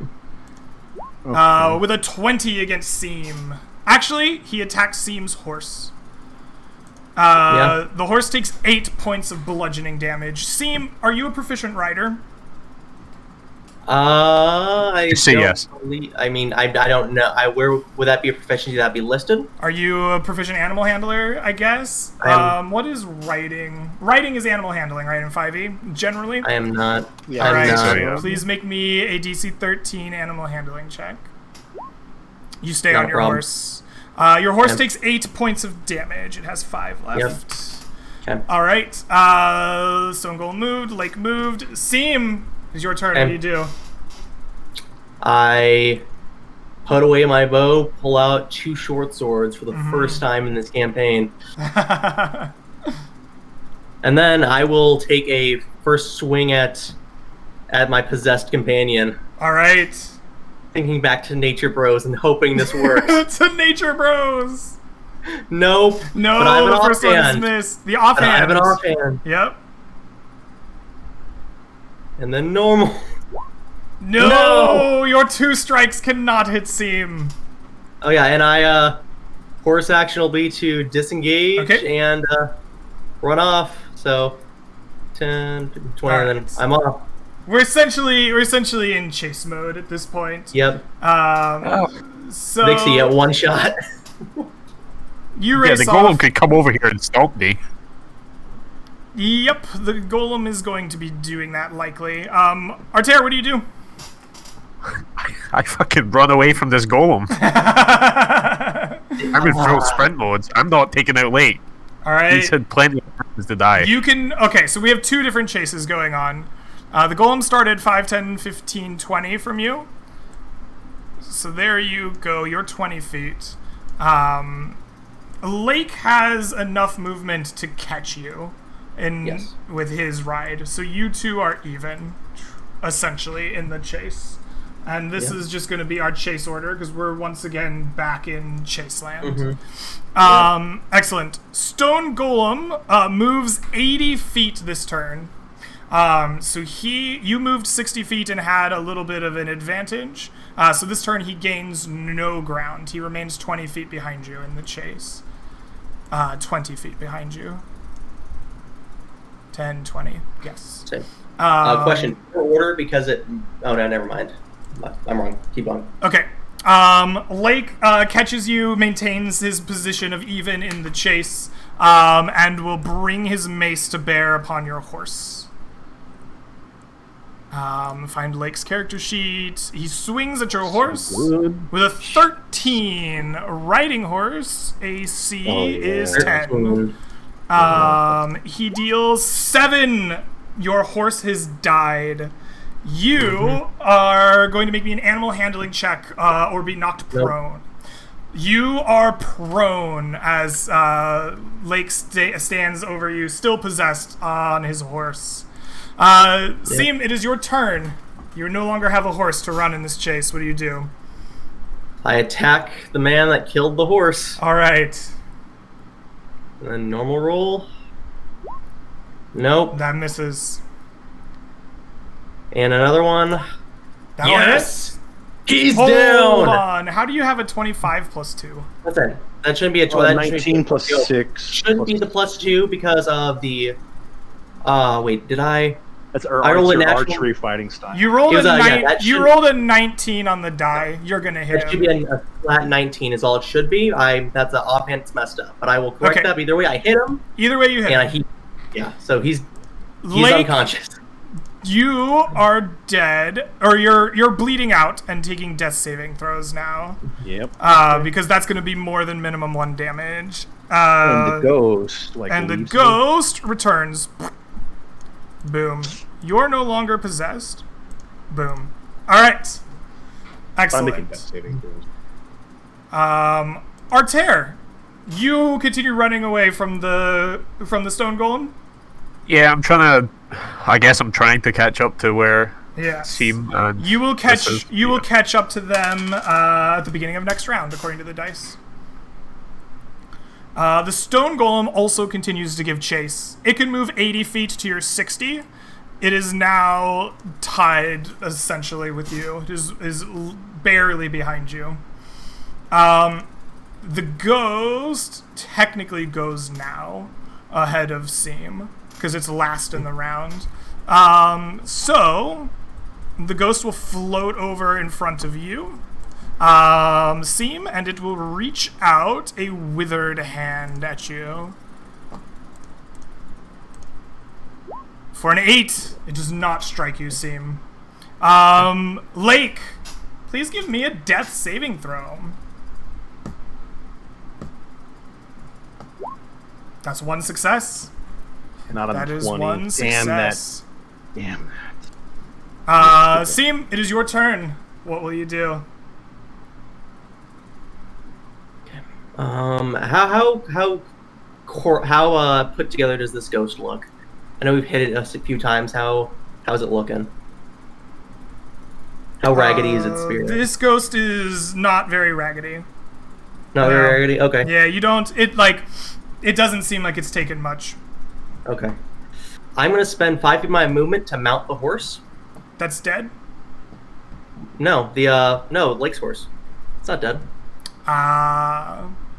Okay. I'm gonna use my action to feed Lake a health potion that he has on his character sheet, Okay. and then I would like to have the horse disengage and move 60 feet. Okay. Sure. You move 60 feet. Lake, give me some HP. Oh. Oh, or that works too. Lake, you have 5 Sorry about HP. You are up. You are no longer down. Excellent. Arter, you are now about this distance away from Lake as the stone golem is chasing you down. What do you do? I Yeah, I just continue running, I guess. Okay. You're just gonna run. It's just a chase. Yep. Okay. I'm trying to, like, how far away are the grounds, like, are the walls to the grounds? You guys 'Cause have long past the grounds of the manor. They don't care. Ages ago. Okay. Yeah. Okay, the stone golem leaves you alone, and it goes, starts chasing down Seam now. As you are running away, it is in the Seam chase. So Do I get we'll Did you left behind then? set up. Did you account for the Seam. 60 movement? Yeah. You're out of here. No, because the ghost gets to go. And so you're racing. You're like some distance away. The ghost moves. It's 40 feet. And it unleashes a frightful visage. And it wants that horse to make a save. Along with yourself. Okay. Please. So that's wisdom, right? Yeah, it's a charisma save. Charisma. Hold on. Let me double check. Nope. The visage is wisdom. The possession is charisma. DC 13 Okay. wisdom saving throw, please. Okay. You 22? pass. I want this horse to make a pass on this. The horse has wisdom plus 0, so go ahead and give me a d20 for the horse. The Nope. horse fails. The horse is frightened. Sweet. And it begins to buck and chase and chuck wildly as it is completely scared. Oh, the horse also ages 1d4 Yeah. times 10 years. It might die. How long do horses live on average? I actually was just looking that up as soon as it failed its save. I started looking up horse lifespans. 30 years, I would imagine. Something in there. 25 to 30 years. The horse ages 30 years from sheer fright. I think that Let's see if horse it has might some- just be incapacitated. Whether it's dead or not, I don't think it's going anywhere at this point with you on it. Excellent. Oh man. So you moved 5, 10, 15, 20, 21, 30, 35, 40, 45, 60. We'll have that. We'll just call these 10-foot squares. No, we'll keep them 5 feet. You're back here some amount, and this is like farther back. You're like with the golem, essentially. You ran Okay. off. All right. Lake, Okay. you're up. You have 5 health. There's this Prone golem and that's on like the run ground. past you as you like snap your eyes awake. It's just right past me though, right? It's so Yeah. super close still. Yeah. What are you doing? I guess I would like to. Its back is to me. Sure.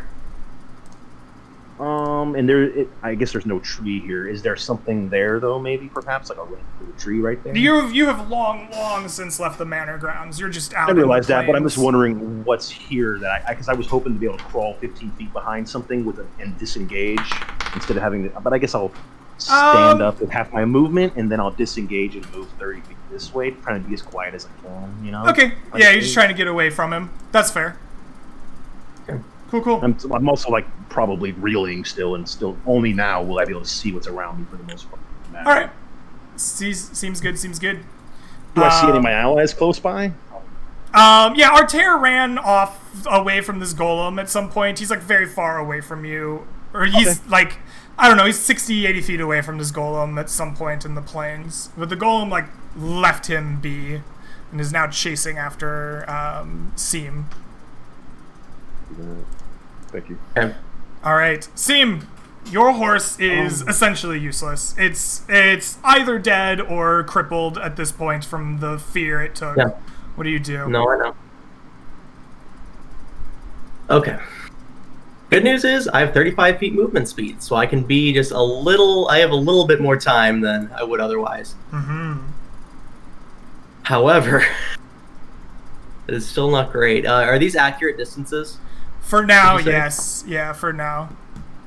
Okay, I'm going to... Use the squares.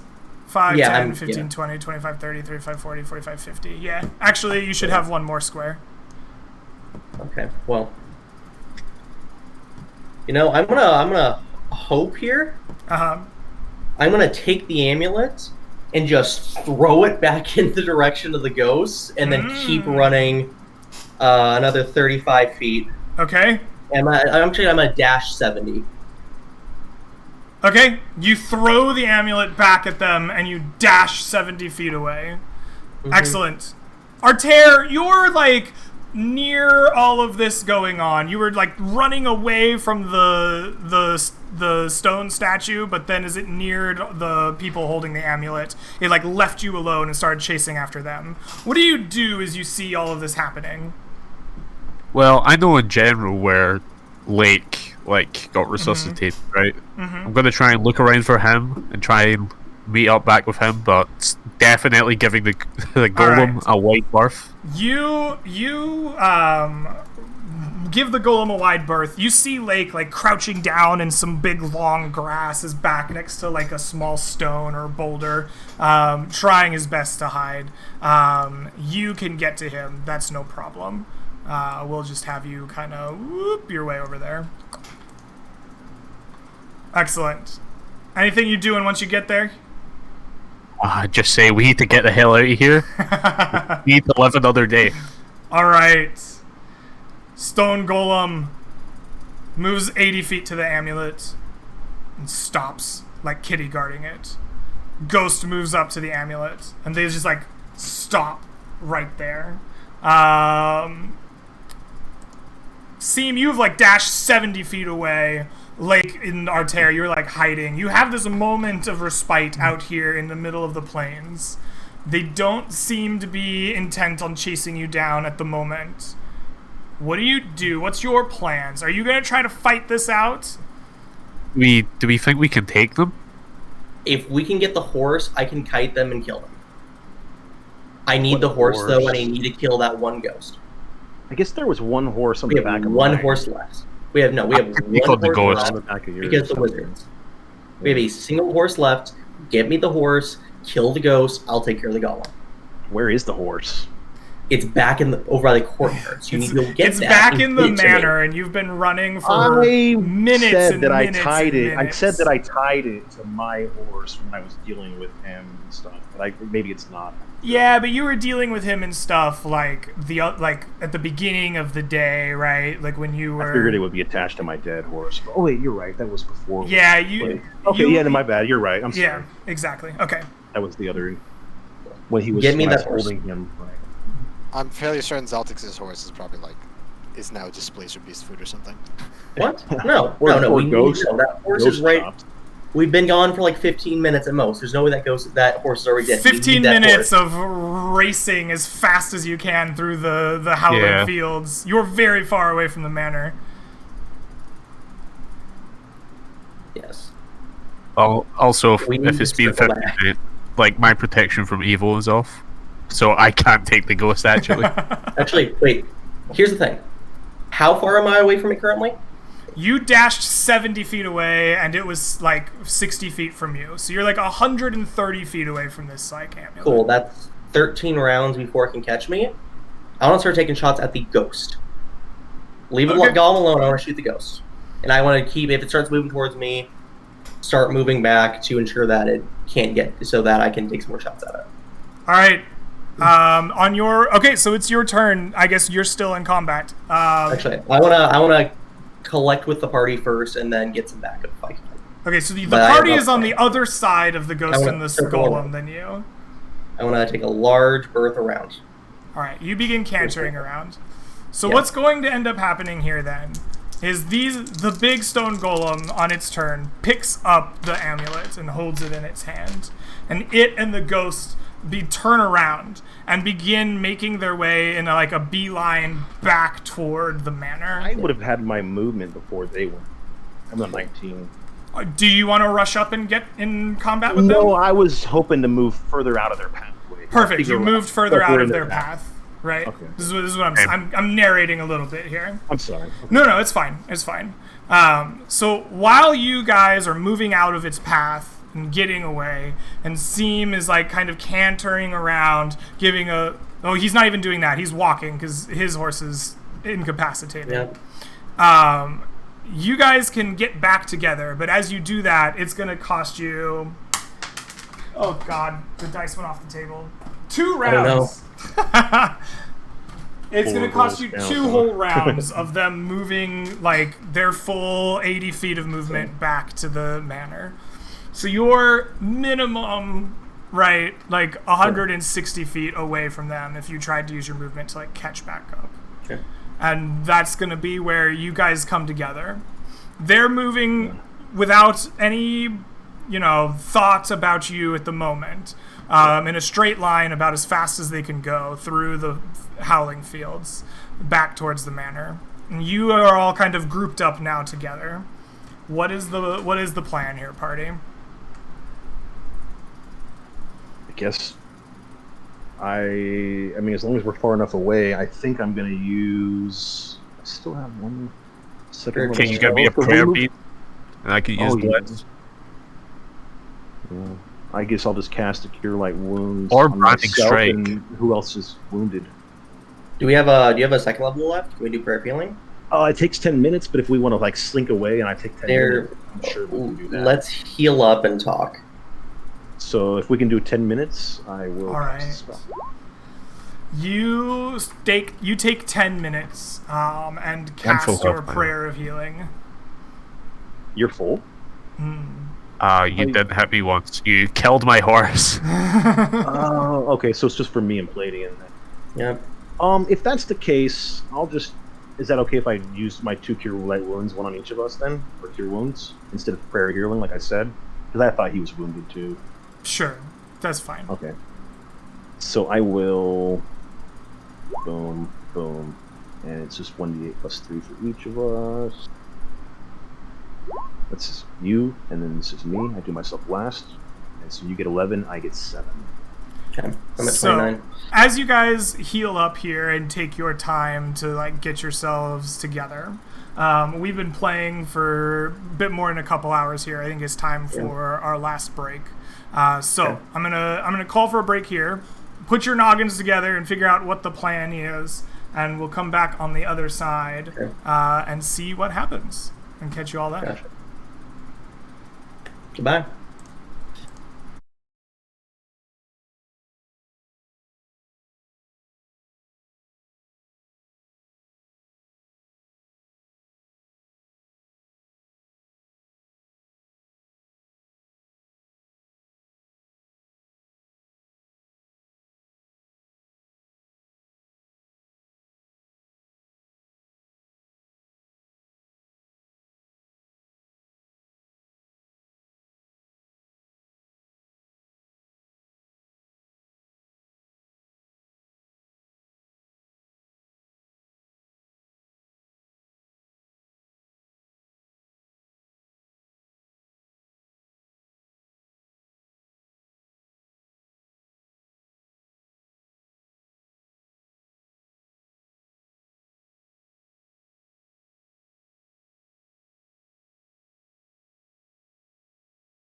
And welcome back to the final portion here of Land Beyond the Mist.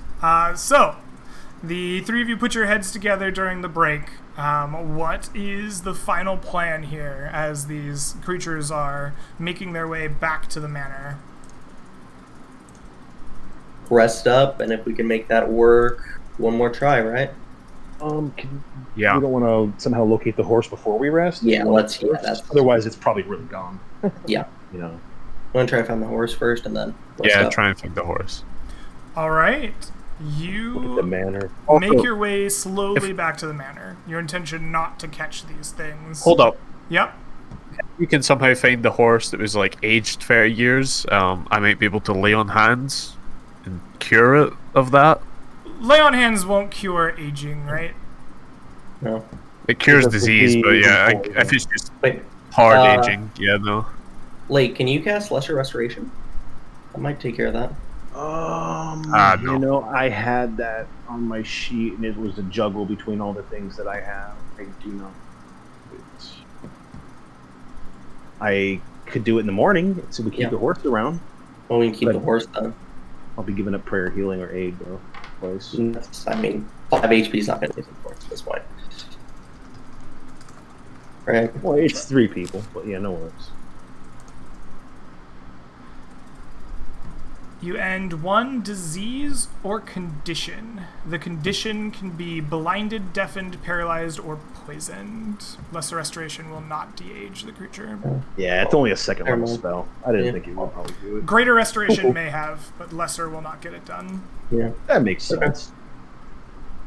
Well, okay then. Then, yeah, we have to hit open the points horse. won't allow it to at least be a temporary amount, right? Yeah. Incapacitated.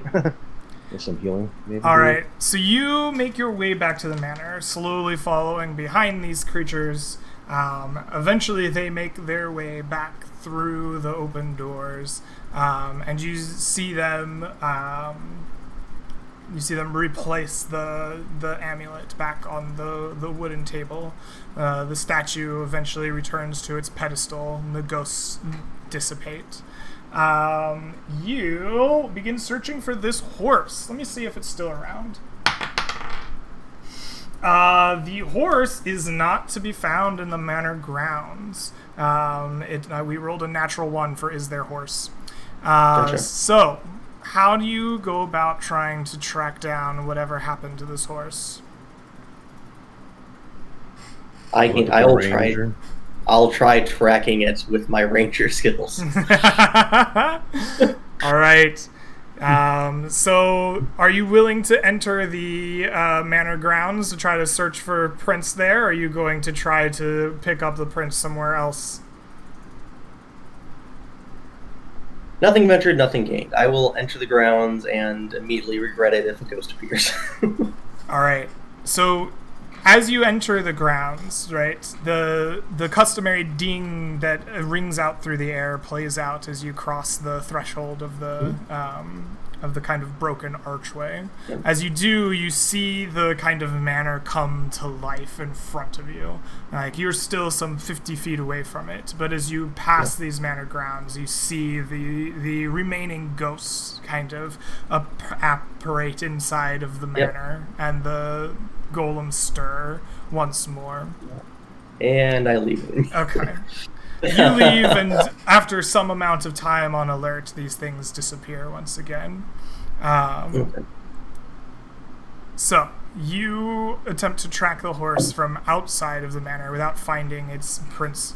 So I'm going to have you roll your tracking check at disadvantage. Okay.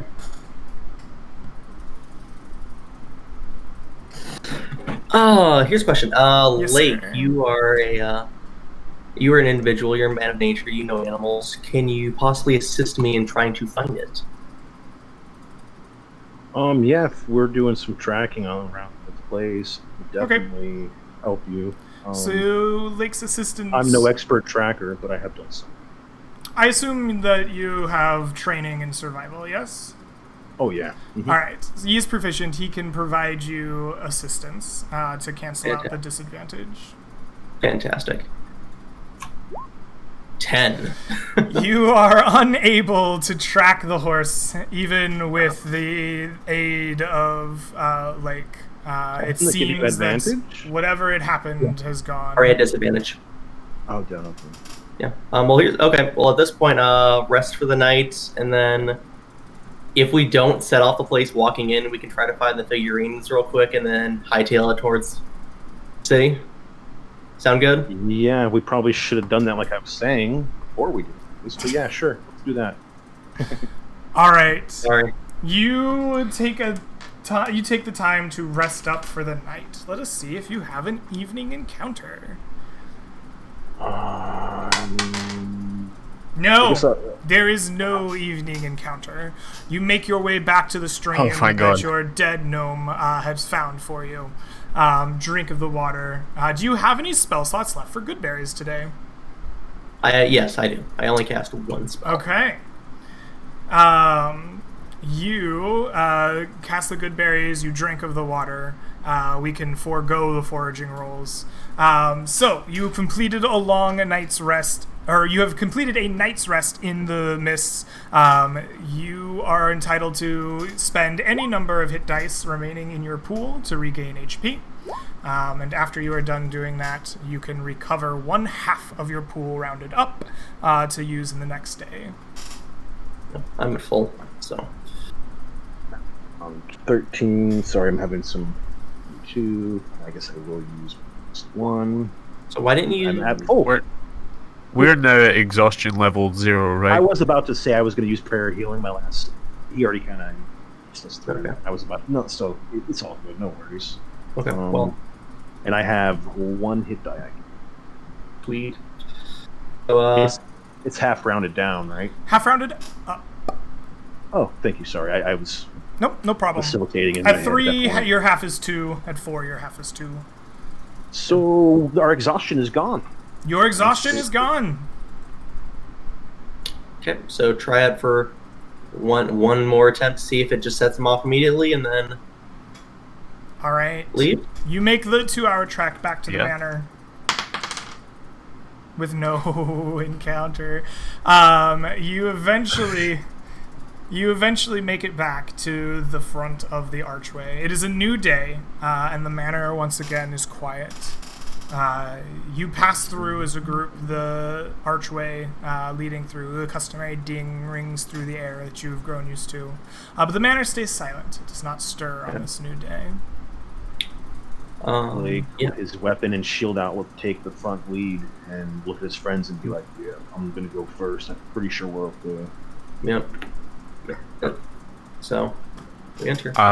Lake, do you want to cast protection from evil now? I was about to It lasts say for in the 10 morning. minutes. In the morning, I did take blessings, and I'm gonna make it a protection. Actually, you know what? I have to drop a different spell. Protection from evil. And I take create water off. I mean. Fair enough. Let me clear out these ghosts real quick, like. Is that all my ghosts? I think that's all my ghosts. Alright. The owl and the gnome do not come with you this time, unfortunately. But the 3 of you are in the manor now. It lies silent, just as we described it before. And how long does protection from evil last? I 10 believe it minutes. lasts 10 minutes. Sweet. So quick, go through the doors. I have not cast it yet, so you know. I'm about to. Me either. Now, though. I don't have. Are you not going to cast it at all? You're going to wait? No, I am. Okay. I'm waiting right now. Like, depends what we're doing. I thought we were going to shoot an arrow into the golem, like while we were outside. No, I don't have a horse. I'm not aggroing the golem unless I have a horse. The rest of the spell's not right. So real quick, we can. But it is protection from evil now. Wait, don't you have like a 5-round lead on the golem? It doesn't matter. It depends how far away you can get. I can't deal 100+ damage with just a d6 in 5 rounds. So I can't do that. True. So unless we're not here for that anymore. We're gonna kill go in here. We're gonna pick up the cloak. We're gonna look for the figurines. Yeah, look in the library for the figurines. All right. We stick you together. Make your He's going way there over first. to the library. As you pass into this room, the door creaks on open. Greg looks for his room number on his player map. That's the wrong one. Looks for his Door room number on creaks his open. DM map. Sees that it is room 5. So the area is a library, as you are well aware. At least the two of you have been here before. You see it stuffed with bookshelves and tables covered with scrolls and parchments and books scattered about as if dropped in mid-use. Striking art no longer hangs on the walls, as you stole it all. And the various statuettes and carvings have been stripped down and taken away out of here. You begin searching through the shelves looking for a small ivory box, or not ivory, iron box, excuse me, lined with silver. Eventually you do find it in one of the bookshelves along the walls, sitting back where it was found before. You see the box. I believe that you smashed the box open last time, so you see it broken in pieces. 2 of the 3 finely carved goats of ivory rest within the kind of smashed pieces of it, but the other one is not there. Yeah, we take those. Do you want to try to check out the basement real quick? Or do you want to just... Let's go get the cloak, because I said I got it, but you guys rushed over here, and I don't want to be separated from each other, unless I did grab it. But Sure. Let's go grab it together. I Yep. just want us to stick together, because it's smart. Yep. I'm keeping an eye on the golem the entire time. Mm-hmm. Once it didn't move when we came in, Lake might look at it. Yeah. All right, Please. you get right up next to that cloak. Who reaches for it? I said it the couple times I did, so I guess I'm right here, and I take a step forward. Alrighty. There's no other cool magic items on that thing, is there? No, in items? fact, the previous cloak that you had found was on the other side. It was over here, and that one right. now lays empty. As you reach your hand out, the cloak seems to spring to life, and it jumps upon you. You are surprised as the cloak attempts to envelop and smother you. Like, flashbacks to a particular rug must flash It through your does. mind. Totally. Oh god, fighting that's it. not the right one.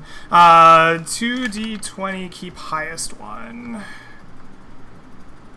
I did mention earlier that I had my sword or my shield. So the 15, not gonna do it. The cloak springs to life, rushing at you, attempting to grab and restrain you.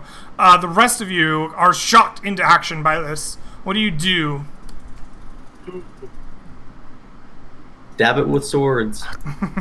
Yeah, I'm going to stab it with my sword. All I'm right. only moving because I'm probably like spinning around and like fighting with You're like, ah! Excellent. You bat and spin around as this cloak comes to life, attempting to smother you. All of you can take actions here. Vixie, you hit this thing for sure. For 15 slashing damage, you rip and tear at it, shredding the cloak. It is not dead, but it seems very tattered. Ooh, I didn't even know Lake, the you hit it. names. Palladian, you hit it. For 6. For 7. 6 is Bludgeoning on 21. 7 is 30. Palladian, do you And I have an have an offhand? Yes, I do. Please make your offhand attack. Okay, 1 second. Let me just unclick that. Okay, Make sure right there's on. nothing else. Perfect. Wait, that's the wrong one. Okay, so that should be right. It has +2 still. It shouldn't.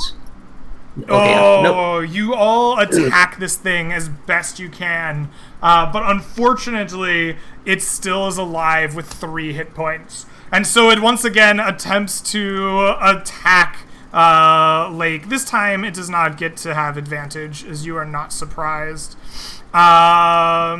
It somehow still rolled it rolled a 15. It's bad. It misses. Who's going to kill this thing? I guess I'm fighting it. I'll just mace it. And, Nice. Can you do 3 damage? You have 8 ripped bludgeoning. the cloak, like the animated cloak, to death. It now lies still in tatters around you. Damn, that wasn't that magic cloak. The right magic cloak. Fuck this place. Seemed pretty magical to me. I corrected So, myself. The right magic cloak. So, quick question for you. Mhm. Originally, when we were here, we had moved the pedestal forward Yes. so that we could get access to it before. Is it back in its original position? It is Or the- not. The pedestal, the statue returns to the pedestal, but the pedestal has still been moved forward. Oh, perfect. So it's like right there. Perfect. So, Will-O-Wisp behind there. You want to try to turn undead real quick and see if we can peek down there while they're running? Where do you want to dip out? It's not a guarantee that we can do that. Let's search over here and make sure that his stuff didn't get put somewhere else in this place. Ruben's stuff, because he had stuff on him, right? Yeah. Mhm. Okay. Yeah, and the corpse had nothing on it, so I assume the ghost would be weird. Yes. So that's something I like is thinking. Okay. So Yeah, we you look I around? mean, we'll be wary of all the rugs. yeah. be wary of all Sideways. rugs. You Staring go at this into room object. 3. This is an old study room with twin ballroom windows looking out into the manor grounds. Study has some old books seemingly in mid-use laying about that are entirely blank in the daylight. There was once a nice fancy chandelier here, but somebody took it down and stole it. Yep. Is that Ruben fellow? I'm sure of it. It must have been. Okay. Nothing. Is there anything else in here? Nothing just immediately visible, no. I'll come down here and I want to do a search around. Check. Mm-hmm. You begin passing your eyes around. Go ahead and give me a perception check. Yeah. Oops. You don't find Yeah. anything else that stands out. It seems that what you see is what you get in this room to you. Careful if you go in the kitchen. That's where that rug tried smothering me. If it's in there, we'll fucking kill it. Okay. Check out the Will-O-Wisp real quick, and then get out of here. I don't trust this room not to go off on us. You don't want to check the kitchen? Is there soup in the kitchen again? I'm curious. I want to go and stand right. in the doorway first. And Yeah. look for the carpet. You Is the stand in carpet the back? doorway, open up the door. You see the carpet is laid out on the kitchen floor, but it is ripped and torn and shredded, much the way you left it. But as you open the door, a nice smell of soup comes wafting over you. It seems that there is a fresh pot of rib and lotus root soup. This one is still a little bit warm. It's like lukewarm. It's not as stone cold as you found it the previous time you were in the kitchen. Do you I thought have? it was hot last Can you detect magic? I cannot. I took the spell off when I went up a level and had to juggle my spells. Okay, well, I could You know, detect I'm- evil. I mean, I think we should take the cauldron. I think it's a thing. Okay, let's take that, and I guess I'll try. We'll go over there, and I guess I will try a turn undead on the Will-O-Wisp before we. I don't know. That sounds risky, but I guess fuck it. We'll do it. Chuck it in the fucking bucket, or just do it. Yeah. So So we take the pot very carefully. take it outside. All right. Do we pour it out first? Yeah, dump it, No. Well. Okay. Yeah. Oh yeah. Fine. and then we like tie it onto someone's back.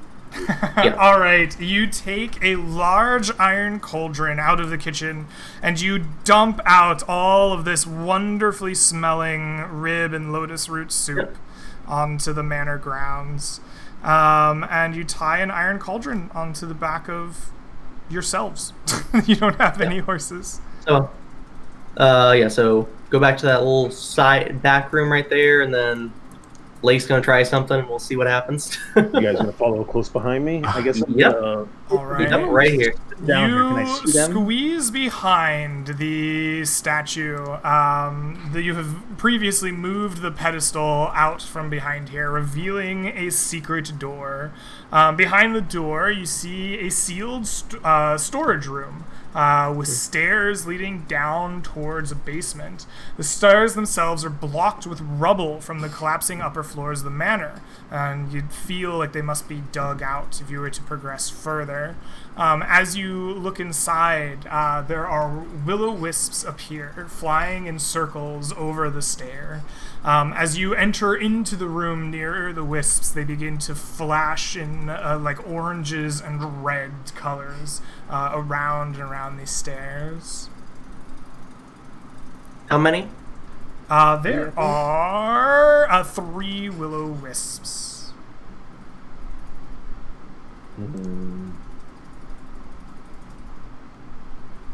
I guess we could. I'll try it. I guess, right? Try it. Am I within 30 feet of them? In order to have stepped inside of the room, like, yeah, you're gonna be within 30 feet. Okay. Right, I like thought I was this at the room door is looking really in, but small. One step is okay. Okay, one step in. Wait, what's the plan? I'm gonna turn them. If they run away, we're gonna search the room, right? Real That's what I quick. said. And that's all we're gonna do is search this room and then probably leave. Oh, Unless I they thought the all storage make room their was like saves. blocked. No. The bottom The staircase floors are down is locked. blocked. Yes. Yeah. Okay. He said it was like sterile. I forget the words, like word he used. Yeah. It was It was stairwell. sealed room. And it covered by collapse. Sealed storeroom, yeah. But Okay, so I will channel divinity. All right, I you will channel turn divinity, attempting to Hold on, turn my holy these thunder. wisps. There's a symbol on my shield and it glows. Trying to turn the undead.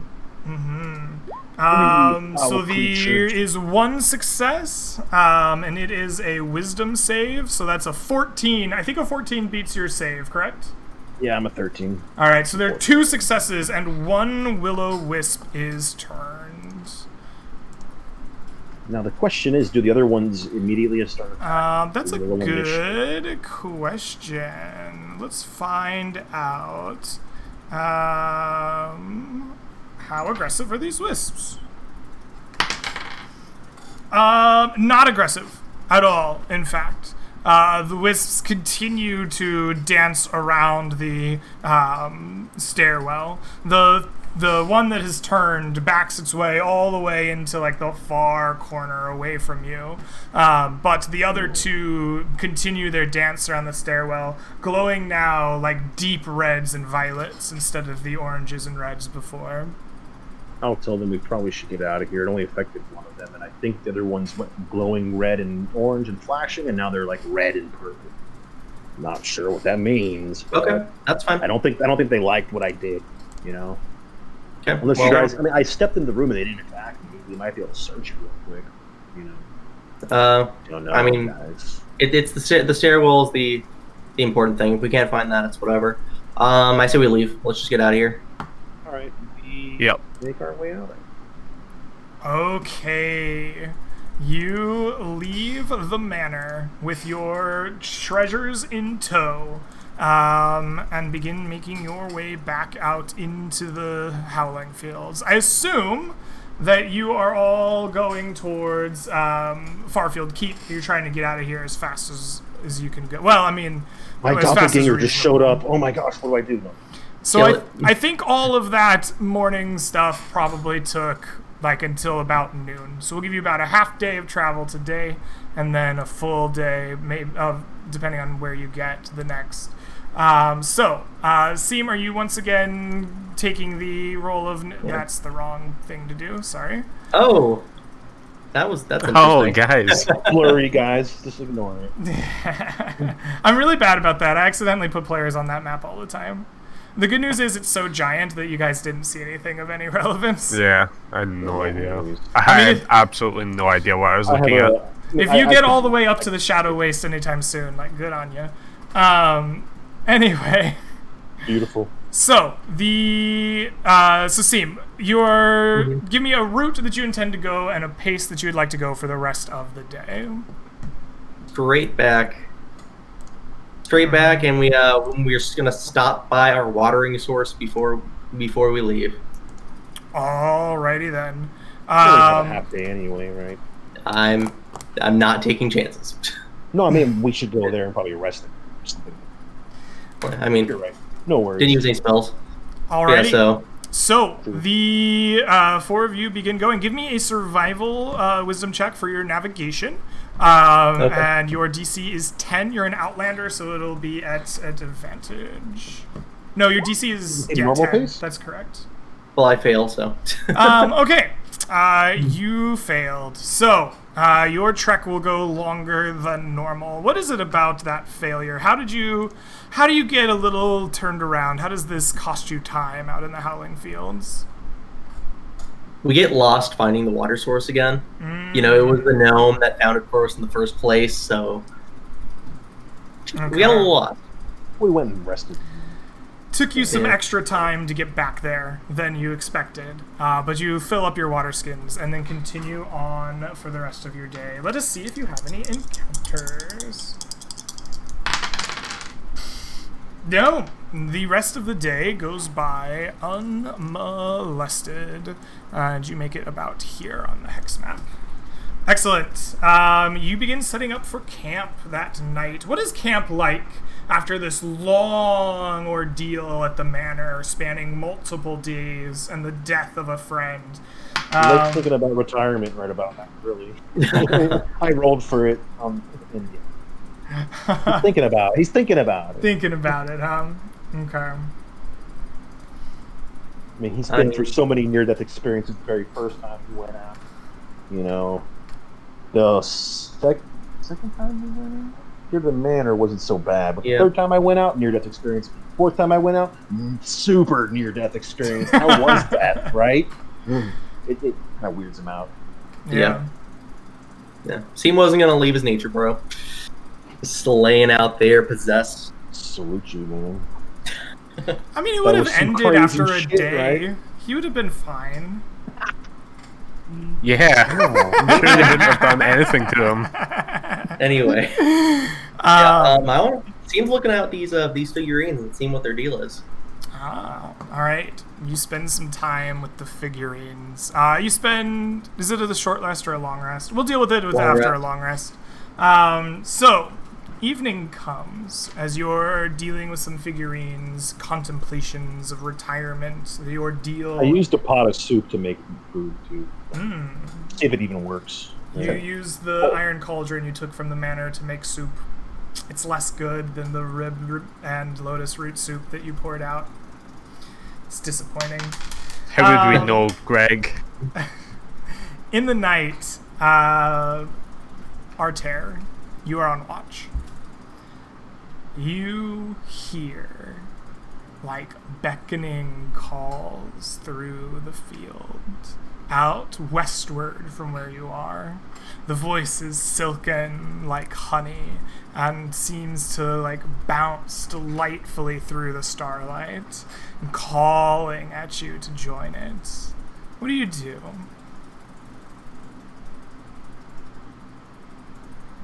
I wake up Lake and see there's a demon calling us. I grab my crossbow by experienced this reflex. before. Wait, what? Your fully loaded crossbow comes out. Darkness. I can hear it in the back of my mind. It's called on me before. Do I hear I think it? so. Is this like the Golden Siren? Because she's called on me before. Last time I went out. You hear Lake as well, this like call, this beckoning call, dancing through the starlight from somewhere off to your west, through the night. You cannot see where it's coming from, but you hear it ringing clearly and pleasantly through the night's air. Lake will spit on the I don't think we ground. could have gotten that far. I don't think it can be the Golden Siren. What do you mean, Golden Siren? I don't know if I've heard this tale. There was like a lady in the lake. She sang. I don't know. It was a whole experience. We should just stay here. Fuck this. Yeah, we should. out We here. should definitely just stay here. Yeah. Yeah. Jesus. Did we wake Seam you in up his too, sleep Clayton? is like, yeah! Yeah. This dream's gonna really wake him good, up. I agree. I put my hand out, ready to wake him up on a moment's notice. Really important, but I'm just gonna wait up for like 30-40 minutes with around watch before I go back to bed, just in case. Unless it's my watch. The beckoning calls continue for some odd 10-15 minutes, but eventually they seem to dissipate, and you rest easily through the night. Good berries, I assume you still have spell slots for that. You specifically went out of your way to stop and get water and refill your water skins from a known source, so we're good with that. Is anybody injured at this point? Nope. No. All right. So you have completed a night's rest in the wilds. So you spent a night fiddling with these statuettes of ivory. You know them now to be figurines of wondrous power. These were once a set of 3 figurines of wondrous power, the ivory goats. But one of them was smashed in the opening of that iron box. Let me roll for which one was smashed. Excuse me. 1, 2, 3. The Goat of Terror was smashed. You have lost the Goat of Terror. I thought you were just making a goat. Damn it, noise. Ruben. But one of them, the one of the 2 goats that you have, is a Goat of Traveling. And it can become a large goat with the same statistics as a riding horse. It has 24 charges in each hour or portion thereof. It spends in beast form, costs 1 charge. While it has charges, you can use it as often as you wish. When it runs out of charges, it just reverts back to the figurine and can't be used again until a week has passed. The Goat of Travail is the other figurine that you have, and it becomes a giant goat for up to 3 hours. Once it has been used, it cannot be used until 30 days have passed. Gotcha. Sounds like a good All right, to throw down. so it is time once again for you to pick me a intended route and a pace sim. Straight on, normal pace. Straight on and normal pace. All right, I will need a navigation check from you. DC 10 at advantage. You pass with flying colors, leading your way southwest. No, southeast. Back towards Farfield Keep. Let me roll to see what encounters, if any, we'll run into on today. 6, 5, and 5. Those are not in. God damn it. Oh, wait, there's 4 parts of a day. Give us something. We need more XP. No, the dice have Do we? spoken, and No you dice. end your day finally making it out of the Howling Fields into the plains and familiar roads and small towns outside Farfield Keep. It'll take you another day or so to make it back, but you are essentially in like Allied territory, and you are safe. I never remember to congratulations roleplay it on making out. it back alive. But Lake does meditate to like suppress his orcish, brutality nature, and he just has these visions of attacking his friends in his head, and it's kind of messing with him a little bit. And he's more quiet or even more irritable, even though we're on our way back. All right. Well, let me do a quick XP. This is a little bit easier since I don't have any gold to add up. And so we get. Did we defeat the Displacer Beasts? Or was that like a mutual, like... I give you some XP for them. We got one of them, and then. So, got because stuff. there's only 3 of you and not 4, you only have to split this a few ways. Each of you take home 985 experience points each, please. Wow. Yes. Killing Celtics is ghosts great is sacrifice. good. That will do it, boys. Yeah. 985. 985 experience points each. There is no gold treasure unless you want to sell the Iron Cauldron back at the camp. After you spend a few days with it, you become quite certain that it is just a big Iron Cauldron. Aw. How much does it weigh? Let me see. Iron Cauldron 5e. Let's see if we can find somebody. Pot iron, that's in the equipment. 10 pounds is what we'll go with, and you can sell it for 2 GP if you wish. I'm actually going to keep it as my new teapot. All right, it's a big teapot. I like it. You said 5 or 10 pounds? 10. Okay, 10. 10 pounds. All right. So the Iron Cauldron. I assume no one else wants the Iron Cauldron very badly. No. Okay. So we have 2 figurines of wondrous power to give out. Does anyone wish to claim the Goat of Traveling? I think I say we just roll it. Okay. No. Okay. No. If you want it, it's fine. If you'd like it as like well, the- what we'll do is roll it. But I Yeah, we can let roll. people claim it if they want it. We can roll if you'd like. I think I am just going to be like, I got my iron pot. I'll see you guys later. Well, that's All right. you always give up magic. Well, let's have Thanks, Seam and guys, Artair roll for the. Or maybe he's just at the bar, really, with everybody. Fair With his enough. iron pot, drinking a beer. You can I like roll the off idea the of you book. drinking from the iron pot. I think You know that's what? If Witha will fill it up for me, sure. good. If you'll pay I'll make for sure it, of she'll it. fill Oh anything. no. You tied on the Goat of Traveling. Let's have a roll off. Haha! All right, the Goat of Traveling Okay. will go to Artair. Would you like to also roll off on the Goat of Travail? Nah. You can have the other one. Okay, thank you. All right, the Goat of Travail will go to Seam. And with that, bookkeeping is taken care of. Apologies for killing Kay off. That was unfortunate. I had a lot of fun playing with you, though.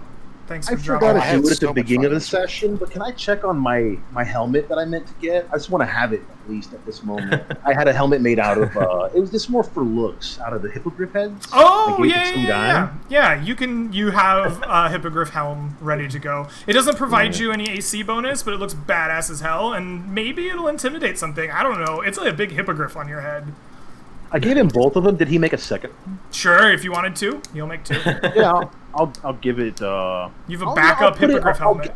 I'll give it to Witha and be like, hey, Witha, maybe give this to somebody or find the right person who wants it. All right. Or put it up on the Yeah. wall or something, All right. Maybe put it on the goat head. No, I'm kidding. The goat head wearing a hippogriff helmet. I like it. Thank you all for coming and playing with me, though. I had a really good time. I hope you enjoyed the session. It was quite an intense one.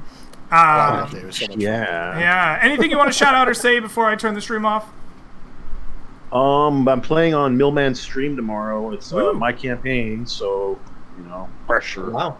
Exciting. But yeah, if anyone wants to come and watch Millman, he'll be I'll on gladly camera, I come and think. watch. And I will be. What time is that? It'll be my group. It's going to be starting 8 a.m. Pacific, so it's kind of early, 10 a.m. Central, and 1 a.m. Australia Eastern Time. He's crazy getting up at 1 a.m. all the time. Awesome, though. He's going to stay up. But Yeah, fair Bold enough. of you to assume he's getting up and not just staying up from the previous day. Well, because he gets up at he goes to sleep and he gets up at 4 a.m. to play with me. It's weird. Anyway, that sounds cool. Thanks, everybody. Yeah. Yeah, All right. it was fun. Ooh, it's not a 1. Lake does not. Zaltix is in He's a better very place surly, now. though, and he's going to get really shit-faced.